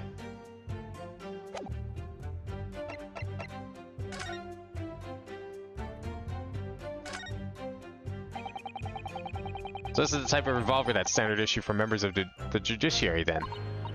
Yes, and when I asked about whether records are kept about who they're issued to, I was told that for the past 5 years they've been engraved with a unique serial number. Oh, but as far as I can tell, there's nothing like that on this gun. Which tells us that it may have been issued longer ago than that. Alright, so maybe this could be Barak's gun. Because he would have been issued it like 10 years ago.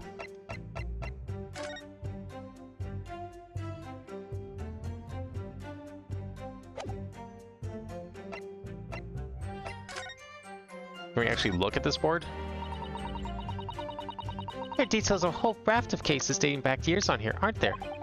This paper from 10 years ago is browning with age. Look. Out of interest, the most recent thing appears to be this newspaper cutting here. Oh, it's the same Redhead League advertisement that Mr. Sholmes had picked out. And do you remember? There's a red hairpiece on the scene too. Was Inspector Gregson an exponent of the Red-Headed League then?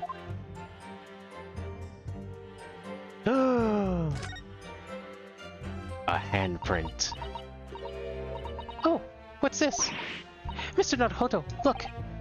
Oh yes, there's a smudge of some kind. In fact, it looks just like a handprint. And the color. That's blood, isn't it?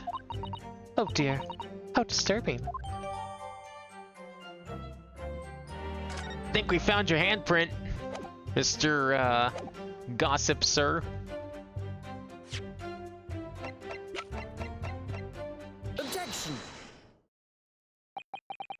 So you wiped off the blood from your hand on the floor of the room. Are you quite sure about that? What else would you expect me to have done, eh? Does it really matter? Objection! The police found no such handprint on the floor during their investigations. What exactly is the defense asserting? Objection! If you listen, you'll find out, Prosecutor Asogi. Certainly, there was no bloody handprint found on the floor. What are you trying to say? There was a handprint and blood left very clearly at the scene. On the back of this notice board. He had the pose, but he didn't have the smug smile. It was almost perfect. Ah, yes, indeed. Indisputably a handprint in the distinctive color of blood. You did right! That's my hand! Blood blow it anywhere! Objection! The witness very definitely testified that he wiped his hand on the floor. Any handprint on the back of the board are irrelevant. Objection! Not if the board itself has fallen over onto the floor. In that case, it's quite possible for the witness's handprint to have ended up there. Just look at the floor plan of the room. The notice board was in the opposite corner of the room to the victim, and in an upright position. Even if it had somehow been toppled over and was lying on the floor at the time, it would have been a considerable distance from the body. Then I fell over when I came across the body. Oh, I was basically right next to the corpse. Not the other side of the room. In other words, the defense's assertion is contradictory. Yes, it is. There's a very definite contradiction here, for which there must be a reason. I take it that you formulated a proper hypothesis, counsel? Regarding this apparent discrepancy between the witness's account and the handprint found at the scene. I have, my lord. This discrepancy between the witness's account and the location of the handprint is explained by... I mean, the board could have moved, but given the theme of this game... Witness claims to have wiped his bloody handprint on the floor, yet no sign of that remains at the scene. Well, the simplest explanation is that the witness is lying. Objection! Just because it's the simplest explanation doesn't make it the correct one. Dunnosuke Naruhodo. Causing perjury simply because it suits you. You bring shame on your Japanese heritage. Well, then I guess the board did move.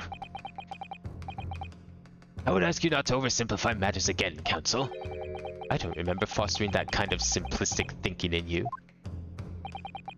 Yeah, well, you haven't been around for the last year and saw the fucking witnesses I had to deal with, okay? Every one of them was lying. Some of them were even arrested for perjury after the trial. Don't go talking to me about not accusing people of perjury here. Since when were you or my father? Anyway, I was always taught to consider all possibilities. Then show me. Alright. Should be a bloody handprint on the floor, so where did it go? I'm ready to give the proper explanation to the court now, my lord. Alright.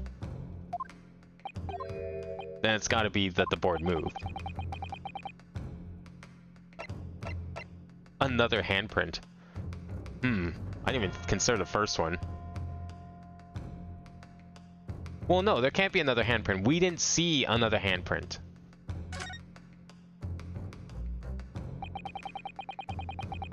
The real contradiction here is the handprint itself, not where it was found. But as the court can see, it's upside down. Good gracious, so it is. Well, if the witness had put his hand against the board, the finger should be pointing upwards. What does that tell us? It tells one simple fact. When this handprint was made, the board must have been lying on the floor as I previously suggested. Which means that after this incident, it must have been moved. Objection! Still say he's lying though. This is Phoenix Wright, of course he's lying. You're claiming that somebody moved the notice board after the shooting? Then tell the court who. I don't know that yet, but the point is, when you consider all the testimony we've heard so far, we can now be very clear on one point. And that would be? The position of the notice board at the time of the incident, my lord. So, counsel, I take it, must ask you to clarify your assertion for the court. At the time of the incident, where do you maintain the notice board was situated? Okay, so... Man, there was a lot going on with that whole testimony. He was near the body, he slipped and fell, and then his hand ended up in the blood here. So then he wiped his hand off on what he thought was the floor. So wouldn't that mean the board would have to be like around here somewhere? Take that! This is the only possible location. Immediately adjacent to the doorway? If the court would think back to the testimony given by the defendant earlier, he said that when he entered the room, it was dark, and he couldn't see the body.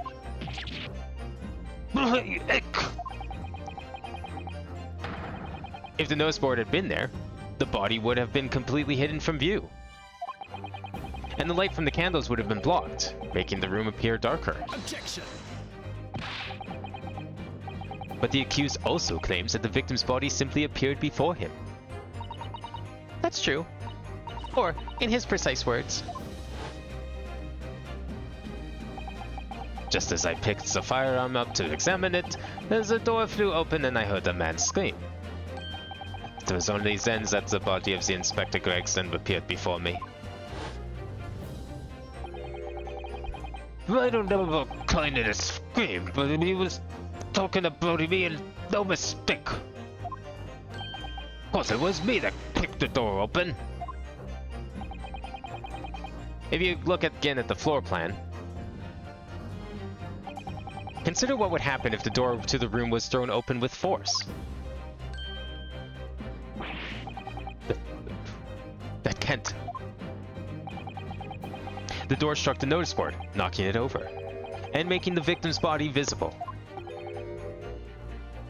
So, wait, does that mean Baroque Van Zeeks and Gossip were in the room together at the same time? Good gracious! My client has told nothing but the truth. He has simply described what he saw.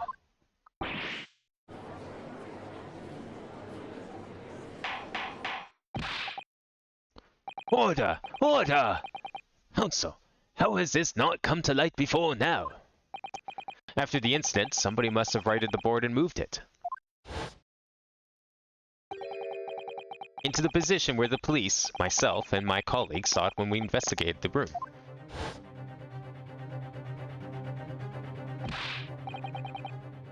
Witness, what have you to say for yourself? What?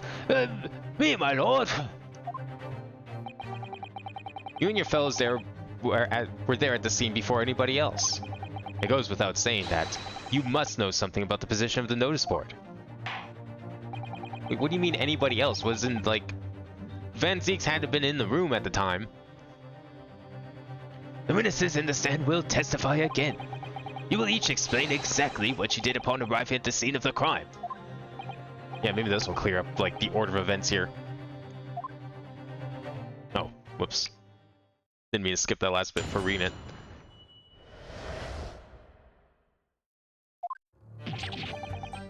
I don't know anything about that notice board.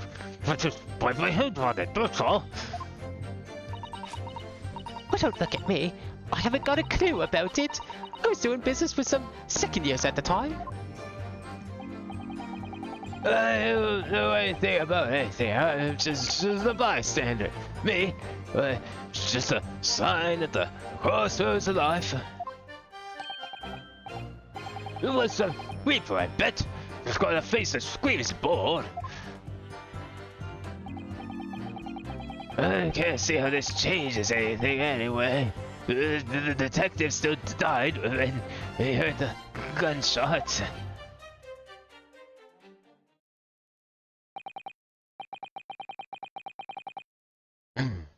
So none of you can elaborate further.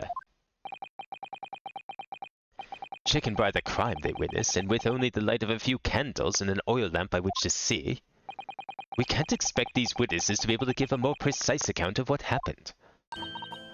That's right, yeah. It don't pay to expect too much. Yes, man's endless quest for knowledge that's destroying the world. That's what I think. Do you? Really? In any case, as his testimony shows, even if the notice board was moved by somebody following the incident, it makes no difference. When the gunshot rang out, the accused was the only person at the scene. In short, the only person who could possibly have committed this crime is Baroque Van Zeeks. None of this wrangling over the board changes that simple fact. Quite so, quite so. Does the defense still wish to cross-examine the witnesses despite the circumstances? Most certainly, my lord. Very well. Then you may proceed, counsel.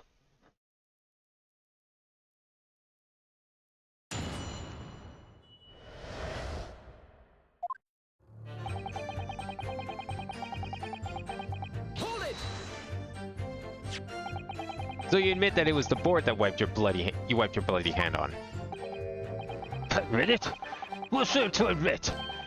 They're plain as day for all to see. A smashing print of my right hand. Your right hand, you say?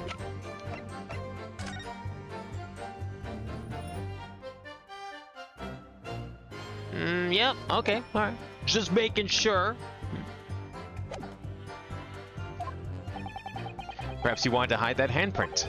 So you righted the notice board and pushed it into the corner, did you? No, no. My match with the weight of that great lump. Do I look like a powerful and well-nurtured man? Well, did you see anybody else moving the board? I've got nerves of steel, I can tell you, but even I have my limits. There was a body on the floor in front of me, and the Grim Reaper himself standing over it. Wait, but weren't you just in front of the body? With your hands in the blood? And then... How many people were in this room, and how did none of them see each other despite it apparently being both lit and not lit at the same time? And there was precious little light inside either. My bottom lip was all a quiver. In other words, the witness is unable to give definite testimony on that point. Yes, so it would seem. The events so far have been a tad confusing, to say the least. Hold it! When you say we're doing business with them, you mean you were selling them fireworks? I sure fucking hope that's what you meant. For her sake. Yeah, what else? There's a primary school just around the corner, see? Those cheeky little so-and-sos have got a plan to blow this school to kingdom come. So I've been telling on him. Then the teachers know what they're up to. Oh, you have. Yeah, wouldn't want anyone to get hurt. So I let the school know the kids are playing with dodgy toys. Well then, praise the Lord, the teachers take all the fireworks off him. And then, praise the Lord again, the kids all come back to me to buy more. Everyone's happy, see? What a racket. Of course. And sometimes the teachers keep me a little bonus to thank for letting them know.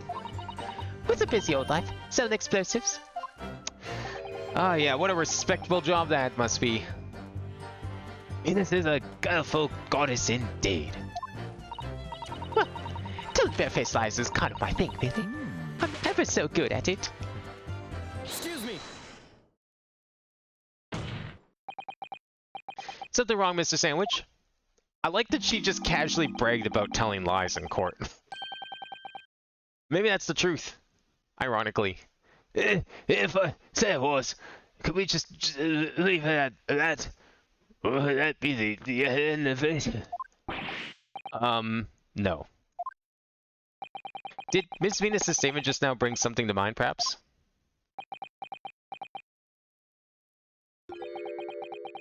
Philosophical thoughts. Philosophical thoughts. Hmm? Let's say there was a great liar. A great liar said without batting an eye. Telling bare-faced lies is kind of my thing. I'm ever so good at it. Would those words of her be a lie too? Or the truth? In which case, he's not a liar. Oh, it's a hellish paradox, that one, don't you think? I'm not entirely sure, to be honest. But it seems to me you're suggesting Miss Venus has been lying, are you?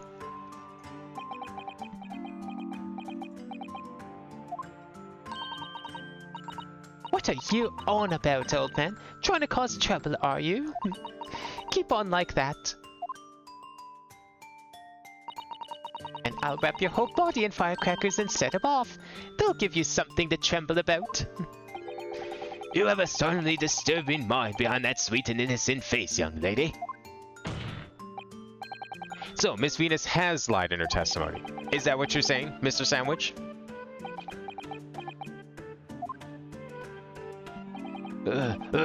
If it means I'll be burning in hellfire for the rest of my days, so be it.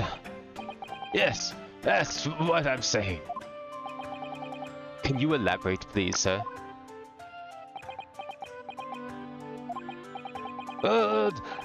Blabbermouth here, for the room where the gunshots seem to come from. But there was someone else who crept up the stairs behind him too. That's right, that rotten liar over there. So she did enter the room then. And she's not denying it.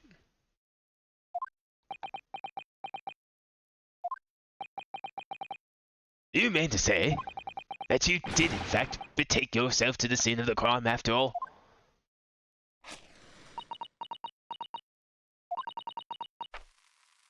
What'd I tell you, eh?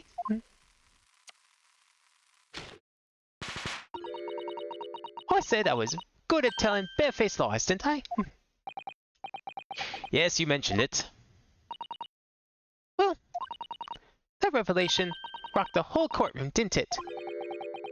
Who knew firecrackers packed such a punch? So you did indeed visit the scene of the crime, did you, young lady? Good grief! Well, now that you come to mention it, I suppose perhaps I do clearly remember climbing the stairs to the room, yeah. Either you clearly remember it or you don't.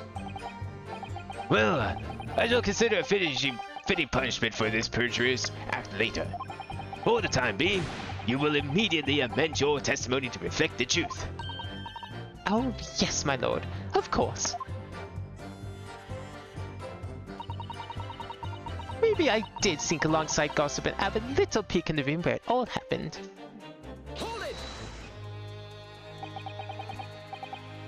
You make a habit of lying, do you, Miss Venus? Well, I suppose so. I don't really know to be fair. Can't even trust yourself, can you? If you want my advice, though, I take everything I say with a big pinch of salt. Alright, but you did in fact go to the room where the victim was killed on the day in question, didn't you? Oh, please. As if I would. I can't think of anything more terrifying. So you went up the stairs, but you didn't go into the room then. Maybe you just looked in the room? Technically, that wouldn't be going in. The truth, please. Well, alright, just a bit then. I mean, a girl my age is curious about stuff, you know? Did you touch anything at the scene? Oh, please, as if I would. I mean, there was a dead body on the floor. The truth, please. Well, alright, just a bit then. I had a look to see if there was anything I could sell.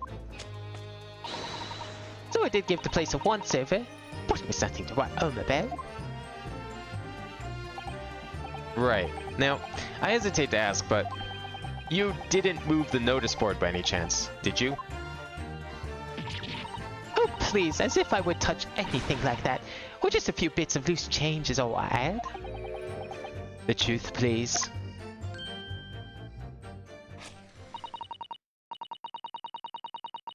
Well, alright then. Well, I thought there might be something what happened underneath it. So I blasted the flippin' thing. Sorry, flipped the blasted thing.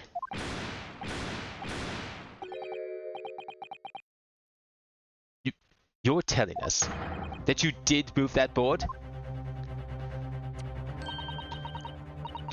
I think that did slip out, didn't it? You deaf bomb pot! I don't believe it. The girl doesn't think. So, did you find anything then? Something that you might have taken, perhaps, to sell? Oh, please, I should be so... The truth, now. I might have found this old pocket watch under the noseboard, I suppose. But just a bit of junk like this can't be worth much if you ask... So it was you, was it? You're the one who took it. Gina? Young lady, may I remind you where you are? That watch there. That was a present to Inspector Gregson from the yard for a big case he solved 10 years ago. A professor case, no doubt. A boss used to wind it up every evening without fail when he was waiting for his grub to come at the pub. see. I swept it open once and blimey was he upset. It gave me a right earful. Say I hadn't missed a day in the last 10 years polishing and wanted it. What meant the world to him, that watch did. Possibly not the best thing to go diving for then. It's not all that though. I took it to Javez's that night to ask how much it was worth, but the old dealer wouldn't touch it. Wouldn't give me a penny for it. Said it wasn't working. Knocked about and worthless he called it. I knew I should have lifted it.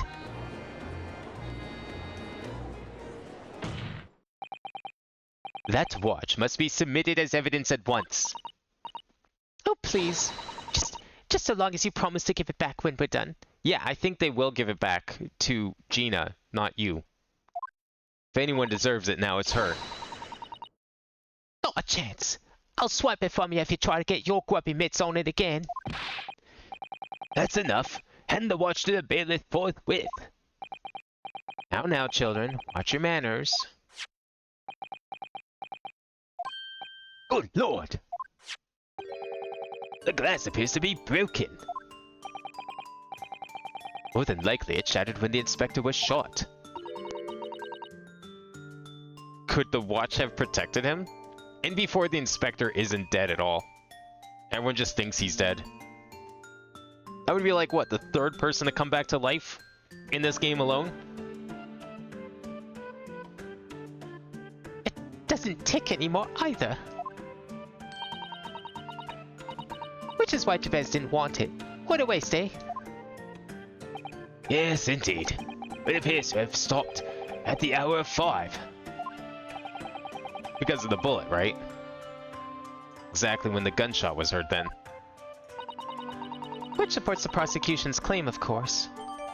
Inspector Gregson's pocket watch that he wound without fail every single day. It's no longer ticking and the glass over the face is cracked. Well, it would appear that the mystery of the moving notice board has been solved at least.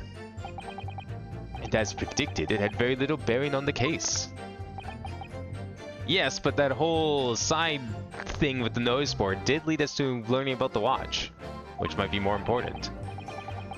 Now then, continue with your course examination, please, Counsel.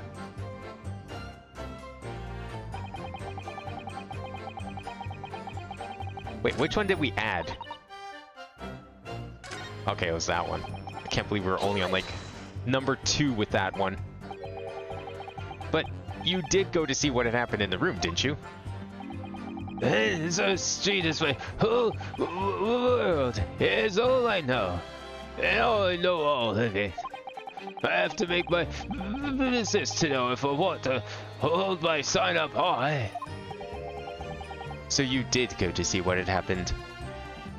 It's not the destination that's important. It's how you get there, isn't it? Did you notice the notice board in the room? If you think about it, we're both the same species, aren't we? Different members of the sign family.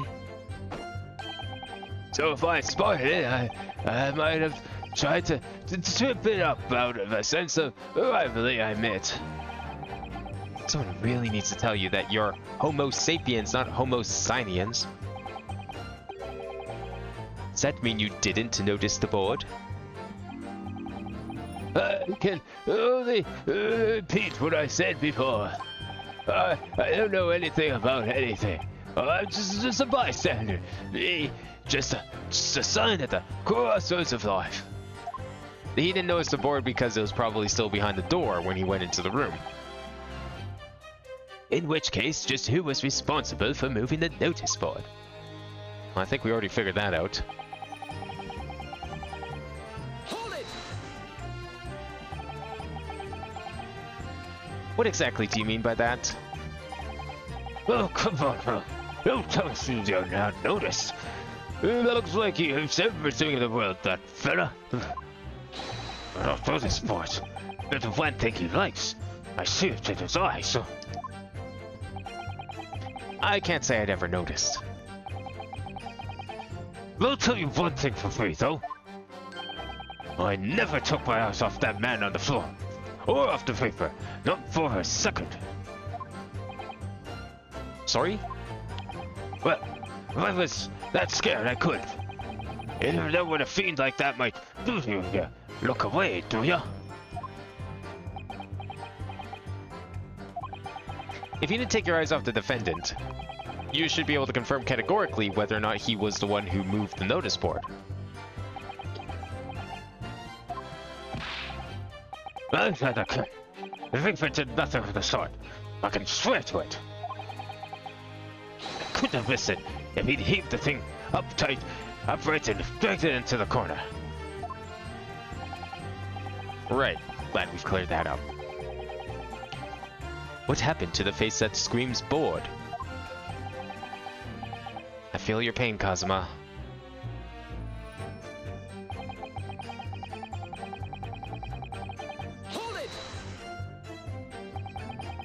It was 5 o'clock in the afternoon that you all heard the loud bang, wasn't it? Maybe the notice board fell over. Maybe it didn't. Maybe I fell over. Maybe I didn't. But the Reaper's fate is sealed either way because of that gunshot we all heard. So your fate's sealed too. My fate? That's right. The defense is fated to lose, and the prosecution to win. In other words, it all hinges on that single gunshot. So if I could just find some problem with that part of their story, it may be possible to change all our fates. Of course, none of that changes the fact that I heard what I heard. Does it? Not much to go on. As you pointed out, Mr. Naruhodo, there's no question that the notice board was moved, so somebody must have done it. But it did happen after the event, so maybe Kazuma's right and it's not relevant to the case. But it seems to have been deliberately positioned so as to hide the body from view. So I feel sure that there's some deeper significance to all of this. Yes, I know what you mean. I've no doubt there are more clues to be uncovered. You're on the right track. I can feel it. So follow your instincts. Alright then. So the board was the reason why Barak did not see the body at first. And then he fell over. Was the bang he heard possibly the board falling over? Maybe?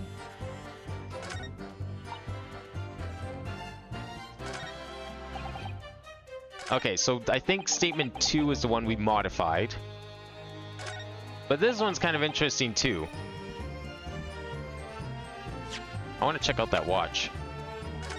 We can. The glass over the face really is badly cracked. Look. What a shame when the inspector clearly looked after it so carefully. I imagine Mr. Sholmes could repair it, don't you? Yes, I should think so. He's very adept at things like this. Useful man to have around, in fact. But kindly remember that he's a great detective, Mr. Naruhodo, not an odd job man.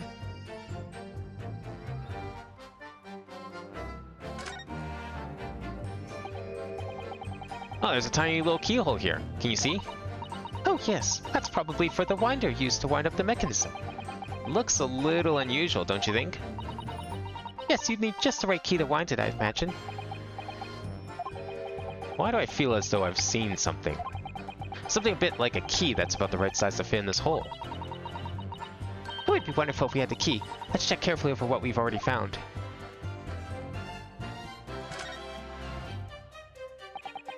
There's a tiny little stub sticking out from this small hole here. Look. I suppose there must have been a little knob or something on that for setting the time.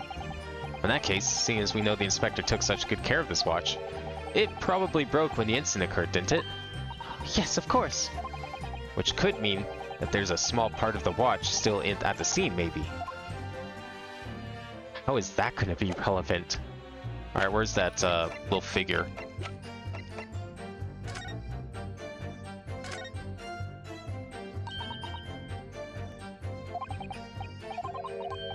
Okay, we open it up again. That's a very unfortunate place for the key to come out. Just saying. What's that? It appears to be some sort of key.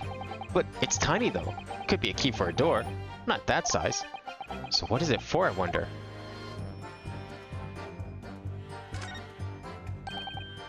Mr. Sato, do you think perhaps this key could be the key for for Inspector Gregson's watch?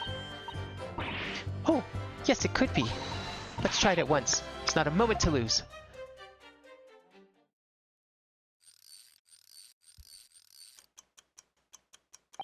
Hey, the watch still works. It just needed to be wound. I knew it. A perfect fit. And look, the inspector's watch has started going again. Ah, so it has obviously just not been wound up, that's all. What is it, Mr. Sato? Well, if the watch isn't actually broken after all, I have a feeling it could have profound implications. She's deep in thought now. Perhaps I'd better start thinking deeply too. So the watch didn't stop because of the gunshot, so we have no proof that that's when the gunshot went off. Now, what did the autopsy report say? Did it say when he died? Time of death is unknown. It's not even marked on here.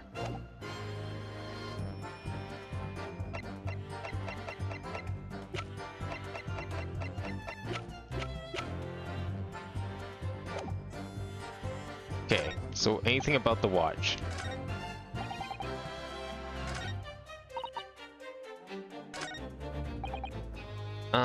Nope, okay. So the only thing we modified was statement 2. Maybe I did sneak along behind Gossip and have a little peek in the room where it all happened. So that's where she found the watch.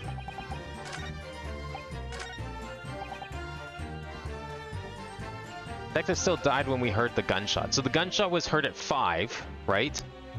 Or that's what we thought because of the watch. How's that tie into things, though? I'm gonna do number 2 again.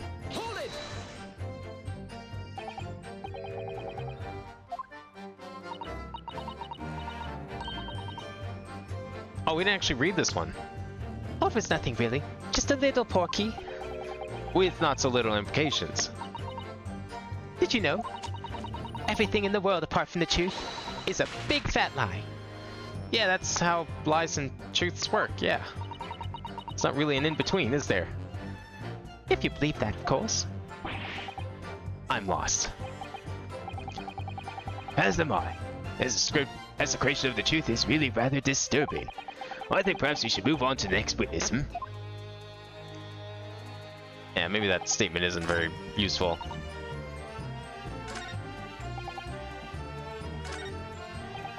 Okay, it's probably the clock on 5.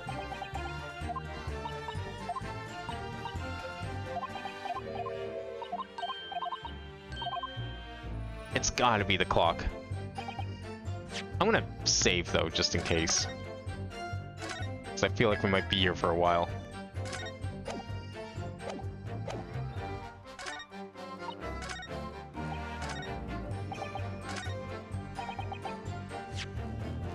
Okay, I can't see how this changes anyway. Detective still died when we heard the gunshot. We have nothing that mentions when the gunshot actually went off, unfortunately.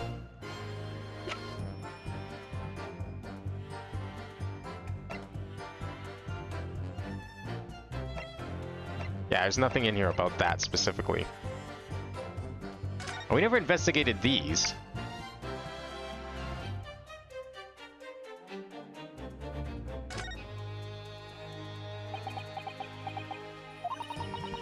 Have you an idea, Mr. Naruhodo? You're staring at the end of the string of fireworks. Sorry, it's just that it's the Venus special. I was wondering what 600 pence worth of fireworks would sound like. Till we found out. What? But she said it could blow up the courtroom. Alright, that was a fairly sizable bang. My ears are still ringing, Mr. Naruhodo. It sounded almost exactly like a gun. Well, I think I know what we're actually using. Objection! No!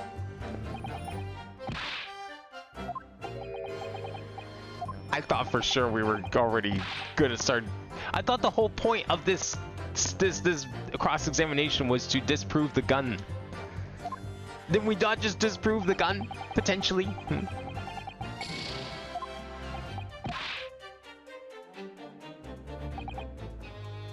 Detective still died when we heard the gunshot. Okay, so maybe it is the clock? Objection. Okay, I was right the first time. It was the clock. I feel like those firecrackers are going to be really important real soon. I'm afraid that's not necessarily the case. At the scene, we found this key to the winder of the inspector's pocket watch. The key. And having wound the pocket watch, we discovered that it is in fact still works. You see, the watch didn't stop because it was broken at all. And that fact completely undermines one of the most fundamental premises on which this entire case has been built.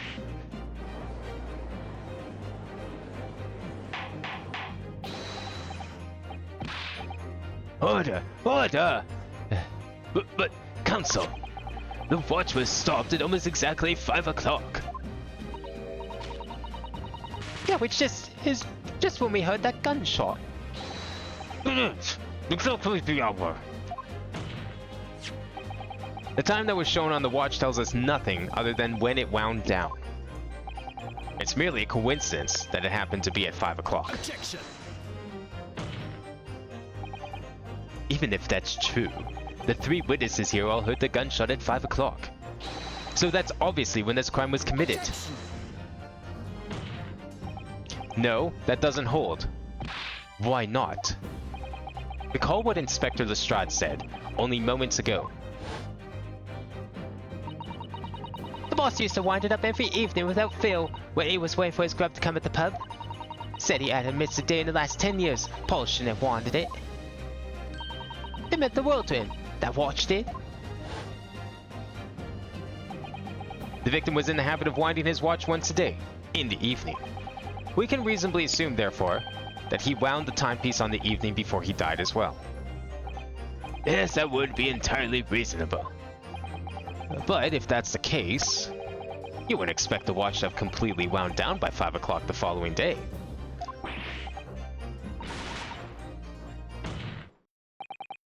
In summary, the evening before the day of the incident, when the gunshot rang out in that room, the inspector was already unable to wind his watch. So what he's saying is that the crime took place a whole day before he was found. You can't mean. What would stop a man from winding his watch if he's been in the habit of winding it every single day for 10 years? Well, the obvious answer is that he was already dead. That I was not expecting. Order! Counsel, that is a most extraordinary claim. Objection! Extraordinary isn't the word, it's absurd. You claim he was already dead the night before. Do you really think that Scotland Yard's coroner would have overlooked something like that?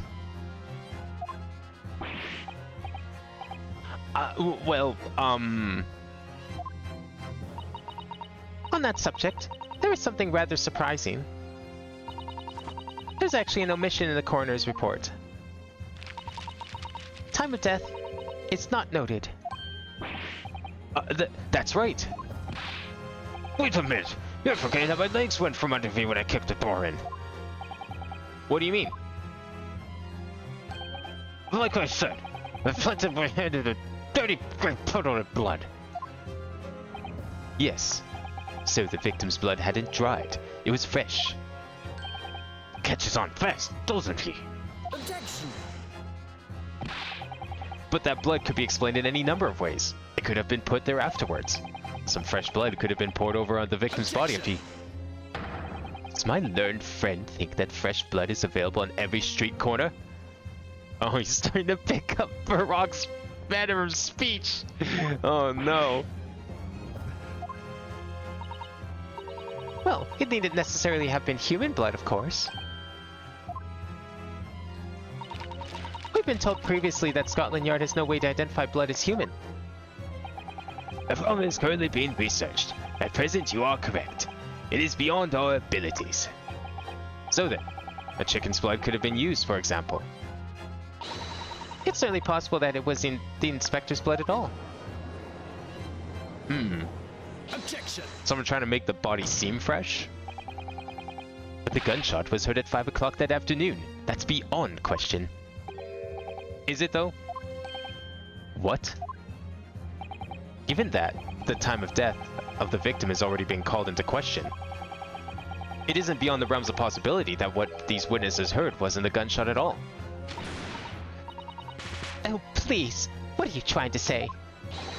That's what no one heard, and it was a loud bang that came from that there room. You listen to me. The street seller's ears are his livelihood. I don't doubt your ears, sir, but all you can state with certainty is that you heard a noise. Explain yourself then, counsel. A noise that sounds like a gunshot could have been made with Take that! something like this. The culprit could have set off one of these to fake a gunshot. Good gracious! The very fireworks that are sold by the witness? Now, hold on a minute. Are you saying I did it? My pretty little firecrackers only make a little pop anyway, see? Not 100 of them together. The Venus special that you sell for 600 pennies sounds like this. As the court can now attest, it sounds very much like a gunshot, in fact. You're trying to suggest that somebody set one of those fireworks off at the scene? I'm suggesting that somebody knew the defendant was in the room at 5 that day, and sought to implicate him by creating a sound like a gunshot for these peddlers on Frenzo Street to hear. Objection! But even the accused himself has testified he saw no one else in the room at the time. Whether it was a gun or a firecracker, the only person present to cause that bang was Verog Van Zeeks. One whiff of match and my firecrackers go pop. See? It's why people like him. I fear for your fingers, young lady. Objection! Yeah, people actually play with that shit? It seems really dangerous. Recently, during my time here in Britain, I've learned of a very useful invention indeed. It's something called a time bomb. Good heavens! A bomb? Yes, a device that allows you to blow up whatever you like, whenever you like. Mr. Naruhodo, I worry that your unfortunate phrasing there may lead to yet another international incident. No, wait. It's the whenever you like part that's important. A timed device? Yes, exactly. A timed device. Something of that nature could have been planted at the scene. A device that was able to produce the sound of a gunshot long after the culprit had left. Your extravagant claim will have to be substantiated with evidence, counsel. What proof do you have to suggest in any way that a timed device was employed to create a gunshot sound? Okay, so I mean someone probably used the watch, right? Or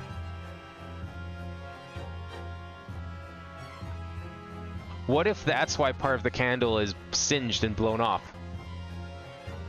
Because that candle was lit, and then as it melted down, somehow they had the firecracker attached to it, and then the fire blew up the firecracker. It lit it as it melted down, and then it blew off the top of the candle as a result. Maybe?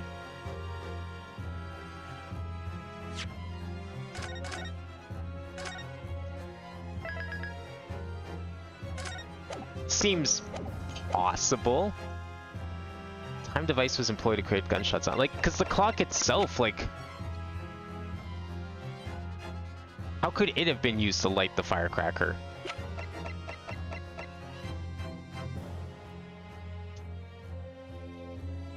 Take that! As the court has already discussed, the tip of one of the candles in this candelabrum has been blown off. The only reason I even thought of this in the first place is this is the kind of shit you would have to pull in like fucking Incredible Machine. Some sort of like fire puzzle in that game. This is kind of dumb bullshit you'd have to do. You'd light a candle and then throw it across the room, and then it would time everything correctly and blow up some dynamite. And that's how you win a puzzle. Indeed, because it was struck by the bullet, which presumably passed through the victim. I don't think that's possible, my lord. Not possible? Why? Because of the scorching. There were gunpowder scorch marks clearly visible on the broken candle. There are? Goodness, yes. But is it not the case? They were also scorching on the victim around the bullet entry wound? That's right, there was. But as we heard earlier, scorching like that only occurs when the target is at very close range, a matter of centimeters from the gun. Which means that the scorching on the candle can't possibly be the result of a gunshot. You're suggesting it came from the fireworks? How could that be, eh? The fact that there's such visible scorching on the candle suggests that the fireworks must have been right next to it when they exploded. Or to put it another way, the candle and firecrackers were joined together. Yeah, there you go. The culprit somehow attached the firecrackers at a point partway down the candle. After the killer had left the scene, the candle slowly burnt down along with the other two, until eventually it ignited the fuse of the firecrackers, generating a loud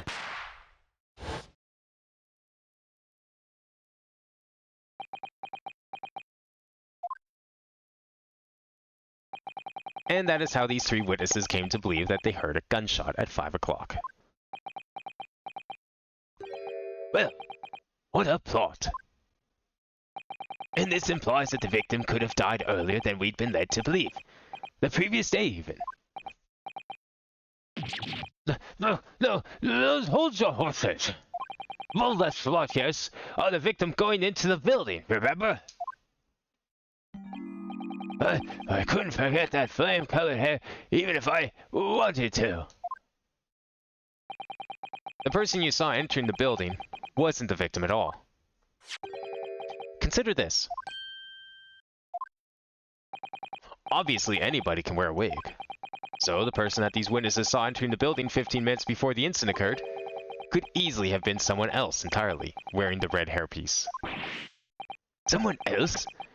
Do you mean to say? It was the same person who contrived the firecracker trick. In other words, Inspector Gregson's killer.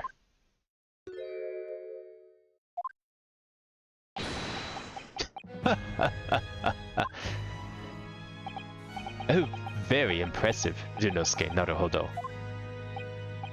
Kazuma?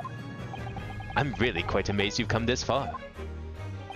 But after all, wasn't I the one who told you that you had all the makings of a great defense lawyer? I also noted the lack of time of death in this report, a stark omission. But as far as I'm concerned, this whole country's justice system leaves a lot to be desired.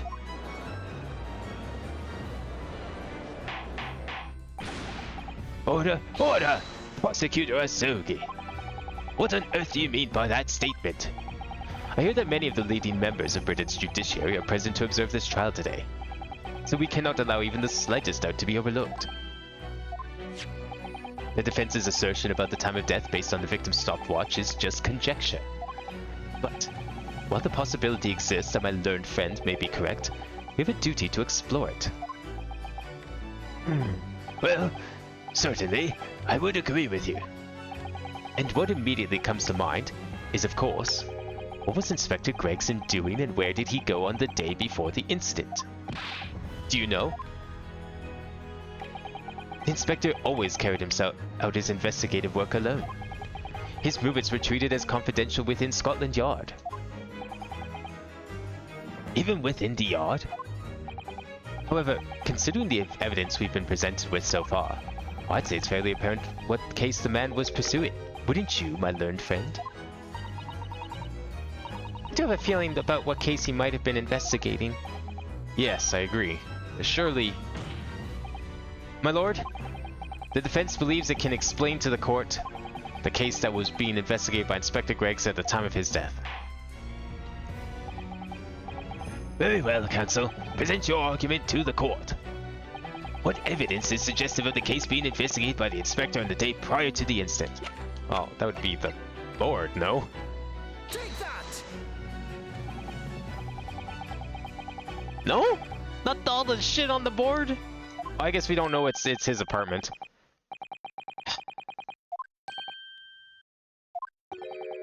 Damn.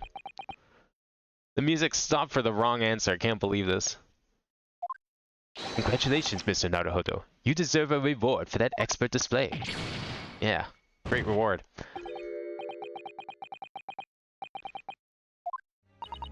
I think, Mr. Naruhodo, that there's one particular piece of evidence that really does stand out in showing what case Inspector Gregson was investigating. Alright, try that again.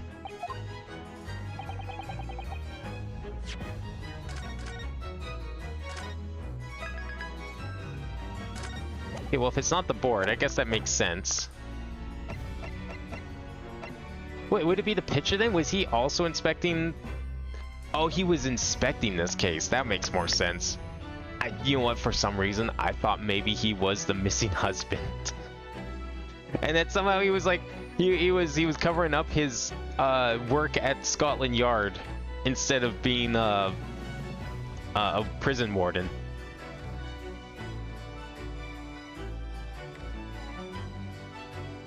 Maybe? But wait, this is like her in her younger years. Hang on. Maybe he was married to her.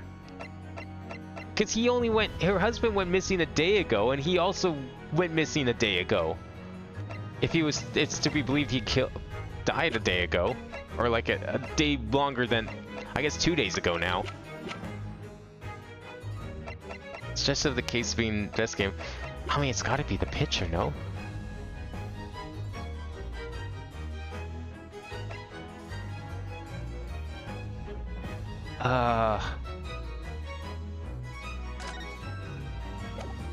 Maybe? Take that! No? Okay, the board seemed like the obvious one, but I guess I kind of understand because we haven't proven it's his apartment. Such of the case being Inspector... Oh, it's this! Take that! Yeah, because of the wig and stuff. I believe this red hairpiece points to the answer. Duh. Oh, why it took me so long to figure that one out. We might assume it was part of a disguise used to carry out an undercover investigation. Surely not. Such a brightly colored hairpiece would only serve to make the inspector more noticeable. Yes, that's quite true. It would definitely have made him stand out in a crowd. Except, that is, in a crowd of gentlemen from the Red-Headed League. The Red-Headed League? So, you'd already worked it out. What on earth is this all about? Is there such an extraordinary league of gentlemen? Is he implying that he too was once red-headed? The Red-Headed League is currently under investigation for a grand deception. A deception of what nature, Council? They've been targeting red-headed men across all of London and tricking them out of small sums of money. 2 men were arrested for their misdemeanor only yesterday, in fact. What, pyramid scheme? My lord? The defense calls for those 2 men to be summoned at once. 2 redheads?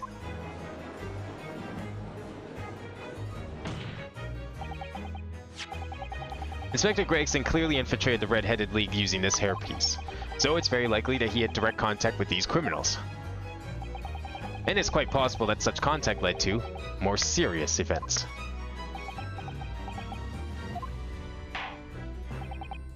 I concur that we cannot in good conscience leave this new avenue unexplored. Well done, Mr. Naruhodo.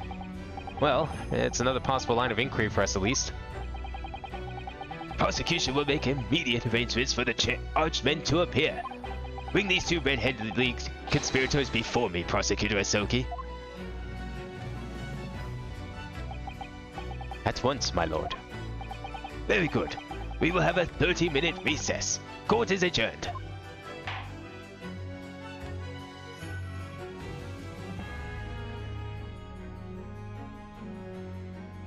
Okay. That seems like a good stopping point then. So what exactly does this Red-Headed League have to do with the murder of Gregson? I mean, clearly it must have been more than just some pyramid scheme, if they're willing to commit murder over it. Unless it's a very lucrative pyramid scheme that they really didn't want anyone to find out about. Man, I can't believe they actually killed off the detective of the game. Well, I mean, we did have that one game where the detective was the villain. So, I guess we had to do the opposite end of the stick at some point. But man, that's like killing off Gumshoe. Imagine if, like, we get Game 7, it turns out Gumshoe just died off screen. That's what this feels like. I was actually kind of warming up to Gregson. Well, that's going to be it for tonight. We will continue, possibly finish this case next time. I don't know how long it is, but at least we get to finally face off against Kazuma, something that I thought we were going to do for pretty much the entire duology. But, I mean, you know, he was kind of faking his death for the last couple of games. But we will continue Kazuma versus Durnosuke next time. In the meantime, I'll be back on Thursday with a brand new game as voted on the Discord. And I'll reveal it Thursday. Not going to say anything now. All you need to know that Wheels was what won the poll. And we'll find out what that means in a couple of days. And of course, Minecraft will be after that. Tevi will also be next week. We're going to continue with our post-credits exploration, see what we missed. And then, yeah, we'll continue this next Tuesday. So thank you all for watching tonight. I hope everyone enjoyed. And I will see you next time.